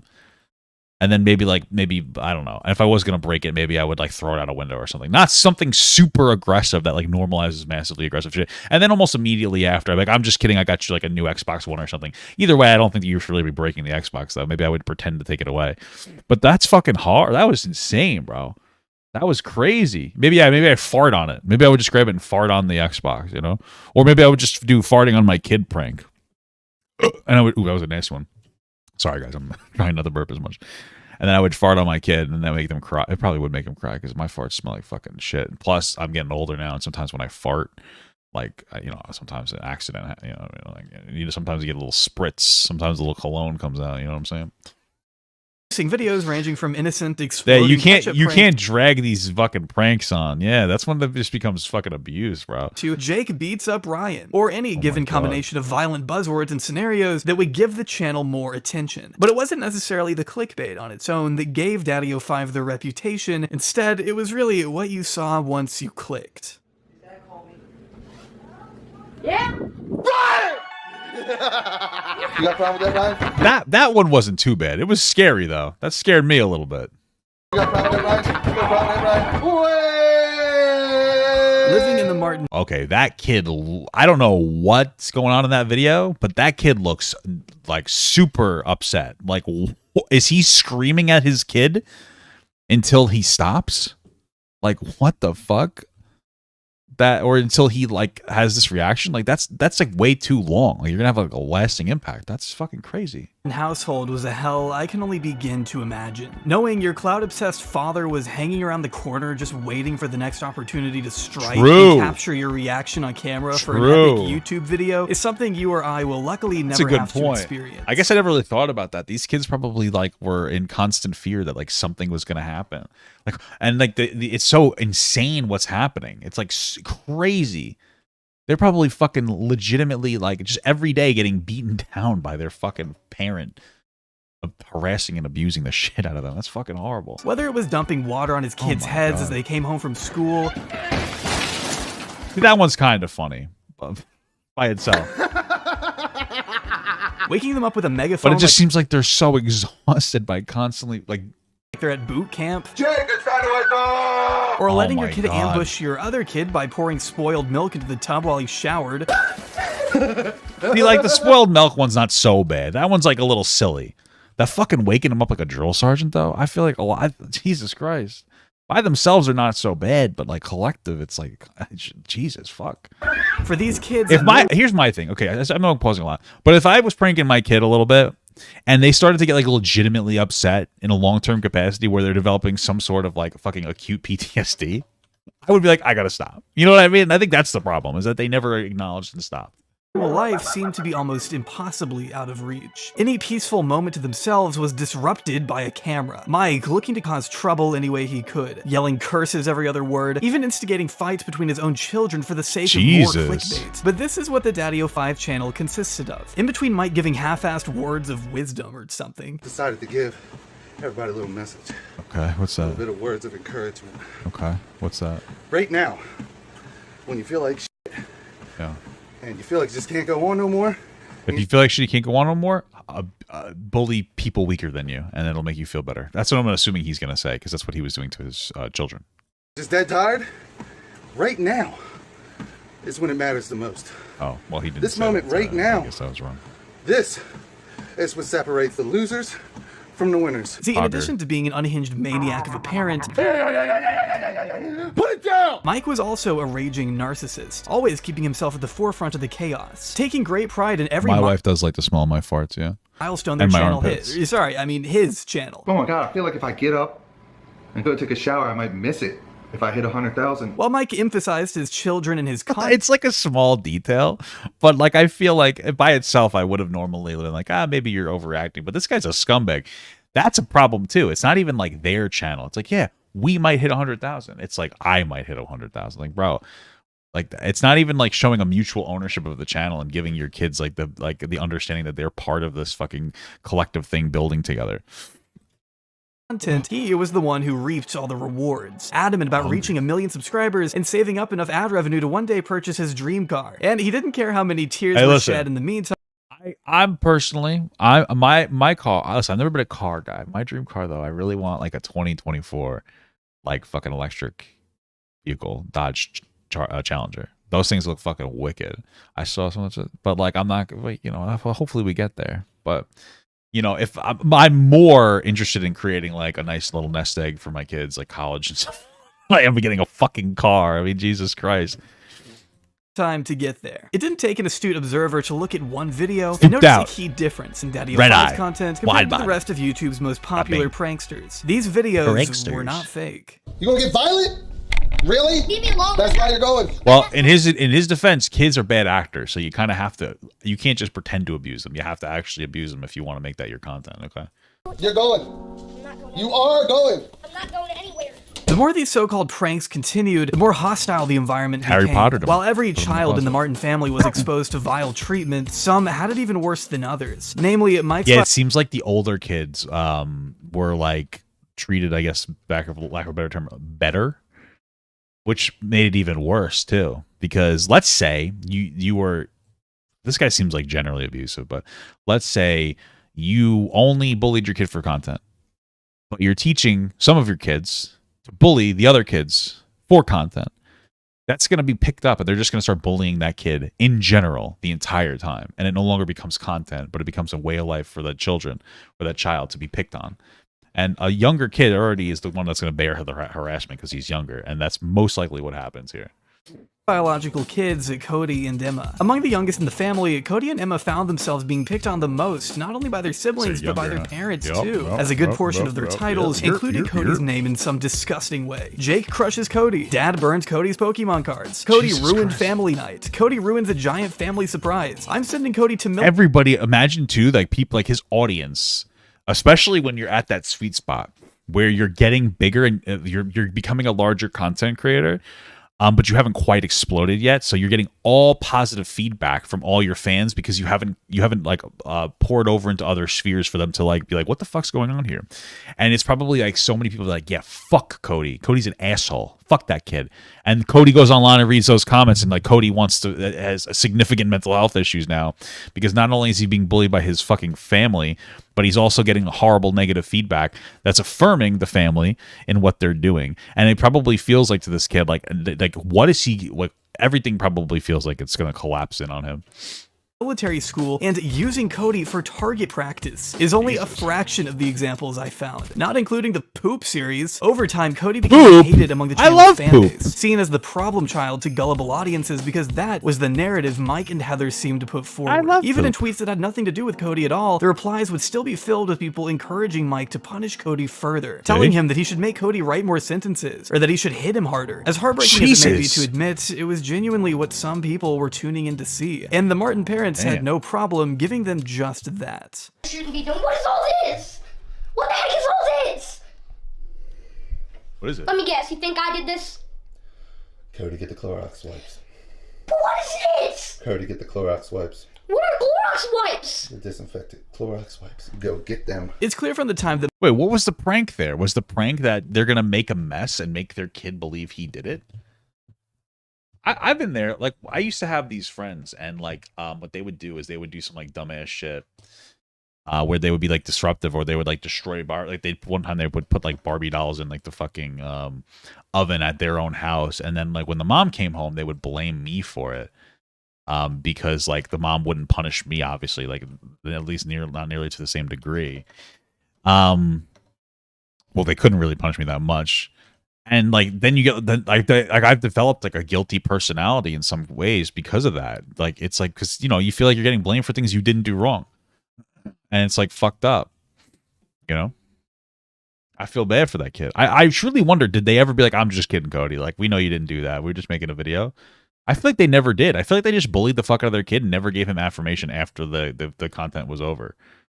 Like, I still wouldn't make it right, but at least that's like a positive step, Mike and Heather decided against letting Cody come with the family to Disneyland, that they had always had some kind of weird resentment towards him. Where in one instance, Heather just... Oh, this is literally the Cody Gets Bullied channel. It's not even fucking DaddyOFive. Anybody could bully this kid. The kid getting bullied is the content. You're not even contained to fucking Disney. He earned you that money. What the fuck? His mental health gave you that money to make that fucking addition to go to Disney. Outright admits she didn't want to take him. No, I wanted to take him. Okay, well, I don't want to take him. Why? I love the boy, but I don't want to take him because he's bad at shit and he's going to make everyone miserable the whole time. Implying that his behavior means he isn't a normal kid and that he's got something else wrong with him. He put poop. Yeah, he probably does have behavioral problems. He probably does have behavioral problems. Yeah, he's a real bad kid. He has so many behavioral problems. Yeah, why do you think that he has behavioral problems? You think maybe it's because he's getting fucking harassed and abused by his parents? You fucking moron. Everywhere. Hey, me Several too. times. Poop. I want him to be there. Everyone is going to miss, well, not everyone, but I'm going to miss him too. Got them jerks in there. No, you're They're not. not going to care. I wish he would behave himself and act like normal. Is that not the mother? That's like the fake mom, right? That she's like the stepmom or whatever, but she's obviously a cunt, but right? Proud. Normal kids have bad behaviors. Cody has something else. Despite the fact that smearing poop on the walls at a young age can be an... I mean, if you think he legitimately has something else, like some kind of like a developmental or intellectual disability, then why wouldn't you get that checked out? If anything, you saying that makes it even worse, because now you're like, yeah, there's something additionally wrong with Cody that I think goes beyond bad behavior, even though it's because he's probably constantly getting harassed. Take him to a fucking doctor. You're going to punish the kid for what you're identifying as a potential mental health problem? Like, it doesn't get any better. That's not a justifier. It doesn't make what you're doing better. It actually makes it worse. Yeah, he's worse than most other kids. Take him to a fucking therapist with all that money. You're talking about going to fucking Disneyland. How many thousands of dollars are you going to spend? Take him to a goddamn fucking therapist to get some help if you think he has some kind of a diagnosable issue. But you're prioritizing Disneyland for everybody. While you're probably not working for shit because you're making a ton of money off of like his suffering. Like, Jesus fucking Christ. Early indicator of OCD, PTSD, anxiety, or depression. Cody has also been officially diagnosed with... Wait, what is this? Something else. Despite the fact that smearing poop on the... DaddyOFive channel had... First of all, him smearing poop on the wall is most likely a behavioral issue of acting out for some reason, which is pretty obvious. Not exactly like a hot take there, considering the way that his fucking family treats him. DaddyOFive channel has attempted to continue their regularly scheduled programming in spite of this ordeal. The family went to Disney World without taking Cody. Mike seems disappointed to announce the fact that to his audience, but Heather is more than willing to embarrass Cody by telling everyone he allegedly smeared poop everywhere. According to Phil, psychologists, I don't know who Phil is or if they have any authority. Psychologists see this as a warning sign of OCD, PTSD, anxiety, and depression. Heather Martin expresses her desire that Cody would be normal, quotes, and whatever his mental health issues were something to be out of the ordinary. Heather Martin calls Cody crazy. Walls at a young age can be an early indicator of OCD, PTSD. I don't know who the fuck Phil is. Who's Phil? Who's this person that's like speaking in this capacity? Are they any like actual authority on this situation? Or are they just like, is it Dr. Phil? Like, who are they talking about? Anxiety or is Dr. Phil even a real doctor? I don't even know. Cody has also been officially diagnosed with ODD, otherwise known as oppositional defiant disorder, which Mike and Heather would have to be aware of, according to his biological mother, Rose. But despite this... Well, yeah, if he's officially fucking diagnosed, there's no way that they don't know about that. Okay, that's a big behavioral problem. I wonder what I wonder what that means. Like opposite. I just put the ODD definition. It's like, what's the definition of odd? I wonder what that explicitly is. Let's see. The type of behavior mostly diagnosed in children with ODD are uncooperative, defiant, and hostile towards peers, parents, teachers, and the authority figures. They are most troubling in the list. I wonder why this behavior manifests. It has to be because of what they're doing. So there's different theories on it. The developmental theory. This theory suggests that the problem starts when the children are toddlers. Children and teens are ODD may have had trouble learning to become independent. They may have had trouble learning to become independent from a parent or other main person to whom they are emotionally attached to. Their behavior. It's interesting how this is just a theory of it. It's not actual. Okay. Learning theory. Theory suggests that negative symptoms of ODD are learned attitudes. They might mirror the effects of negative reinforcement methods used by parents and their yep, there you go. That's what it is. It's probably the learning theory. I mean, both of these could probably be applied in different capacities. 100%. Jesus Christ.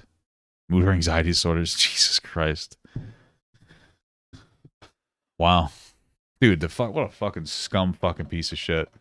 So my wife's in the chat and she says it's like the most difficult behavioral issue to support. That's what my wife's saying. My wife, by the way, is actually an authority on this because she's a behavioral specialist for adults with intellectual and developmental disabilities. So this is like within the realm of her field of expertise. I imagine in general, one of the biggest issues with even dealing with something like this is parents. That's one of the problems with dealing with kids. My wife and I were actually talking about having this conversation the other day about, she's like, oh, maybe I'd work with kids. And she's like, but the issue is that when you work with kids, you're working with the adults more. If you have to set like a particular standard or a particular treatment method, the parents have to be the ones that follow up and are actively very assertive about making sure that they follow through. And oftentimes, especially in this case of oppositional defiance disorder, the parents are the ones that seem to be causing the disorder. So getting them to provide the support needed for the child when they are literally the problem can be endlessly difficult to actually have done. You're mostly going to get opposition from treatment from the parents more than you are from the kids, or at least equally so. It's case by case. In this instance, 100% the parents. So you're not even going to be able to properly or accurately treat this fucking situation because the parents are the problem.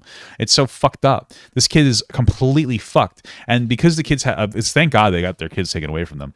But in this instance, at least in this time period, the fact that they had custody of their kids is going to just ensure that they're never going to get the treatment that they need. Because there's really nothing you can do as like some kind of a behavioral specialist or somebody that's or some kind of mental health professional that's trying to deal with this situation. Nothing you can do if the parents aren't doing anything. You can't like force them to do anything unless they have their kids taken away, which thank God happened. Disorder, the Martins weren't holding any punches with the pranks they pulled. One video in particular by the name of Cody Gets Kicked Out stands out to me the most. Why? What happens here? What's up, Team DO5? I am in Cody's room right now because Cody's leaving. Cody is getting out of my house. I'm kicking him out. The video begins with Mike laying the groundwork for a new prank idea, convincing Cody that he'll be going to live with fellow YouTuber Kid Behind a Camera to clean dog poop to straighten up his behavior, making it seem as real as possible by getting the rest of the family in on it too. I'm gonna catch up to speed here. I don't have chocolate on me. I ate some chocolate. Seems like Kid Behind the Camera is equally or comparatively just dumb as fuck when it comes to this kind of shit because he's actually in on this prank. I wonder if he identified this as an abuse or if he just didn't care and wanted to make as much money as possible. I'm not saying that that's like a lasting, upholding criticism. I'm sure he changed, but... So, I told Ryan that Cody's out of here. How do you feel about that? I'm happy about that. We can kind of go places and not have him acting stupid. Sounds like pluses to me. No one wants... Ew, it's so gross because they were talking before about how they didn't want to take their own fucking kid to Disney. So like then they're just encouraging their kids to like be like, yeah, the reason that we're not doing a thing is because Cody sucks. So we're gonna leave him here or we're just not gonna go. And then you just end up encouraging your kids to bully the fucking kid, you know? What's the deal with him? And he's the sensitive one. Mom doesn't want to deal with them. No one in this house wants to deal with them. Jesus Christ. I love him to death. But clearly not. Oh my God. This is literally how the video opens up. A dad getting his kid to talk bad about his other kid. Mike then waits for Cody to get home from school before breaking the news right as he walks through the door. Cody refuses, and as per usual, a screaming match ensues. And I said go find some! You're going.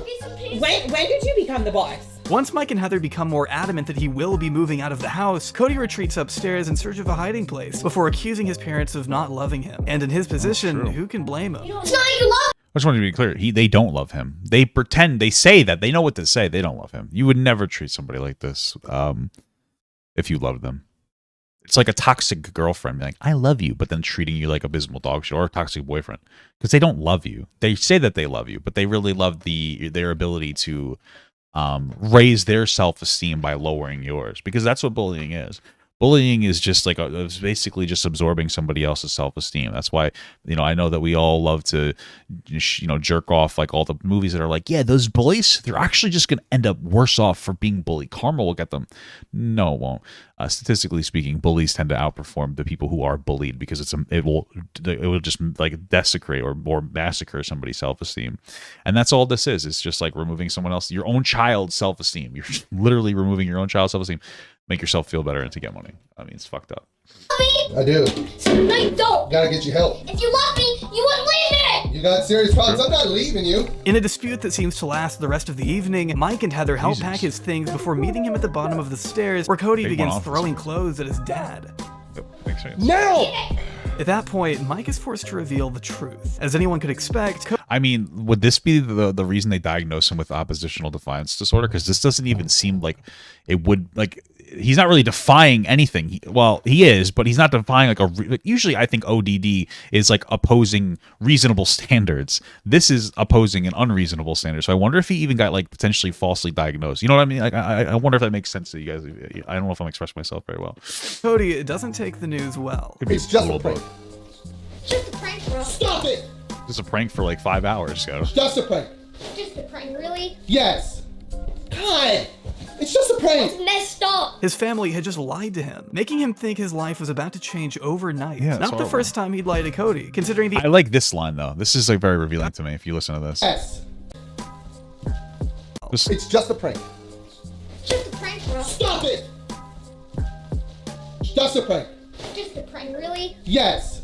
All right, the reason I wanted to replay that is because let's say I was going to prank my kid. After the prank's over, you should understand that your kid's going to be really upset. And even at that moment, they're not even like, it's just a prank. Don't worry. We love you, Cody. Like, we were just kidding. It's like, it was just a prank and you need to stop acting out, because he slapped that thing away because the kids were antagonizing him saying it's just a prank. Like, they're not even consoling him after they're effectively fucking hitting him with like fucking PTSD. I mean, it's insane how they're failing at every step of the way. They don't care about this kid. They're not like, it's just a prank. We were playing a prank on you. We're so sorry. Like, but it was fun. It's just like, yeah, it's just a prank. You need to shut the fuck up about it and you can't complain about it. But it's like, holy fuck. Jesus Christ. God, it's just a prank. See, look at that. His family had just lied to him, making him think his life was about to change overnight. Not the first time he'd lied to Cody, considering the other instance they made him think they had abandoned him in public. Cody! We're right here. Better now? Prank. We saw you looking for us. We hit on purpose. Or the other time He's he not convinced safe Cody anywhere. he was being put up for adoption. You're leaving. I don't care. I'm not leaving. You are. But none of those videos received as much scrutiny as the widely shared Invisible Ink prank posted in April of 2017. Parents who sprayed disappearing ink on their 9-year-old's son's floor and blamed him defending the video. Wait, what? Blame him defending the video's prank that left him sobbing hysterically. Gee, so when I heard Invisible Ink prank, my innocent mind went to those people who on TikTok, you ever seen on TikTok? They're like, they put like a sheet over their kid and they're like, we're gonna make you disappear. And then everybody pretends the kid disappeared. They'll show them a picture that they already took with like nothing there. They'll take the picture and they'll show them. And they're like, oh my God, there's nobody there. That's what I thought. The innocent little fun prank. So this is them dumping ink on the floor and then fucking gaslighting him into thinking that he did it wrong. Is that what this is?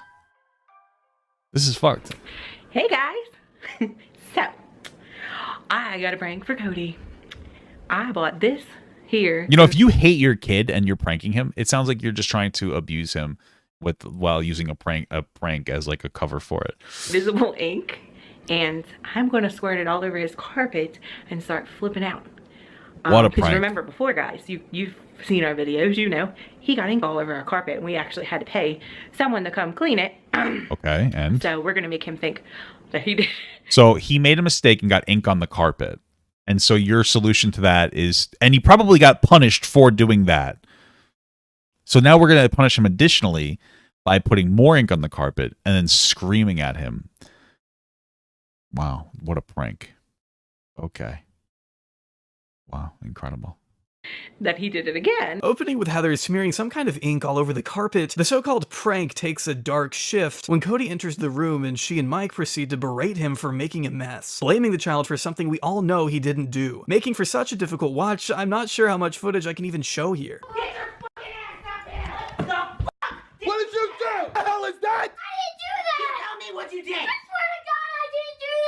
Mike and Heather's faces go completely red trying to get a confession out of their son, who cries and cowers in fear, not even understanding what it is he's being accused of. Jesus. In a particularly uncomfortable moment, Alex comes to his stepbrother's defense, to which Mike and Heather respond by attacking him too. The rest of the kids stand by, unsure of how to react or what they can do to help. All they can do is It's it, because I'm sure he's not going to put that much of this video in there because this seems really fucked up.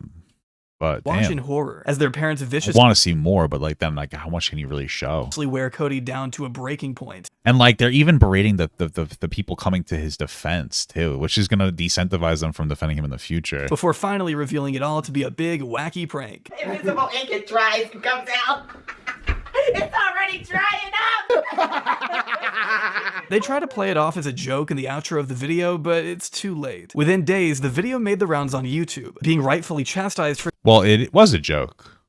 That's Steve-O? exhibiting— Oh, damn. It was a prank. It was a joke. That's the problem, though, is that we have this idea. Because like he said, they're trying to play it off at the end as just a prank or just a joke, but it's already... This is the problem with sometimes when people talk about pranks or jokes, that somehow it makes people think that like they're free from criticism, but people use jokes and pranks all the time, or jokes as excuses to do shitty things, and they'll even use them as reinforce. Like usually you'll use criticism or jokes as a way to like reinforce an idea that you believe, but they're just using it to deflect criticism. That was fucked up. They were screaming at them. It's one thing to do it and they're like, oh, what did you do? You got this on the floor, and they're like, no, I didn't do it. It's like, oh well, you know, this is, you know what I mean? They're screaming at this motherfucker. Jesus Christ. Clear-cut child abuse in the eyes of some. DaddyOFive addressed the haters in a video response shortly after, where Mike downplays the prank and blames viewers for not seeing the humor in it. Apparently it's upsetting a lot of people. This video, I mean, It's just a prank, bro. Pretty much sums it up. a lot of people don't see the humor in it. Yeah, it's not funny. No! Well, I don't even know what that word means, but yes. But as expected, this was well, the child that's constantly being harassed and berated his entire life and thinks that this is normal is saying that he wasn't traumatized. So of course, I mean, it must have been just perfectly fine. Anyone. The kids in the video were visibly shaken, audiences were outraged, and Cody and Emma's biological mother wouldn't stand for any of it. I have a real question. Forgive me for asking this question. Truly forgive me. Why did the dad have custody in the first place? I'm not trying to be rude. It's just like normally the mother gets custody of their children. It's usually easier for women to get custody of their children over men. And, you know, that's a conversation about like potential men's issues, but also like it kind of makes sense to me, I guess. Anyway, why didn't the mom have the kids? Like, did she do something, or did she maybe just feel like he had better infrastructure to raise the kids? I'm kind of just wondering why the mother had the kid. The mother didn't have the kids. Just wondering. In August, we had a mutual friend contact us about some YouTube videos, and we tried to get some help. Rose Hall has spoken at great length about the trauma brought on by discovering her two kids being effectively abused by her ex-partner. When the DaddyOFive channel was brought to her attention... I mean, he just looks like a Kyle that would abuse kids. Let's be honest here, guys. In August of 2016, she and her sister Crystal Reynolds tried seeking help by immediately contacting the authorities in her state of North Carolina, who found the footage to be alarming. But when it was passed along to Maryland, where Mike and Heather reside, the Baltimore police at the time declared it corporal punishment, therefore refusing to take any action. Wait, what is that? Police at the time declared it corporal punishment. A corporal punishment or a physical punishment is a punishment which is intended to cause physical pain to a person when it is inflicted on minors, especially in the home of schools. Its methods may include spanking or paddling. When inflicted on adults, it may be inflicted on prisoners. What does that mean? Are they saying that it's like just justifiable punishment? Like, is that what they're saying? Like that's like, oh, it's just them punishing their kids and it's not actually abusive? Is that what they're trying to, like the police were trying to say? Therefore refusing to take any action. The state that they that definition didn't exactly help me understand the context of this. Now decided that it's considered corporal punishment to verbally and physically and mentally abuse your children. Rose's hands were tied, unable to do anything but binge the DaddyOFive channel and keep tabs on every new upload. For many months, she was utterly powerless. But how did Personally, I would just stab the father to death. And they'd be better off in the system than they are, which is saying something because the system is brutal. Better off in the system. Honestly, because what a fucking scumbag. Kids even leave her care in the first place. Cody was no longer with us. Not even 2 years after that, they got Emma. It's important to note that while the mother of his children, Rose Hall has never actually been married to Mike Martin. Though it's been reported the two met in 2004 after... I just really wonder why she didn't get custody of the kids. I do. I really wonder why. She moved to Maryland. Mike's alleged... Sounds like these kids were fucked from the start. I'm not trying to be an asshole, but like, because obviously what this guy's doing is horrible, but it sounds like they didn't have a good mother or father. I'm not trying to be mean. I'm just saying the mother's probably better comparatively, though. Must be better and hopefully better. Demeanor didn't start to change until the birth of Emma in 2005. She has custody now? I just wonder what it is. Maybe I'm being too judgmental. Was noting a difference in the way he treated them leading up to when they had Cody in May of 2007. It's also been alleged that Mike began speaking with his next partner, Amy, around 2008, expressing dissatisfaction in his current relationship, according to her, finally leaving Rose on her own with the kids in August 2008. As Rose's sister, Crystal, stated, Mike left back in 2008 when Cody was 1 and Emma was almost 3. My sister took care of those kids by herself, with no money or help from him for almost 7 years. By 2014, though, Rose reached back out to her estranged partner, trying to seek help with Cody's ODD. 3 years ago, she contacted... Okay. So apparently... Okay, so what I'm understanding now is that the mother had custody for 7 years, and then the kid had these behavioral issues, and then moved into there. So I guess the father's behavior didn't actually... Well, it might have, considering he might have been an absentee in some capacity. Okay, so wait, they basically got custody of the kid, understanding that he has a particular like mental health struggle, but it seems like there was an issue with the kid when he was born, where like the fucking scumbag of 5 didn't want to have the kid. So wait, was this like some kind of a hatred for the kid from birth? Like, was there a resentment? Like, I didn't want this kid, so you're gonna take it out on the kid the entire life? Because that's what it sounds like is happening here. Contacted Mike to give him a second chance to try to be a dad. Okay. 2011, excuse me. More than 3 years ago. And because he was gone for several years. With Cody struggling at her house, she thought maybe a quick summer trip to his dad's place would serve as a nice change of pace. Little did she know of what Mike and Heather would do next. She actually contacted him 3 years ago, trying to get some help because Cody was ODD, asked if he could go and visit for the summer to try to, see if a change of environment would kind of help him out. It's possible Mike took this gesture as an... So then how did he get full custody of the kids? Or didn't he get all of them? Sorry, I'm learning. It just seems a little bit complex. Okay. Because that makes sense. Like, okay, I'm having struggle. Because it can be very difficult to raise a kid with like some kind of a disability in the capacity. So it's like, oh, maybe a change of scenery will help the kid. That's totally possible. But it seemed to happen more permanently. Did they just feel like that was a better environment for the kid? The change of pace was like a little easier, more structured. It could make sense. Indicator that Rose was unfit to take care of him with his condition. But as writer Nick Monroe pointed out, it's important to note there's a distinction between a child's behaviors being difficult to deal with and being deemed incapable of handling a child altogether. In fact, according to Rose, one of the reasons she wanted Cody in Maryland at the time was so he could access better medical care. As of today, I have yet to see any potential sign that Rose would be unfit to look after Cody and Emma. But I've seen plenty of signs that would show Mike and Heather to be some of the worst caregivers for any child. One of the more serious allegations. So some people are saying, and I can't confirm this, but I'm going to say it for context, is that apparently once he got the kids, he used mother's bipolar as an excuse to get full custody of the kids. Okay, interesting. I wouldn't doubt that. I would certainly stay in line with his, excuse me, I'm just having like a little congestion, his negative interpretations on mental health. From Rose being that Mike and Heather forged paperwork to make it seem she had given her majority custody rights to them. While he was there, the stepmother, Heather, decided that she was going to forge papers and say that my sister gave up her rights of Cody and was sending him to live there. During what was supposed to be a 6-month stay... Wait, so they forged paperwork, so why didn't that change?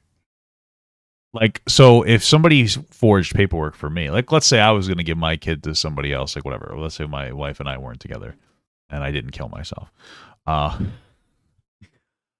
and the kid was having a problem with me, and then I sent him over to her, and then she forged my signature, which is impossible because I have a very distinct, horrible signature, but I would fight that. So, and then I'd be like, they forged I would almost immediately, I would call the police or whatever, go through whatever lawyer infrastructure. How come she didn't do that? Rose claims the Mike began slowly excommunicating her from her son. Nightly calls turned into weekly calls, which became monthly, until Cody just got too busy. Rose claims Cody's temporary visit began to look more permanent when she saw her name at the bottom of court papers in December 2014, blaming Mike and Heather for forging her signature on a document she swears she didn't sign. One bit of evidence to support this claim would be when Mike and Heather used some of her own medical papers against her in court, seemingly indicating a cache of Rose's personal documents somehow in their possession. According to Rose, they'd have no... Okay, so she apparently went to court and said that they forged the paperwork in the first place. Is that what we're saying? Indicating a cache of Rose's personal documents somehow in their possession. According to Rose, they'd have no other way to obtain this information than by taking it from her home during a routine visit to pick up Cody's toys. It wasn't hard for them to forge her stuff because somehow they got an entire tote full of my sister's paperwork, like Medicaid for the kids and things like that, you know, papers that she had signed. They also used a very personal document against me in court. They took a document that nobody was supposed to see. It was confidential. To this day, Rose still denies everything. So they must have taken like a document that was like very damaging of her. It might have been like a diagnosis. This was also like a few, like we still don't have exactly the greatest interpretation of mental health in the real world in today's time, but back then it was like much worse. We've been moving in a very positive direction for understanding mental health issues. So it's possible that the court just looked at that and be like, yeah, unfit mother, you have bipolar, blah, blah, blah, blah, blah. Or there could be something super damaging that actually caused her to lose her kids justifiably. I don't really know. Ever signing Cody's rights over to the Martins. While Heather has continued to maintain their innocence, she and Rose supposedly exchanged these series of emails over the next few months, with Heather reportedly taunting Rose with things like, yes, you are his mother, but I am his mom, and yes, he does think of me as his mom, claiming that he refers to Rose as his stepmom, according to documents obtained by Nick Monroe. Reportedly texting Rose at one point, you're not even a fraction of the woman and mother I am. Throughout this entire debacle, we see transcripts of Rose talking about how afraid Emma was that they'd come and take her next. Both Rose and Emma lived in fear of what Mike and Heather might do next, a dread exacerbated by Mike's alleged intimidation tactics around this time. With this police report... How old? When did this happen?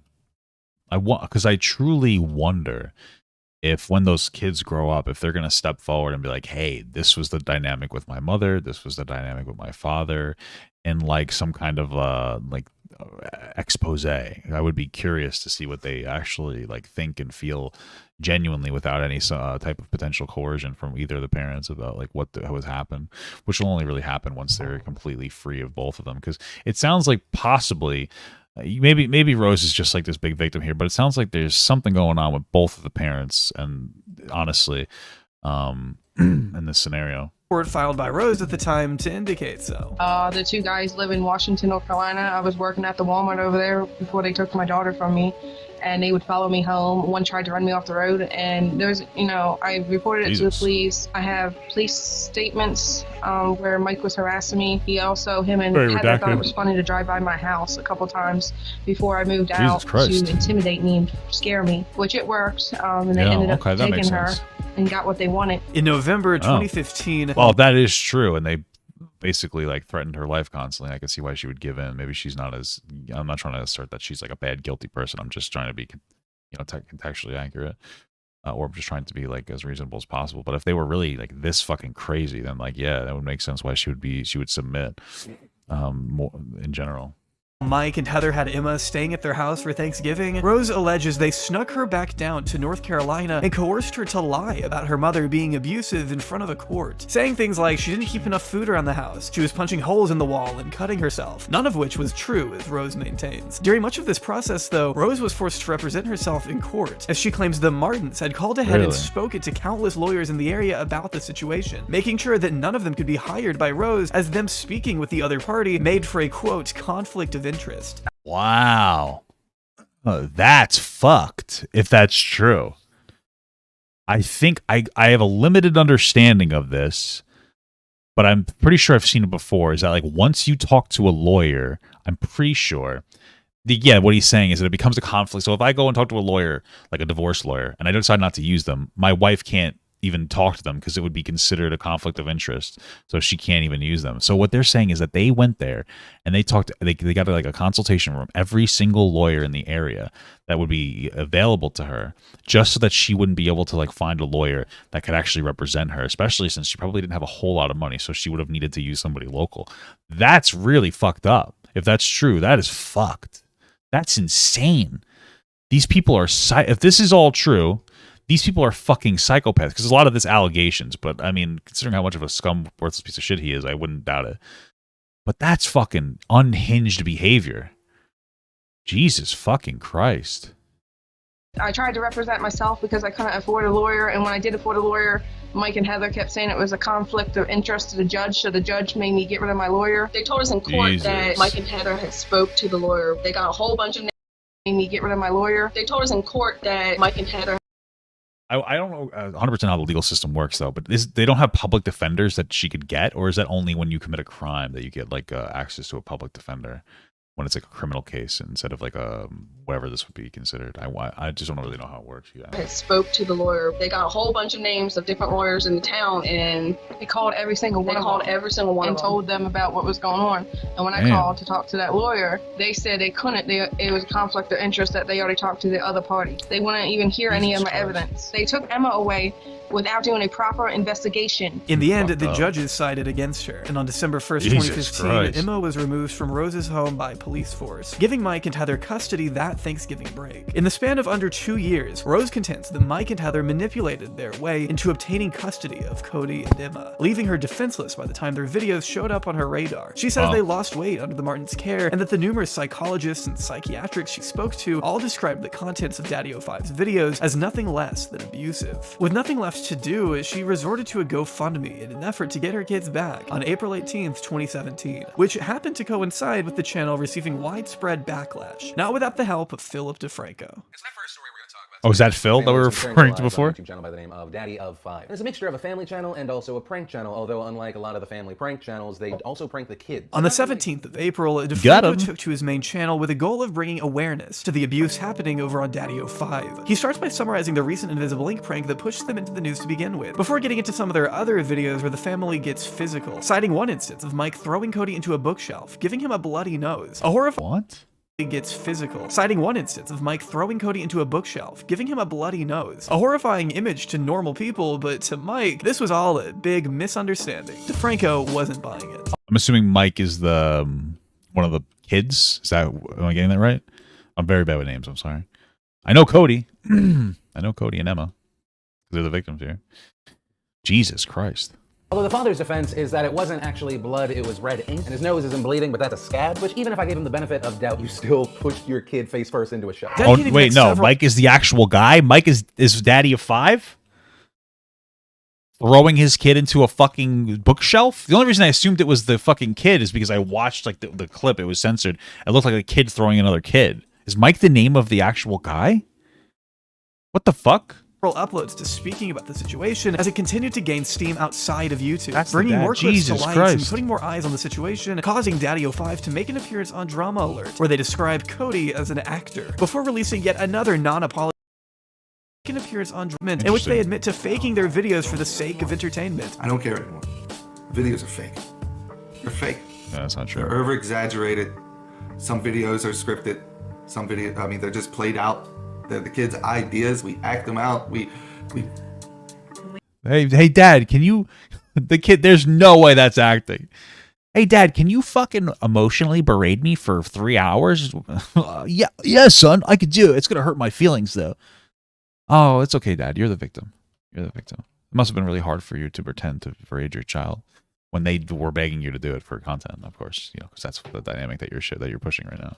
We've said that. I mean, we've said it's their ideas. We've said it's their ideas. After a sorry attempt to weasel their way out of the limelight, Mike and Heather direct their focus onto DeFranco, blaming him specifically for making the situation worse than it was and putting their family in danger. This DeFranco guy, he made a video about us. And because of that video... I mean, like, personally, here's the thing. Like, here's my advice like to parents, because they're, like, okay, because I feel bad for the parents, right? they're the victims of this situation very clearly. And people are like looking at them, they're getting things wrong on purpose. It's the kid's idea. They are honestly the victims here.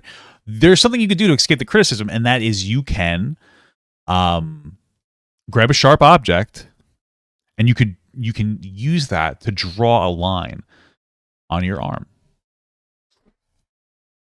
Right? They say go upstream, not across the river. It's some good advice. You could try that. Okay, now that obviously is a direct reference to them painting while taking a boat ride. Obviously, I mean, I would never insinuate anything other. And if you think I did, then it was just a joke. So, just saying. We now have real danger coming our way. It would have never got this out of hand if it wasn't for that DeFranco guy starting all of this. No, it wasn't for doing all of yourselves. this to my family.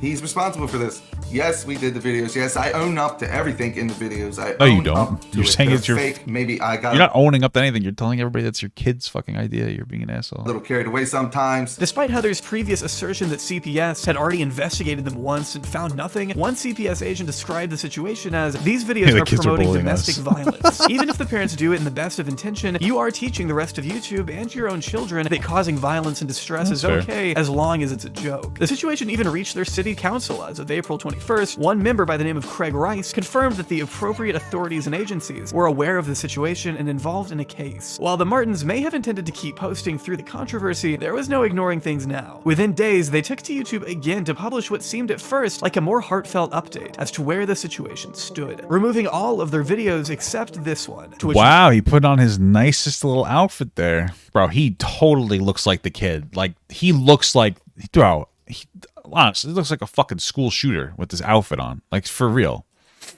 That looks like the church outfit that his mom forced him to wear. I mean, Jesus Christ. Franco also covered. And we realize that we have made some terrible parenting decisions, and we just want to make things right. Yeah, how are you going to do that? During this week, we've had a lot of time to stand back, to jump out of character, and to see what we've done and to see. I really like the fake stuttering. I really enjoy that part. The fake stuttering and stammering to make it seem like they're very heartfelt and upset. We've come across, and I understand how everyone feels. For those asking why my edit of that video was so weird, it wasn't my edit. They have several of these throughout the video. Instead of doing a hard cut, they drop the audio, they do a fade out and then a fade back in. And they do this so many times near the end of the video where it makes you wonder what it was that they cut out. But we'll keep going. Then they say this about family counseling. We are now in family counseling because we need it. Interviews just after the outrage, they said that they were already in family counseling. We actually have a family counselor. Cody does go to counseling, and we went to counseling as a family. Ironically, we have. So when she says we're Oh, so that might be true. They might have a counselor for the kid because of his like ODD. But they clearly are not giving him the support that he needs. Fucking scumbag parents. All right, guys? Counseling. Now, does that mean that earlier mention was a lie? Despite receiving death threats from DaddyOFive's fan base, DeFranco didn't let up and continued reporting updates to the story up until it was confirmed that Cody and Emma were safely returned to their biological mother in May of 2017. I think the update is Emma and Cody are with me. I have emergency custody. Is that her dad or is that her daddy, if you don't know what I'm saying? They're doing good. With two of the most bullied Martin children finally in a safe environment, it was time Mike and Heather faced the music. Shortly after shutting down their main account and promoting the new DaddyOFive channel, the Frederick County Circuit Court formally filed criminal charges against the couple in August of 2017. Each parent facing down 2 separate counts of neglect of a minor, to which they ended up pleading guilty under what is known as an Alford plea agreement, which meant they weren't totally admitting wrongdoing, but they were admitting to there being more than enough evidence for the state to prove guilt. They were sentenced to 5 years supervised probation. Ew, why would that even exist? Wait, why would that even exist? There being more than as an Alford plea.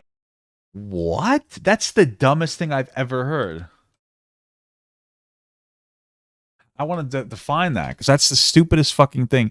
So it's a guilty plea in which a defendant maintains their innocence but admits the prosecution's evidence would likely result in a guilty verdict if brought to trial.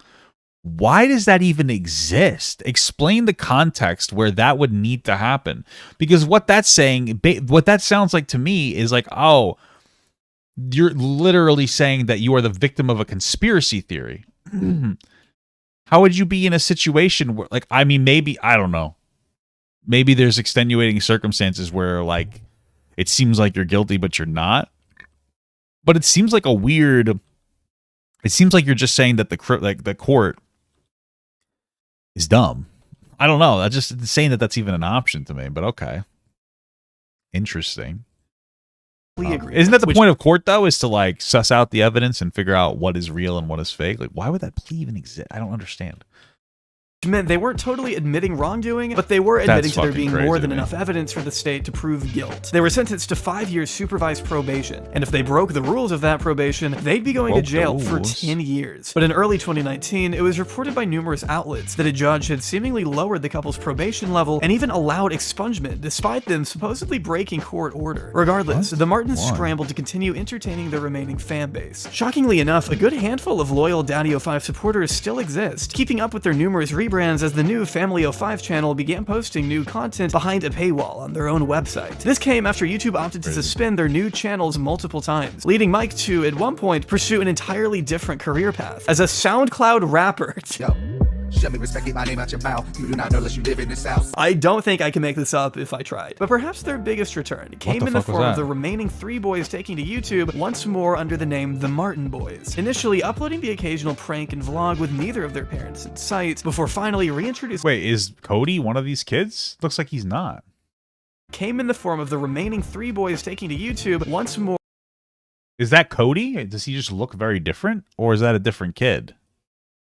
Yeah, it was definitely fire. Or under the name The Martin Boys, initially uploading the occasional prank and vlog with neither of their parents in sight, before finally reintroducing Mike to the limelight in May of 2021. Why are you recording me?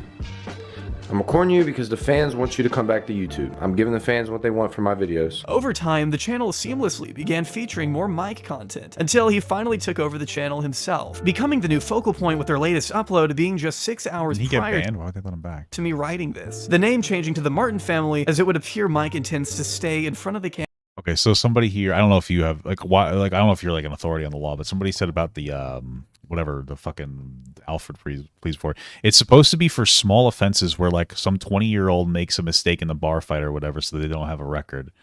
Okay. I don't know if that's, I don't know if you have, like, any authority to speak on that, but I'm not, like, trying to be an asshole to you. I'm just saying for context. But interesting if that's the case. Camera, where he's always— because my understanding is they have a thing called, well, I understand this very well because I've been the receiver of this, an ACOD, where like if for any, like I think everybody could potentially get one in their life where like if they make a mistake, they could like argue basically that like it was a big mistake and that they can show that they'll never happen again, and they can have it expunged from their records to a point where they can legally say they've never been arrested before. It's something that happened to me. So I don't know why you would need that particular plea. He belongs. They're doing better. It's going to take a long time to get them back on track. I want them to be happy. I want them to feel safe. As far as I'm concerned, Mike and Heather Martin are the YouTube equivalent of cockroaches. No matter how much negative attention, criticism, or even criminal charges are leveled against them, they just won't seem to go away. While I'm beyond grateful for the efforts everyone took in 2017 to get Cody and Emma taken away from such a hostile place and reunited with the one person who loves and cares for them the most, the fact that it took so much for the appropriate authorities to step in is a grave disservice to victims of child abuse everywhere. Mike and Heather Martin deserved far more legal penalizing than they received, in my opinion, and should be ecstatic they got off the hook so easily. For far too long, they both instigated and capitalized on the distress of the ones they should have been looking out for, punishing their children by an array of cruel and unusual strategies, using the camera as a sort of disciplinary tool, and the channel as an incentive to keep the abuse going, dangling stardom and nice things over the kids' heads in exchange for the reactions they knew would get the most clicks. I don't know where Mike and Heather's story goes from here. To most people, their chapter has been long closed, though I sincerely hope they've changed their ways in raising the remaining 3 boys under their care. Whether Mike or Heather have ever realized how their actions have affected their children in a profoundly harmful way has yet to be seen. But truthfully, that potential self-realization would do little to change the fact that DaddyOFive remains the worst family channel in online history. Wow, incredible. That was a good video. That's horrible though. What a bunch of scumbag pieces of shit. Well, okay. Still a good video though. Made me shit and come. Made me both shit and come. Do I play retail out too? No. I'm probably gonna play retail closer to the release of the expansion though.